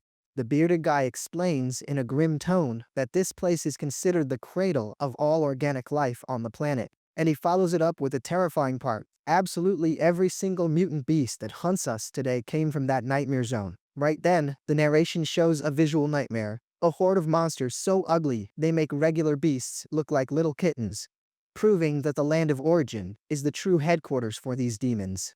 The MC starts connecting the dots with his genius mind. He figures out that humanity's top brass not only knows about the anomalies but also already has ways to get in and out of there. Then he asks the million-dollar question. The meat we buy at the mall comes from there, doesn't it? The dean confirms it, explaining that the supply on Earth is super scarce and the official butcher shop is on the other side. Our boy, totally curious, immediately asks to see videos of the place. But the old dude warns him that is a no-go. Electronics bite the dust over there because of the interference, so the only way to record the place is by relying on high-precision, realistic paintings. Right then and there, the MC remembers that image of the platinum blonde Bai Shui. It hits him that it was a crazy good hand-drawn sketch, not a digital photo, which totally explains the mystical aura. Right in the middle of this deep thought process, our hero's phone rings, forcing him to postpone his investigation into the Upside Down. On the other end of the line, a female voice demands his presence at the school's promotional event, and the MC lets her know he is already on his way. Our boy jumps up in a hurry, telling the dean that the life of a martial idol is calling and it will finish the contract talk later. The old dude, just to make sure his catch does not slip away, hands him a big, ancient blue book. It is the official manual for the blood refining technique, except there is a catch. To even crack the book open, the candidate needs to be at least at stage 4 of the common level and have a decent reserve of chi. The dean says that based on his physical test data, the MC is almost there, suggesting he study the theory during the break so he can try the practical training next semester. Then Zichen drops the bomb super casually. Grandpa, I am already at stage 6. I am going to start practicing tonight. The dean's jaw drops as he watches the kid vanish into the horizon. The scene cuts to a complex of modern imposing buildings, the final destination for our two lovebirds. Inside an elite gym, a totally shredded brunette is turning a punching bag into dust, throwing hands with absolutely zero mercy. The girl is an absolute fighting machine. She lands a 360-degree spinning kick so powerful that the bag almost blasts right through the gym ceiling. Right then, Dean Liu walks in whistling, rocking a massive grin from ear to ear that barely fits on his face. The fighter stops her workout, flexing a set of abs that would make a Greek statue jealous, and asks what has the old man so happy. The old dude puffs out his chest and brags. Thanks to my legendary charisma and masterful smooth talking, the biggest genius in the province just joined our pavilion. The girl is shocked for a second, but when the dean starts on about his charisma, she calls him out. Stop lying and tell me how much you promised him. Caught red-handed, the clown confesses he promised triple the benefits. The girl lets out a yell, reminding him that the pavilion is already drowning in debt up to their necks. But the dean reveals his foolproof plan of getting sponsorships from some rich ladies, while his assistant Yuvan begs him to stop being so financially irresponsible. The dean then asks Yuvan how long it took her back in the day to feel chi energy. She says it took her a week to feel it and 2 months to get total control over it. The old dude praises her, reminding her that she was the runner-up back then, and brags that he himself, the great master, took only 2 weeks. The brunette gets a bit bummed out, asking him not to bring up the exam. Ever since she refused gene fusion, her progress stalled out and people are always making fun of her potential. The dean, going into full dad mode, tells her to ignore the haters and guarantees that, with the right technique, she will wreck all those mutants in the future. Frustrated that she still has not opened her acupuncture points, she asks how long this new genius is going to take to feel the chi. The dean remembers the kid's stat sheet, says his talent is just a tiny bit below hers, to avoid bruising his student's ego, and guesses it will take him about 10 days. Yuvan gets all hyped up, cracking her knuckles, totally eager to give a warm welcome and personally teach this freshman the master keeps praising. Night falls over the city and the full moon lights up our hero's bedroom. And our MC does not waste any time. He is already sitting on the bed in a lotus pose, Shaolin monk style, ready to take the big blue book for a test drive. Our boy opens his eyes and checks the reality with his system. Feeling the flow of chi and his blood circulating took exactly 3 seconds. With the first part mastered at the speed of light, he dives into the manual to start the fine control and flesh refinement. He starts with his right arm. The limb begins to glow with a reddish aura while the system notifies him that his durability and proficiency are going up non-stop. Half an hour later, the arm is totally upgraded. He decides to test his new toughness by grabbing a razor-sharp kitchen knife. Our guy presses the blade hard against his skin and it does not leave a single scratch. He realizes instantly how the dean tanked the bird guy's feather attack.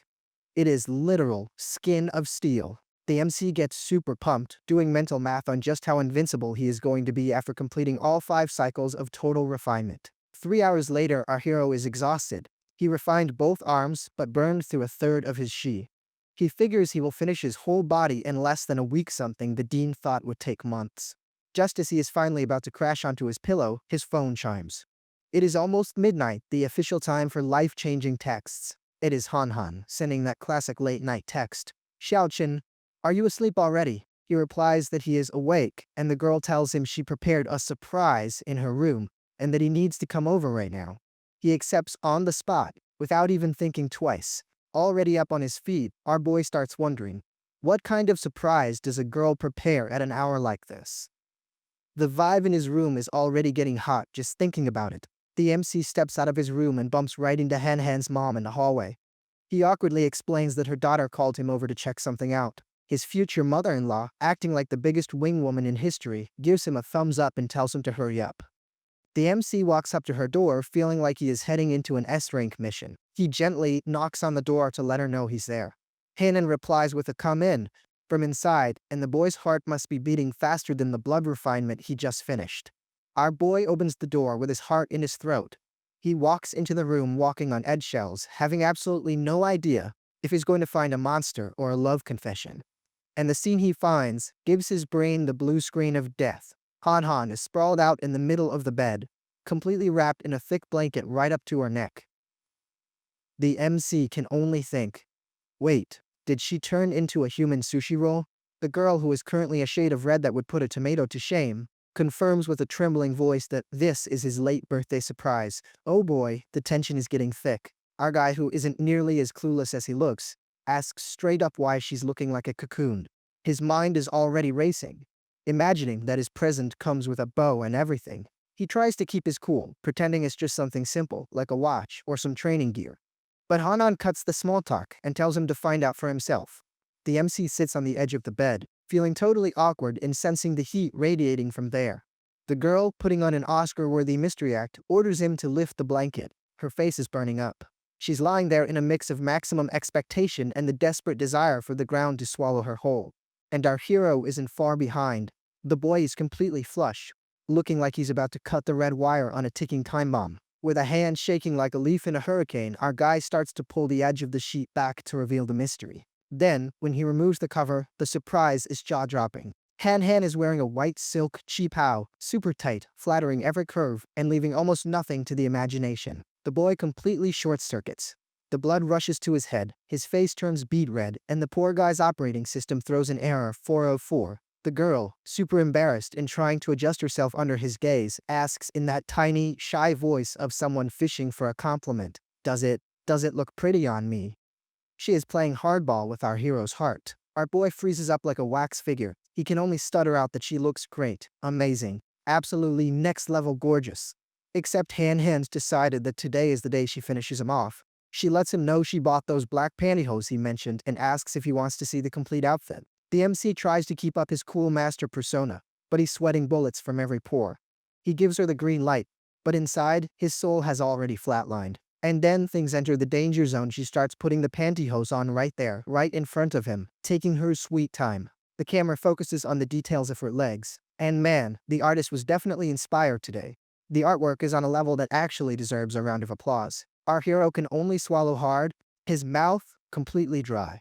The poor guy is seeing the light at the end of the tunnel with this movie-like scene. Now all dolled up and looking fatal, Han asks for his final verdict. The MC, trying his hardest not to pass out, says the look is simply perfect. The girl, who has fully activated her MVP striker mode today, says the texture of the tights is delightful and invites our guy to feel the quality of the fabric. He's no fool, so he goes in to check the material. He carefully runs his hand over her leg and agrees that the fabric is incredibly soft and smooth. And the girl, now glued to him, takes advantage of the closeness to drop a loaded question. Which do you think is better, the feel of the tights or the feel of my skin? The MC, already melting like butter on a hot summer day, drops a masterclass answer. Definitely, the feel of your legs is unbeatable. But right at the peak of the mood, the universe decides to conspire against them. The MC's mom yells from down the hall, letting him know she left an essential bag hanging on the door. The boy, frustrated to his very core, gets up to grab the delivery, yelling, "Coming," interrupting what was shaping up to be the best night of his life. He opens the door in a second, grabs the bag, and checks what his dear mom thought was so urgent it had to ruin his romance. When he looks inside, it's a completely different kind of surprise. A box of state-of-the-art ultra-thin condoms. He immediately thinks, Mom doesn't mess around, she's already predicting the future. The MC turns purple from embarrassment. He mutters to himself that he hasn't even managed a proper kiss yet, and his mom is already wanting him to skip a few steps. From the bedroom, Han calls him to bed, saying she's going to put on her diaper. That classic funny translation for comfortable sleepwear. The message is received, and the intimacy level just ranked up. The MC walks back into the room entirely flushed, pretending he's intensely studying the ceiling while she gets ready. But his tomato red face isn't fooling anyone. The girl finishes getting ready and tells him to turn off the lights so they can rest. The MC, obedient as a little puppy, simply executes the order. The scene shows the two of them lying there together in the dark. The silence is heavy, and you can just feel that sleep is going to take a while to come. Chilling there in bed, the MC breaks the ice by asking why her bed smells so good, wondering if she went overboard with the perfume. The girl, full of confidence, replies that it's her natural scent and challenges him. If you doubt it, you can come closer and check. The kid is glitching out, trying to understand the biology behind that. He has never been this close to a girl who smelled this amazing in his entire life. Things really heat up as they lock eyes in the dark. The tension is so thick you could cut it with a knife. Our hero, red right up to his ears, starts moving closer millimeter by millimeter. His heart is thumping louder than a bass drum at a marching band parade. The camera zooms in on their lips as the distance vanishes. It's the moment everyone's been waiting for, man. The MC, with a slight smirk, goes in for the final move, radiating a confidence he didn't even know he had. And the kiss finally happens. The MC leans in with passion, and the two of them completely surrender to the magical moment. The kiss is intense and breathtaking. Han Han actually looks shocked by our guy's bold move, finally taking charge of the situation. The heat rises, and the MC's hand cups her face with a gentleness that contrasts with the intensity of the moment. Except, right in the middle of their makeout session, the girl stops everything, flustered and panting, asking him to wait just a second. The MC sits up on the bed, totally confused, thinking he did something wrong. Han Han is just sitting there, turning red and going into a straight-up panic. Then she drops the bombshell that absolutely ruins the mood. I peed. The romance flatlined that exact second. The silence that follows is absolute and completely awkward. The MC freezes, staring into space, trying to process what he just heard. But since he's quick on his feet and knows how her powers work, he realizes something is fishy here. He asks if her mental fluctuation was too strong during the kiss. The girl explains, dying of embarrassment, that her heart raced so fast and her body heated up in such a way that her senses short-circuited. And then, the leak was inevitable. She confirms that her mental energy spun out of control. The MC, with that detective look in his eyes, concludes, "It was exactly as I suspected." He explains that her superpower is purely mental and driven by emotions. The kiss was such a violent stimulus that it caused a biological short-circuit in her bladder control. He continues his mini martial arts lecture, warning her that if she strengthens her mind, she'll be able to control 100% of her power without any leaks. Han Han finally understands that the problem isn't her bladder. It's her unstable mental Wi-Fi. The girl, absolutely mortified, asks to be excused to go change her diaper or wet pajamas. But the MC, going full sadistic scientist mode, says she'll just end up getting wet again from nervousness and tells her to continue the experiment. Our boy doesn't waste time on theory and goes right in for another breathtaking kiss, proving that his lungs are in top shape while hers are about to collapse. After the epic makeout session, he pulls back and asks, with a serious researcher face, how she felt. The girl, her face burning up and completely out of breath, admits the sensation was way too intense to process. She confirms that the short circuit was exactly like the first one. The MC finalizes the diagnosis. Her powers are 100% triggered by emotional intensity and mental strength. The poor girl, all sweaty and with jelly legs, announces she's going to take a shower to pull herself together, claiming that 5 minutes of kissing Zichin is more exhausting than an Olympic marathon. Already from inside the shower stall, over the sound of the running water, she asks the MC to be a gentleman and bring her a clean pair of pajamas. He replies with a, "You got it," and prepares for the mission.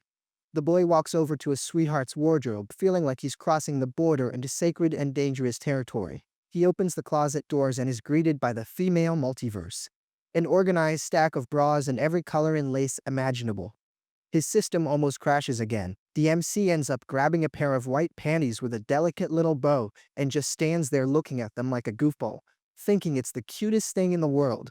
Completely flushed, he starts pondering about this diaper she mentioned, seriously wondering if Han Han actually sleeps in that accessory instead of normal underwear. After conducting a full and totally unauthorized inspection of the closet, he selects the pajamas and fulfills his role as wardrobe assistant. The scene cuts and the night of lab tests comes to an end.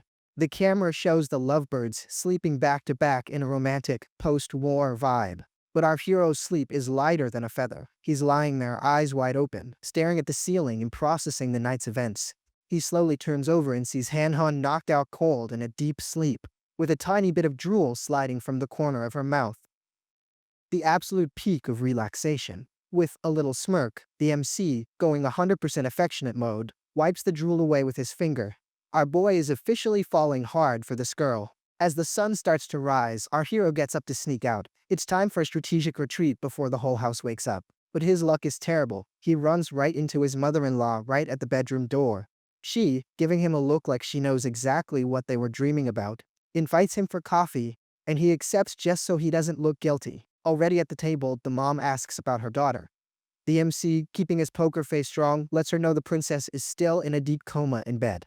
The mom complains about the girl's laziness, but the MC turns into a defense attorney. "Let her rest, auntie." Being the top one in the province requires a lot of mental recovery. With a full belly and mission accomplished, our hero says goodbye to Auntie Mong and tells her he knows his way out, declining the escort. As soon as he crosses the threshold, his mother-in-law closes the door with a victorious little smirk. pocketing the electronic lock remote. The old lady is the mastermind behind this whole setup. She rushes to the kitchen to gossip with her husband, mentioning the sound of the shower in the middle of the night, and giving him that, "Our grandkids are on the way, look."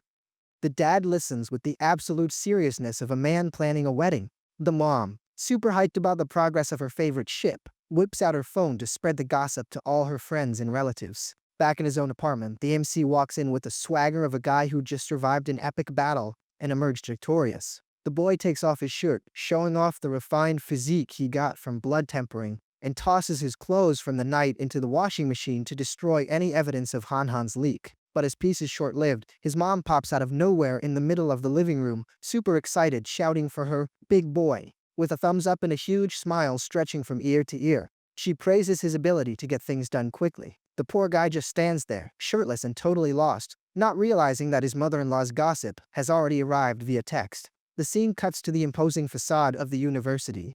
The romantic vibes end here, because the political drama is about to begin. An angry, long-haired dude kicks the door open and starts yelling at Dean Liu, demanding an explanation for stealing Lin Zichen. Dean Liu, looking majestic in his kimono, casually keeps cleaning his fingernails and plays dumb, saying he has no idea what student he's talking about. The long-haired guy, Ma Zhenhe, explodes, accusing the dean of poaching the student who was practically already enrolled in the elite genetic fusion school. The dean claps back with class. "Wait, since when is there exclusivity? If the kid preferred my pavilion, who am I to say no?" The long-haired guy yells that first come, first served, but the dean retorts that it's a free market. Classes haven't even started, and he couldn't care less about other people's ethics. The dean finishes by stating the recruitment was entirely clean, conveniently omitting the bribe of triple the scholarship, and challenges the guy to convince Zichen to come back if he's actually competent enough. Ma Zhenhe calls the old man shameless and challenges Liu to settle the score with their fists right then and there on the dueling stage. The dean, being the sly old fox he is, cleans his ear and asks if the guy really thinks he's stupid enough to fall for a beginner-level taunt. The trash talk gets heavy. The dean accuses the other guy of bullying because of the power level gap, and the long-haired guy counters by bringing up age 95 years old for Liu versus 48 for him. The long-haired guy turns his back to leave, dropping a final warning: without genetic fusion, the dean is just going to be a weakling stuck at level 9 forever. He drops one last gem, calling the dean as weak as an ant and telling him he should just abandon this whole pure-blooded human cult. But the elf-eared girl in the squad, probably a fusionist, reassures Boss Ma, guaranteeing that as soon as Lin Zichen sees the power difference, he'll regret everything. The little horned girl guarantees the MC will come crawling back begging for forgiveness. Meanwhile, another background character demands severe punishment for Dean Liu for unfair competition. Director Yuan, the dean's ex, calmly sips her coffee and delivers the checkmate. If the boss is unhappy, it's simple. Let's just steal their second-best student right back. The long-haired guy cracks an evil smirk, agreeing with the strategy, and decides to put the plan into action immediately. With a light snap of her fingers, the porcelain teacup in Director Yuan's hand turns to dust. The woman has a brute strength that completely defies logic. She sighs and comments that Ma Zhenhe always loses his mind whenever the topic is her ex-husband, Liu. Watching the dean through the window, she thinks to herself that he's still the same stubborn guy as always, with a tongue sharper than his sword. The director quietly laments that he chose the hard path when he was young. Otherwise, the two of them would be running the show today. While the politics boil in the offices, the scene cuts to our lovebirds running down the street under the blazing sun, trying to work on their cardio conditioning, except the girl's stamina is long gone. Completely sweaty and red in the face, Hanhan stops and yells that she can't take a single step more of this torture. The MC, acting like a true modern gentleman, stops the run immediately and offers her an ice-cold bottle of water. He knows that to keep this partnership going, he has to treat the lady like a queen. Then he points to a park bench up ahead, suggests ending the cardio torture for today, and invites the girl to chill for a bit. Hanhan accepts the invite faster than lightning. Hanhan stretches all the way out on the bench to catch her breath. And man, the camera angle is doing our friend a lot of favors. Her physique in those workout clothes is definitely on point. The MC, who isn't dumb or anything, sits right next to her and starts a very physical therapy-style massage on her leg, claiming it's just to prevent cramps. Suspicious, but effective. The girl, already super flustered by his touch, thanks him for the help in a soft voice, while he stays focused on the muscle recovery with the utmost professional seriousness. Our hero, turning his Riz mode up to the max, looks deeply into her eyes and says that, between the two of them, a thank you is way too formal for the level of intimacy they've reached. Hand, with her face on fire and her heart in her throat, decides to set the record straight. She wants to know, plain and simple, what their actual relationship is from now on. The MC, flashing that smile of a guy with a master plan in his head, drops the catchphrase, "We're family hand." She gives him a pout, clearly not satisfied with a vague answer, and fires the question right back, demanding a clear and objective definition of this family status. With her eyes shining with hope, the girl throws out the final bait and asks, almost in a whisper, "Family, does that mean we're engaged?" She barely even waits for his answer and immediately starts celebrating internally, glowing with joy for having confirmed that the yes is clearly implied on her hero's stunned face. Lounging on the bench, now feeling like her soul is cleansed and entirely victorious, she enjoys the sunset, and the vibe between the two of them becomes as light as a feather. At that point, the girl doesn't waste any time and immediately brings up the long-term plan. She asks if they can get married the second they get their college degrees. Our guy, already totally decided and not scared of commitment at all, gives her a thumbs up and agrees on the spot without any hesitation. That was a solid yes. To seal their fate, they make a pinky promise. A 100-year vow that, in their world, is harder to break than a legally binding contract. The scene cuts to the living room of the MC's house. He and his parents are just chilling on the couch when the doorbell rings, shattering the peace of the evening. His dad gets up to answer, grumbling that visitors at this hour can only be a mystery or a debt collector. Opening the door, the old man comes face to face with Dean Ma. It's the absolute last person he expected to see there, especially looking less than friendly. The dean, bringing that elegant mobster aura, apologizes for the late-night intrusion but insists the matter is urgent and involves Zichen's academic future. The dad, already getting annoyed, says he thought the college stuff was totally settled and finds it weird that the guy wants to dig up an issue that was already buried. To break the ice and soften the blow, the dean hands over 2 rare crystal fish, claiming it's a luxury gift from a grateful former student. The dad, a bit calmed down by the bribe, says thanks and invites the man in, since the kid is right there in the living room anyway. Once seated, the dean starts his lobby. He says Zichen's 15% compatibility rate is pure gold, and his potential in genetic science is absolutely infinite. The mom serves some tea, but her ears perk up when she hears the dean trash the competition's pure-blooded human theory, calling them completely backward. Staring intently at the kid, he shoots straight. Zichen, drop this boneheaded idea and come back to the school of evolution, where the real winners are. The MC, with a serious face and his arms crossed, just sits there quietly, soaking up the dean's pressure and desperation. The mom, completely confused about what's going on, gets defensive and reminds him that her son is already officially enrolled in the Tianren Pavilion. Then the MC cuts his mom off, takes the heat head on, and admits he forgot to mention one tiny, fundamental detail to his folks. He drops the bomb. I jumped over to the Tianren Pavilion to follow the pure human path. His parents almost fall out of their chairs at the revelation. The mom, her eyes wide as saucers, goes into a tailspin. She wants to know what kind of madness possessed her son to trade a sure thing for a massive gamble. The MC explains that he agrees with the philosophy of not relying on animal genes and, of course, mentions getting triple the benefits for a 6-month trial period. His parents just sit there processing the info, not sure whether to laugh at their son's audacity or cry over his stupidity. Dean Ma, letting out a mocking laugh, thinks out loud that it's an absolute joke that old Lou, who doesn't even have a pot to piss in, is promising triple of anything. The older man Ma scowls and, in a solemn tone, announces he's going to give the kid one final piece of masterly advice. He delivers the lecture. He says, triple the benefits is chump change compared to a bright future, and that taking these 6 months off will make Zichen completely miss the timing on modern knowledge. But the MC won't budge. He doubles down, saying he believes in the philosophy, and honestly, the money is just too good to pass up. Dean Ma sighs, totally defeated by the kid's pragmatism, seeing that no amount of begging is going to convince this stubborn guy. Putting on the vibe of someone who has officially washed his hands of the situation and refuses to take the blame for someone else's failure, he says he has nothing left to say. He announces he's got better things to do, gets up, and heads out, while the MC's parents awkwardly try to walk him to the door. The scene cuts, the sun rises, and the night of family drama finally ends, leaving a heavy trail of doubt in the air. Back to the daily grind. We see our heroes building, with life flowing normally on a typical Monday morning. Our MC is just chilling, sipping his coffee and checking the news on his phone, totally unaware of the bombshell that's about to drop. Suddenly, he almost chokes on his bread when he sees the headline in massive letters. Official announcement plastered across every single news portal. He reads, in total disbelief, that the Tiananmen Pavilion is being accused of having brainwashed the province's second-best student, meaning him. The kid sees that they dug up a tragic case from 10 years ago about another genius girl who took the pure path and ended up turning into a completely normal person with zero powers. In the comments, the internet shows zero mercy. They're calling Zichin an idiot and worse, and demanding that everyone at the pavilion be thrown in jail for being frauds. The MC realizes just how serious this exposure and cyberbullying are.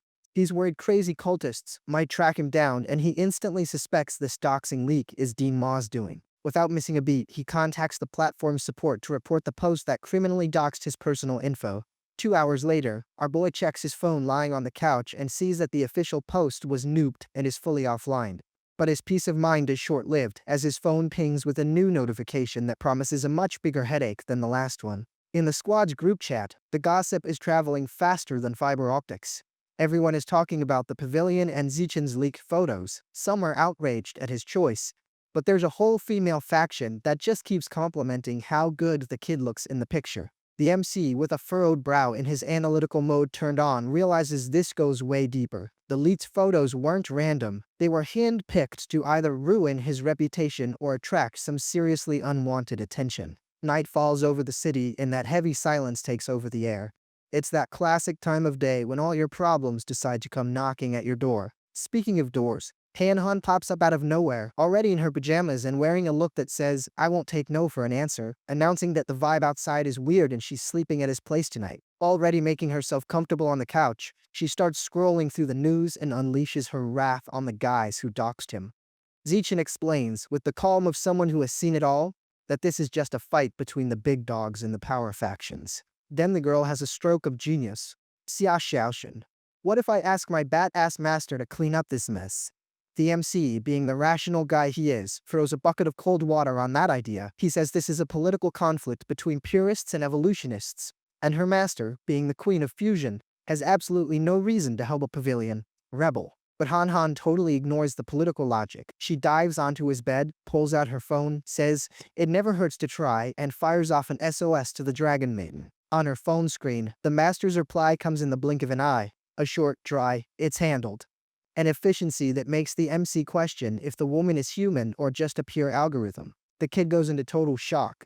He can't believe how fast she responded and starts wondering exactly what kind of influence this woman actually wields. The girl shoves the screen in his face. "Look at this." Searching for Lin Zichin's name doesn't return a single controversial result anymore. It's like the internet just went through a global reset in exactly 5 minutes. Zichin starts pondering. Either the master spoils her disciple to an absurd degree, or she has some ancient beef with Dean Liu Chuanwu and wants to show him who actually runs the show. Not wanting to stress over the how, he tells Han to thank her master for him.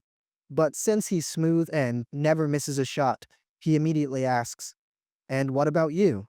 How are you going to thank me for being such an understanding fiancé?" The girl doesn't back down, shooting back a "come here and kiss me" with a challenging look. And our guy wastes zero time, going right into a makeout session on the spot, sealing the peace for the night. After the romantic moment, the scene shifts to the MC in deep concentration, surrounded by an eerie white energy that makes the air around him literally vibrate. He exhales forcefully, completely zeroed in on the intense secret training Dean Liu gave him. The sweat is pouring, but his determination is made of steel. The system chimes in his mind. Biological level increased. Common human, 7th rank.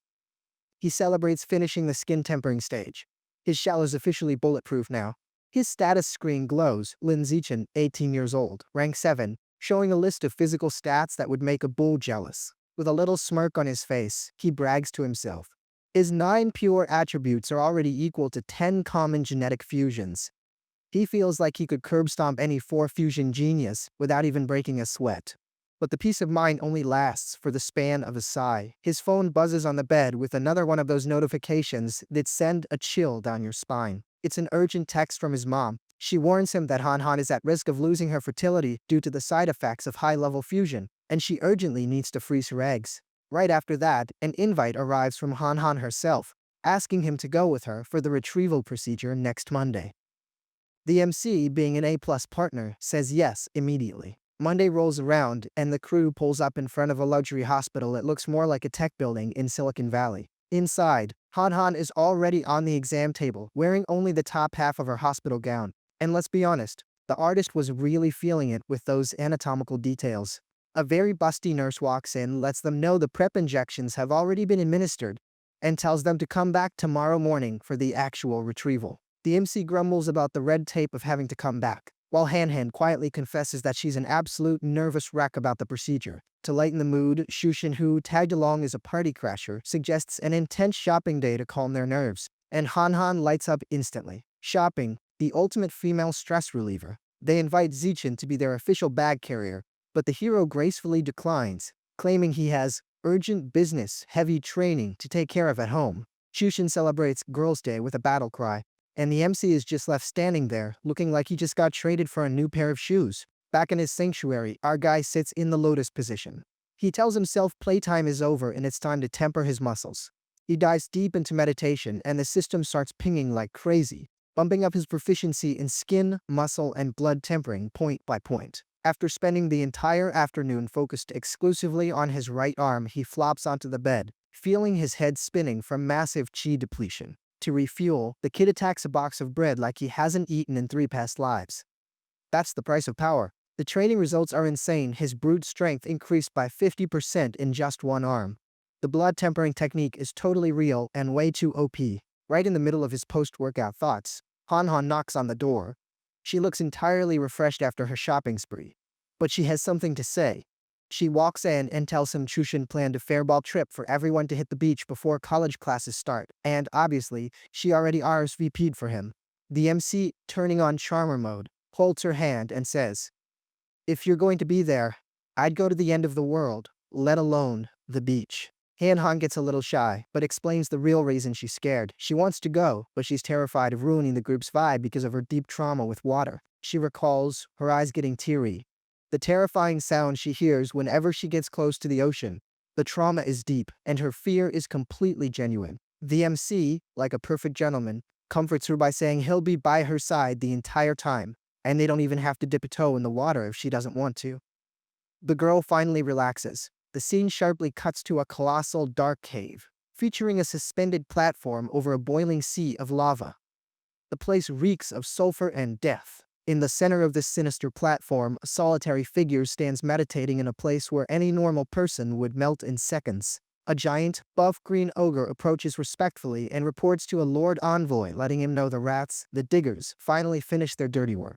This lord, wearing a plague doctor mask, the one with the crow beak, and shrouded in shadows, orders an exact biological coordinate to be set at that very spot. The hooded figure scans the area with eyes glowing through the bizarre mask and lets out a clearly plotting something that is going to give our heroes a lot of trouble. Wasting no time, the villain raises a staff adorned with a giant, red eye that looks alive, ready to desecrate the cave floor. He slams the staff down with monstrous force, cracking the solid rock and unleashing a shockwave of eerie red energy that lights up the entire cavern. Making the macabre ritual even worse, the plague doctor slashes his own wrist deep, showing he has absolutely zero attachment to life or sanity. Black blood runs down the staff, fusing with the red energy and morphing into a manifestation of pure, tangible dark magic. The energy spreads like a virus across the floor, and the hooded figure explains the coordinate is set. Now, it's just a matter of time until the folks on the other side, on Earth, tune into the exact same frequency to rip open the portal. Atop the infernal platform, the plague doctor wraps up the ritual with an invisible smile. He announces that once the frequencies resonate, the dimensional tunnels will link the human world to the land of origin, and what's coming next will make a horror movie look like a Saturday morning cartoon. While evil is brewing, the normal world keeps spinning. The squad hits the road on a gorgeous coastal highway. Hiyu is behind the wheel, looking all proud, while Chushin, looking suspicious, asks when the heck he even got his driver's license. The driver explains that by pulling some strings with his dad's influence, he got his license in record time 10 days after vacation started, and already offers to use his hookup to fast-track driving school spots for everyone else. The crew doesn't miss the chance to hype him up, instantly dubbing him Young Master He. While the MC tries not to suffocate in the back seat, getting crushed by the group's excitement and their shopping bags. Hiyu parks by pulling off an action movie drift and announces with total flair that they've finally reached paradise. He jumps out of the car like he just won the lottery, throws his arms open to the wind, and lets out that classic scream of someone who desperately needed a vacation and the salty ocean breeze. The guy keeps screaming with joy as we see the packed beach, colorful umbrellas and couples soaking up the sun, radiating pure summer peace. And to crown his pervert moment, he lets out his battle cry, "Bi Kinnis." The camera makes sure to show that the inventory of beautiful women on the sand is fully stocked, to the absolute delight of our resident pervert. But the joy is short-lived. Shushin sneaks up from behind and delivers an educational smack on the back of his head, telling him to shut his mouth and stop embarrassing them in front of everyone. She grabs Han by the arm so they can go change in the women's locker room, leaving Hiyu standing there grumbling, "Hey," as he gets left behind. Unfazed, Hiyu calls Zichen for the guy mission, putting on their swim trunks and getting their physiques ready to impress the ladies. As they walk, Hiyu brags that he's going to swim until he turns into a fish. But the MC is taking it easy, just wanting to take in the scenery.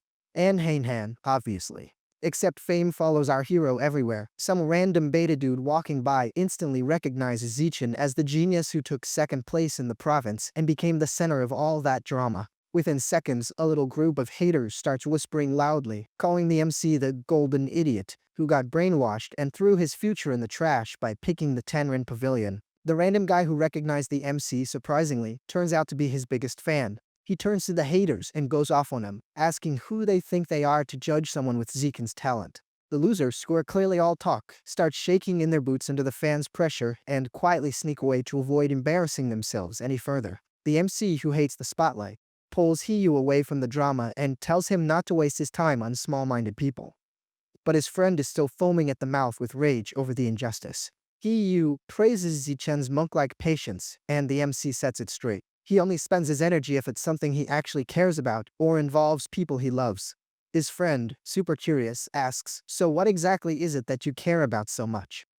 The MC just gives him a look that says, "Are you dense or what?" At that exact moment, Chushin reappears with Han, who looks absolutely spectacular in a bikini that leaves the MC speechless.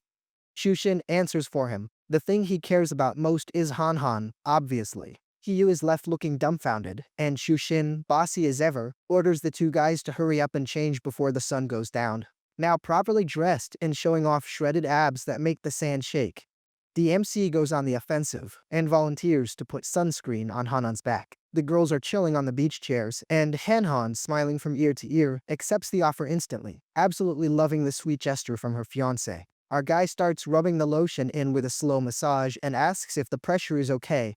The girl is practically purring with delight and agrees it's perfect. Hiyu watches the scene from afar, green with envy and mentally taking notes on Shichin's masterclass tactics to use later. The poor guy tries to pull the exact same move on Shushin, but gets a dry, "Get lost, you pervert," that practically deals critical damage to his soul. He caught a major L again. Meanwhile, the MC continues his skin physical therapy with total focus, and the camera zooms in to show that Han is definitely getting pretty flustered by his touch. Suddenly, the mood shatters. Han's eyes widen and she goes completely pale. She hears a guttural voice echoing inside her mind, whispering about the awakening of the great god. The sinister voice keeps rambling about an imminent rebirth, and the sheer terror on her face makes it clear this isn't just some heatstroke delusion. The mental message specifically mentions the sea and the land of origin. The MC notices his girl's aura shift and stops the massage instantly, going on high alert. Han points a trembling hand toward the vast blue ocean and warns, "Xiaochen." The voice. It came from inside the sea. Our hero doesn't think twice and pulls the girl into a protective hug, trying to calm her down while realizing that her deep trauma with the ocean is actually a dangerous psychic connection.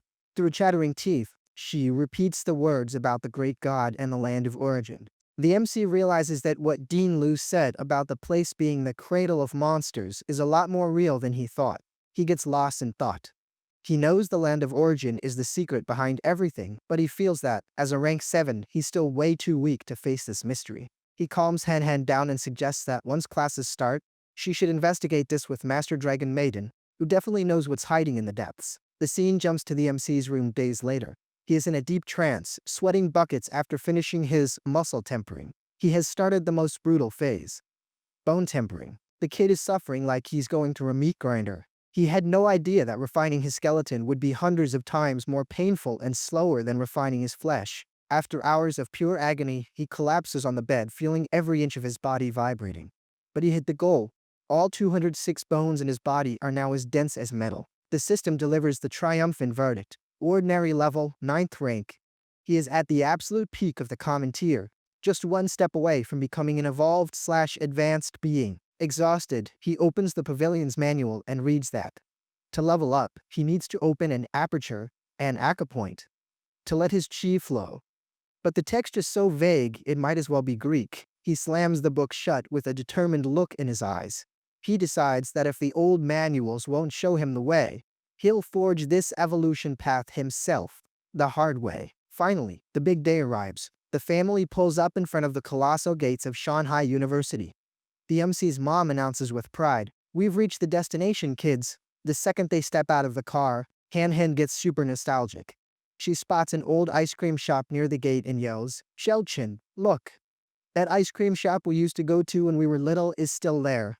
The MC looks at the faded sign and cracks a smile. He confirms it's the exact same place where they used to share ice cream cones when they could barely reach the counter. His mother-in-law notices how happy they are and suggests a strategic pit stop for a childhood farewell ice cream. Han jumps for joy, pulling the MC by the hand. Now holding a massive cup of ice cream, the girl savors the strawberry milk flavor, closing her eyes and saying it tastes exactly the same as it did 10 years ago. In a totally cute and romantic gesture, she grabs a huge spoonful and feeds it to Zichin, who happily accepts the sweet gesture without complaining. Enjoying this moment of peace before the academic storm hits, he's still savoring the first bite, and Han, super hyped, is already coming at him with a second spoonful, fully trying to stuff her boyfriend with sweets. Right in the middle of the fun, the MC's eagle eyes drift toward the window of the bar next door. He sees some sketchy guy loudly complaining that his girlfriend's skirt is too long for his taste. The scene gets gross. The girl tells him he can fix the problem by putting his hand up her skirt if he wants to, while the guy's friends laugh and dare him to guess the color of her panties. The MC realizes that the moral standard at this university is going to be a challenge all on its own. At the bar next door, a group bursts into laughter and mocks the loser of a card game, ordering the poor guy to chug his drink right in the middle of the party. The college vibe is already in full swing. Outside, two beta gossips are trash-talking. Some girl named Huang Jiaxin.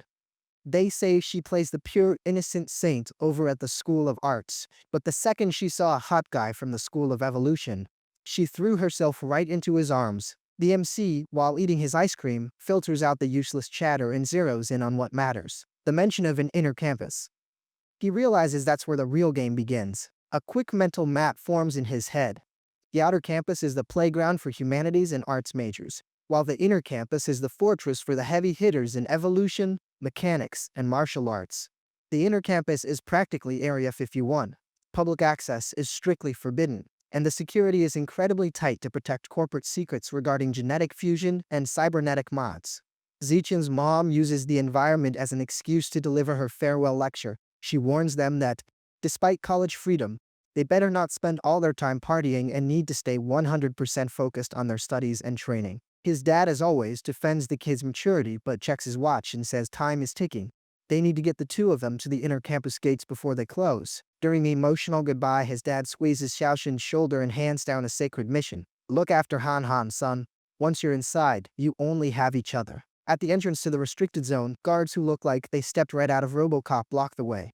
They demand magnetic keycards and original admission letters. Han hands hers over and walks through with a smile. When the MC goes to hand over his paper from the Tianren Pavilion, the guard raises a hand and stops him. The guard flashes a slight smirk. No need, kid. Who doesn't know the province's second best who chose Old Lou's Pavilion? Go on in, you're already a legend here. Inside, the scenery is straight out of a sci-fi movie. People with reptilian skin, mechanical arms, and laser eyes are just walking around like it's the most normal thing in the world. After getting through the endless red tape at the central admin office, the story skips ahead to the moment they finally get to see their new homes, the dorms. Han says goodbye at the door of her building with a quick kiss, already setting the agenda. Don't be late for the welcome party tonight, okay? As soon as the MC steps onto the School of Martial Arts grounds, he is swarmed by a welcoming committee of upperclassmen. They are in total shock at how handsome the freshman is and start fighting over who gets to carry his suitcase. A blonde upperclassman wearing a very tight black dress takes charge and offers to personally guide the new guy. The MC, being polite but keeping his distance, accepts the help. The blonde spends the whole walk flirting, saying it's a huge honor to show the faculty's new genius around and telling him he can count on her for anything, literally anything. She explains how the local hierarchy works. There's the peak ranking, with the university's top 500 monsters, and the freshman ranking for the top 100 newbies. The upperclassman drops the gossip that the top 3 spots always go to evolution or mechanics, while the pure martial arts crowd usually rots at the bottom of the list. But she adds a caveat. She says years ago, a martial arts upperclassman pulled off a miracle and grabbed 6th place overall, and she also had the second highest admission score at the time. She finishes the story by saying that, unfortunately, the girl's pure human path hit a wall, and she was eventually surpassed by the mutants, becoming Dean Lu's right-hand woman today. Yes, it's Yuhan. Finally, the blonde points to a door. Here we are. The MC walks in and starts checking out the room where he'll be living for the next few years. The upperclassman comments with a hint of jealousy. That being the province's second best does have its perks. He got a luxury single dorm, which is insanely rare there. The girl, trying to drag out the visit, starts complaining about the heat and drops a massive hint. Ugh, this sun made me so sweaty. Do you think I could take a quick shower in here before I go? The MC, smoother than butter, shuts it down instantly. Better not, senior. Let's go grab a tea at the cafeteria across the way. It's on me as a thank you. The blonde is clearly annoyed by the polite rejection. After the mandatory tea, the MC considers his debt settled. He heads back to his room, locks the door, and takes a deep breath. Fair, but not stupid. He pulls out his phone and sees Han has already sent him 10 messages asking if he likes his room and begging for pictures. The MC sends the pics, but when he sees the photos Han sent of her dorm, his heart drops. His room looks like a luxury prison cell compared to the palace the School of Evolution gave her. Han complains that his room is tiny and shoots straight. Xiachen, bring your stuff over here right now. My apartment has 3 bedrooms and the bed is huge. There's plenty of room for both of us. The MC doesn't need to be told twice. He packs everything back into his suitcase and sprints across campus with his eyes shining. Wherever there's luxury, and Han, he'll be there. As he runs across campus, he reassures himself. The School of Evolution is insanely rich. He can't wait to enjoy everyone else's tax dollars. When he gets to her building, he confirms it. The girl's apartment makes his look like a doghouse in a backyard. It's an entirely different budget bracket. In the elevator, he feels a slight pang of doubt. Does Dean Lu actually have the cash to pay me triple the benefits of this place? Because if he doesn't, I'm going right back to Ma. The apartment door swings open and Han is standing there, all glammed up, smelling amazing, and wearing a smile that could light up the whole city, just waiting for him. She eagerly pulls him inside, letting him know she already set the AC to 64 degrees Fahrenheit so he could cool down from the stress of his lightning-fast move. The MC walks through the place, admiring the flawless finishes. He comments that Master Dragon Maiden definitely has great taste and incredibly deep pockets. The girl hugs him from behind and declares, "This is our little home now, and since Mom and Dad aren't here, we can even walk around naked if we want to." The MC goes into shock over his sudden newfound freedom. Without missing a beat, she announces she's going to shower, starts stripping, and tosses her clothes all over the floor, while the MC tries to keep the peace by complaining about the mess. While trying not to stare too hard, with a red face, he sits on the plush sofa to distract himself and decides to explore the official app all students are required to download. He opens the Shanghai app, ready to figure out how the internal economy of this high-tech city works. He discovers an insane marketplace. They sell everything from gourmet meals to rank S monster genes, but the currency isn't money, it's academic credits. The system explains that credits are earned via rankings, dangerous missions, or competitions. Zichen is already feeling optimistic. With his talent, farming credits is going to be a breeze. The silence is broken by Han's voice echoing from the bathroom, asking him to bring her some clean clothes. Our guy immediately answers, coming right up. He walks up to the bathroom door, his heart racing, and tells her the clothes are hanging on the doorknob, ready for delivery. Then comes the finishing blow. From inside the bubble-filled bathtub, Han, her face perfectly flushed from the steam, looks right at him and says the water is amazing, and drops the forbidden invitation. "Xiachen, don't you want to join me in here?"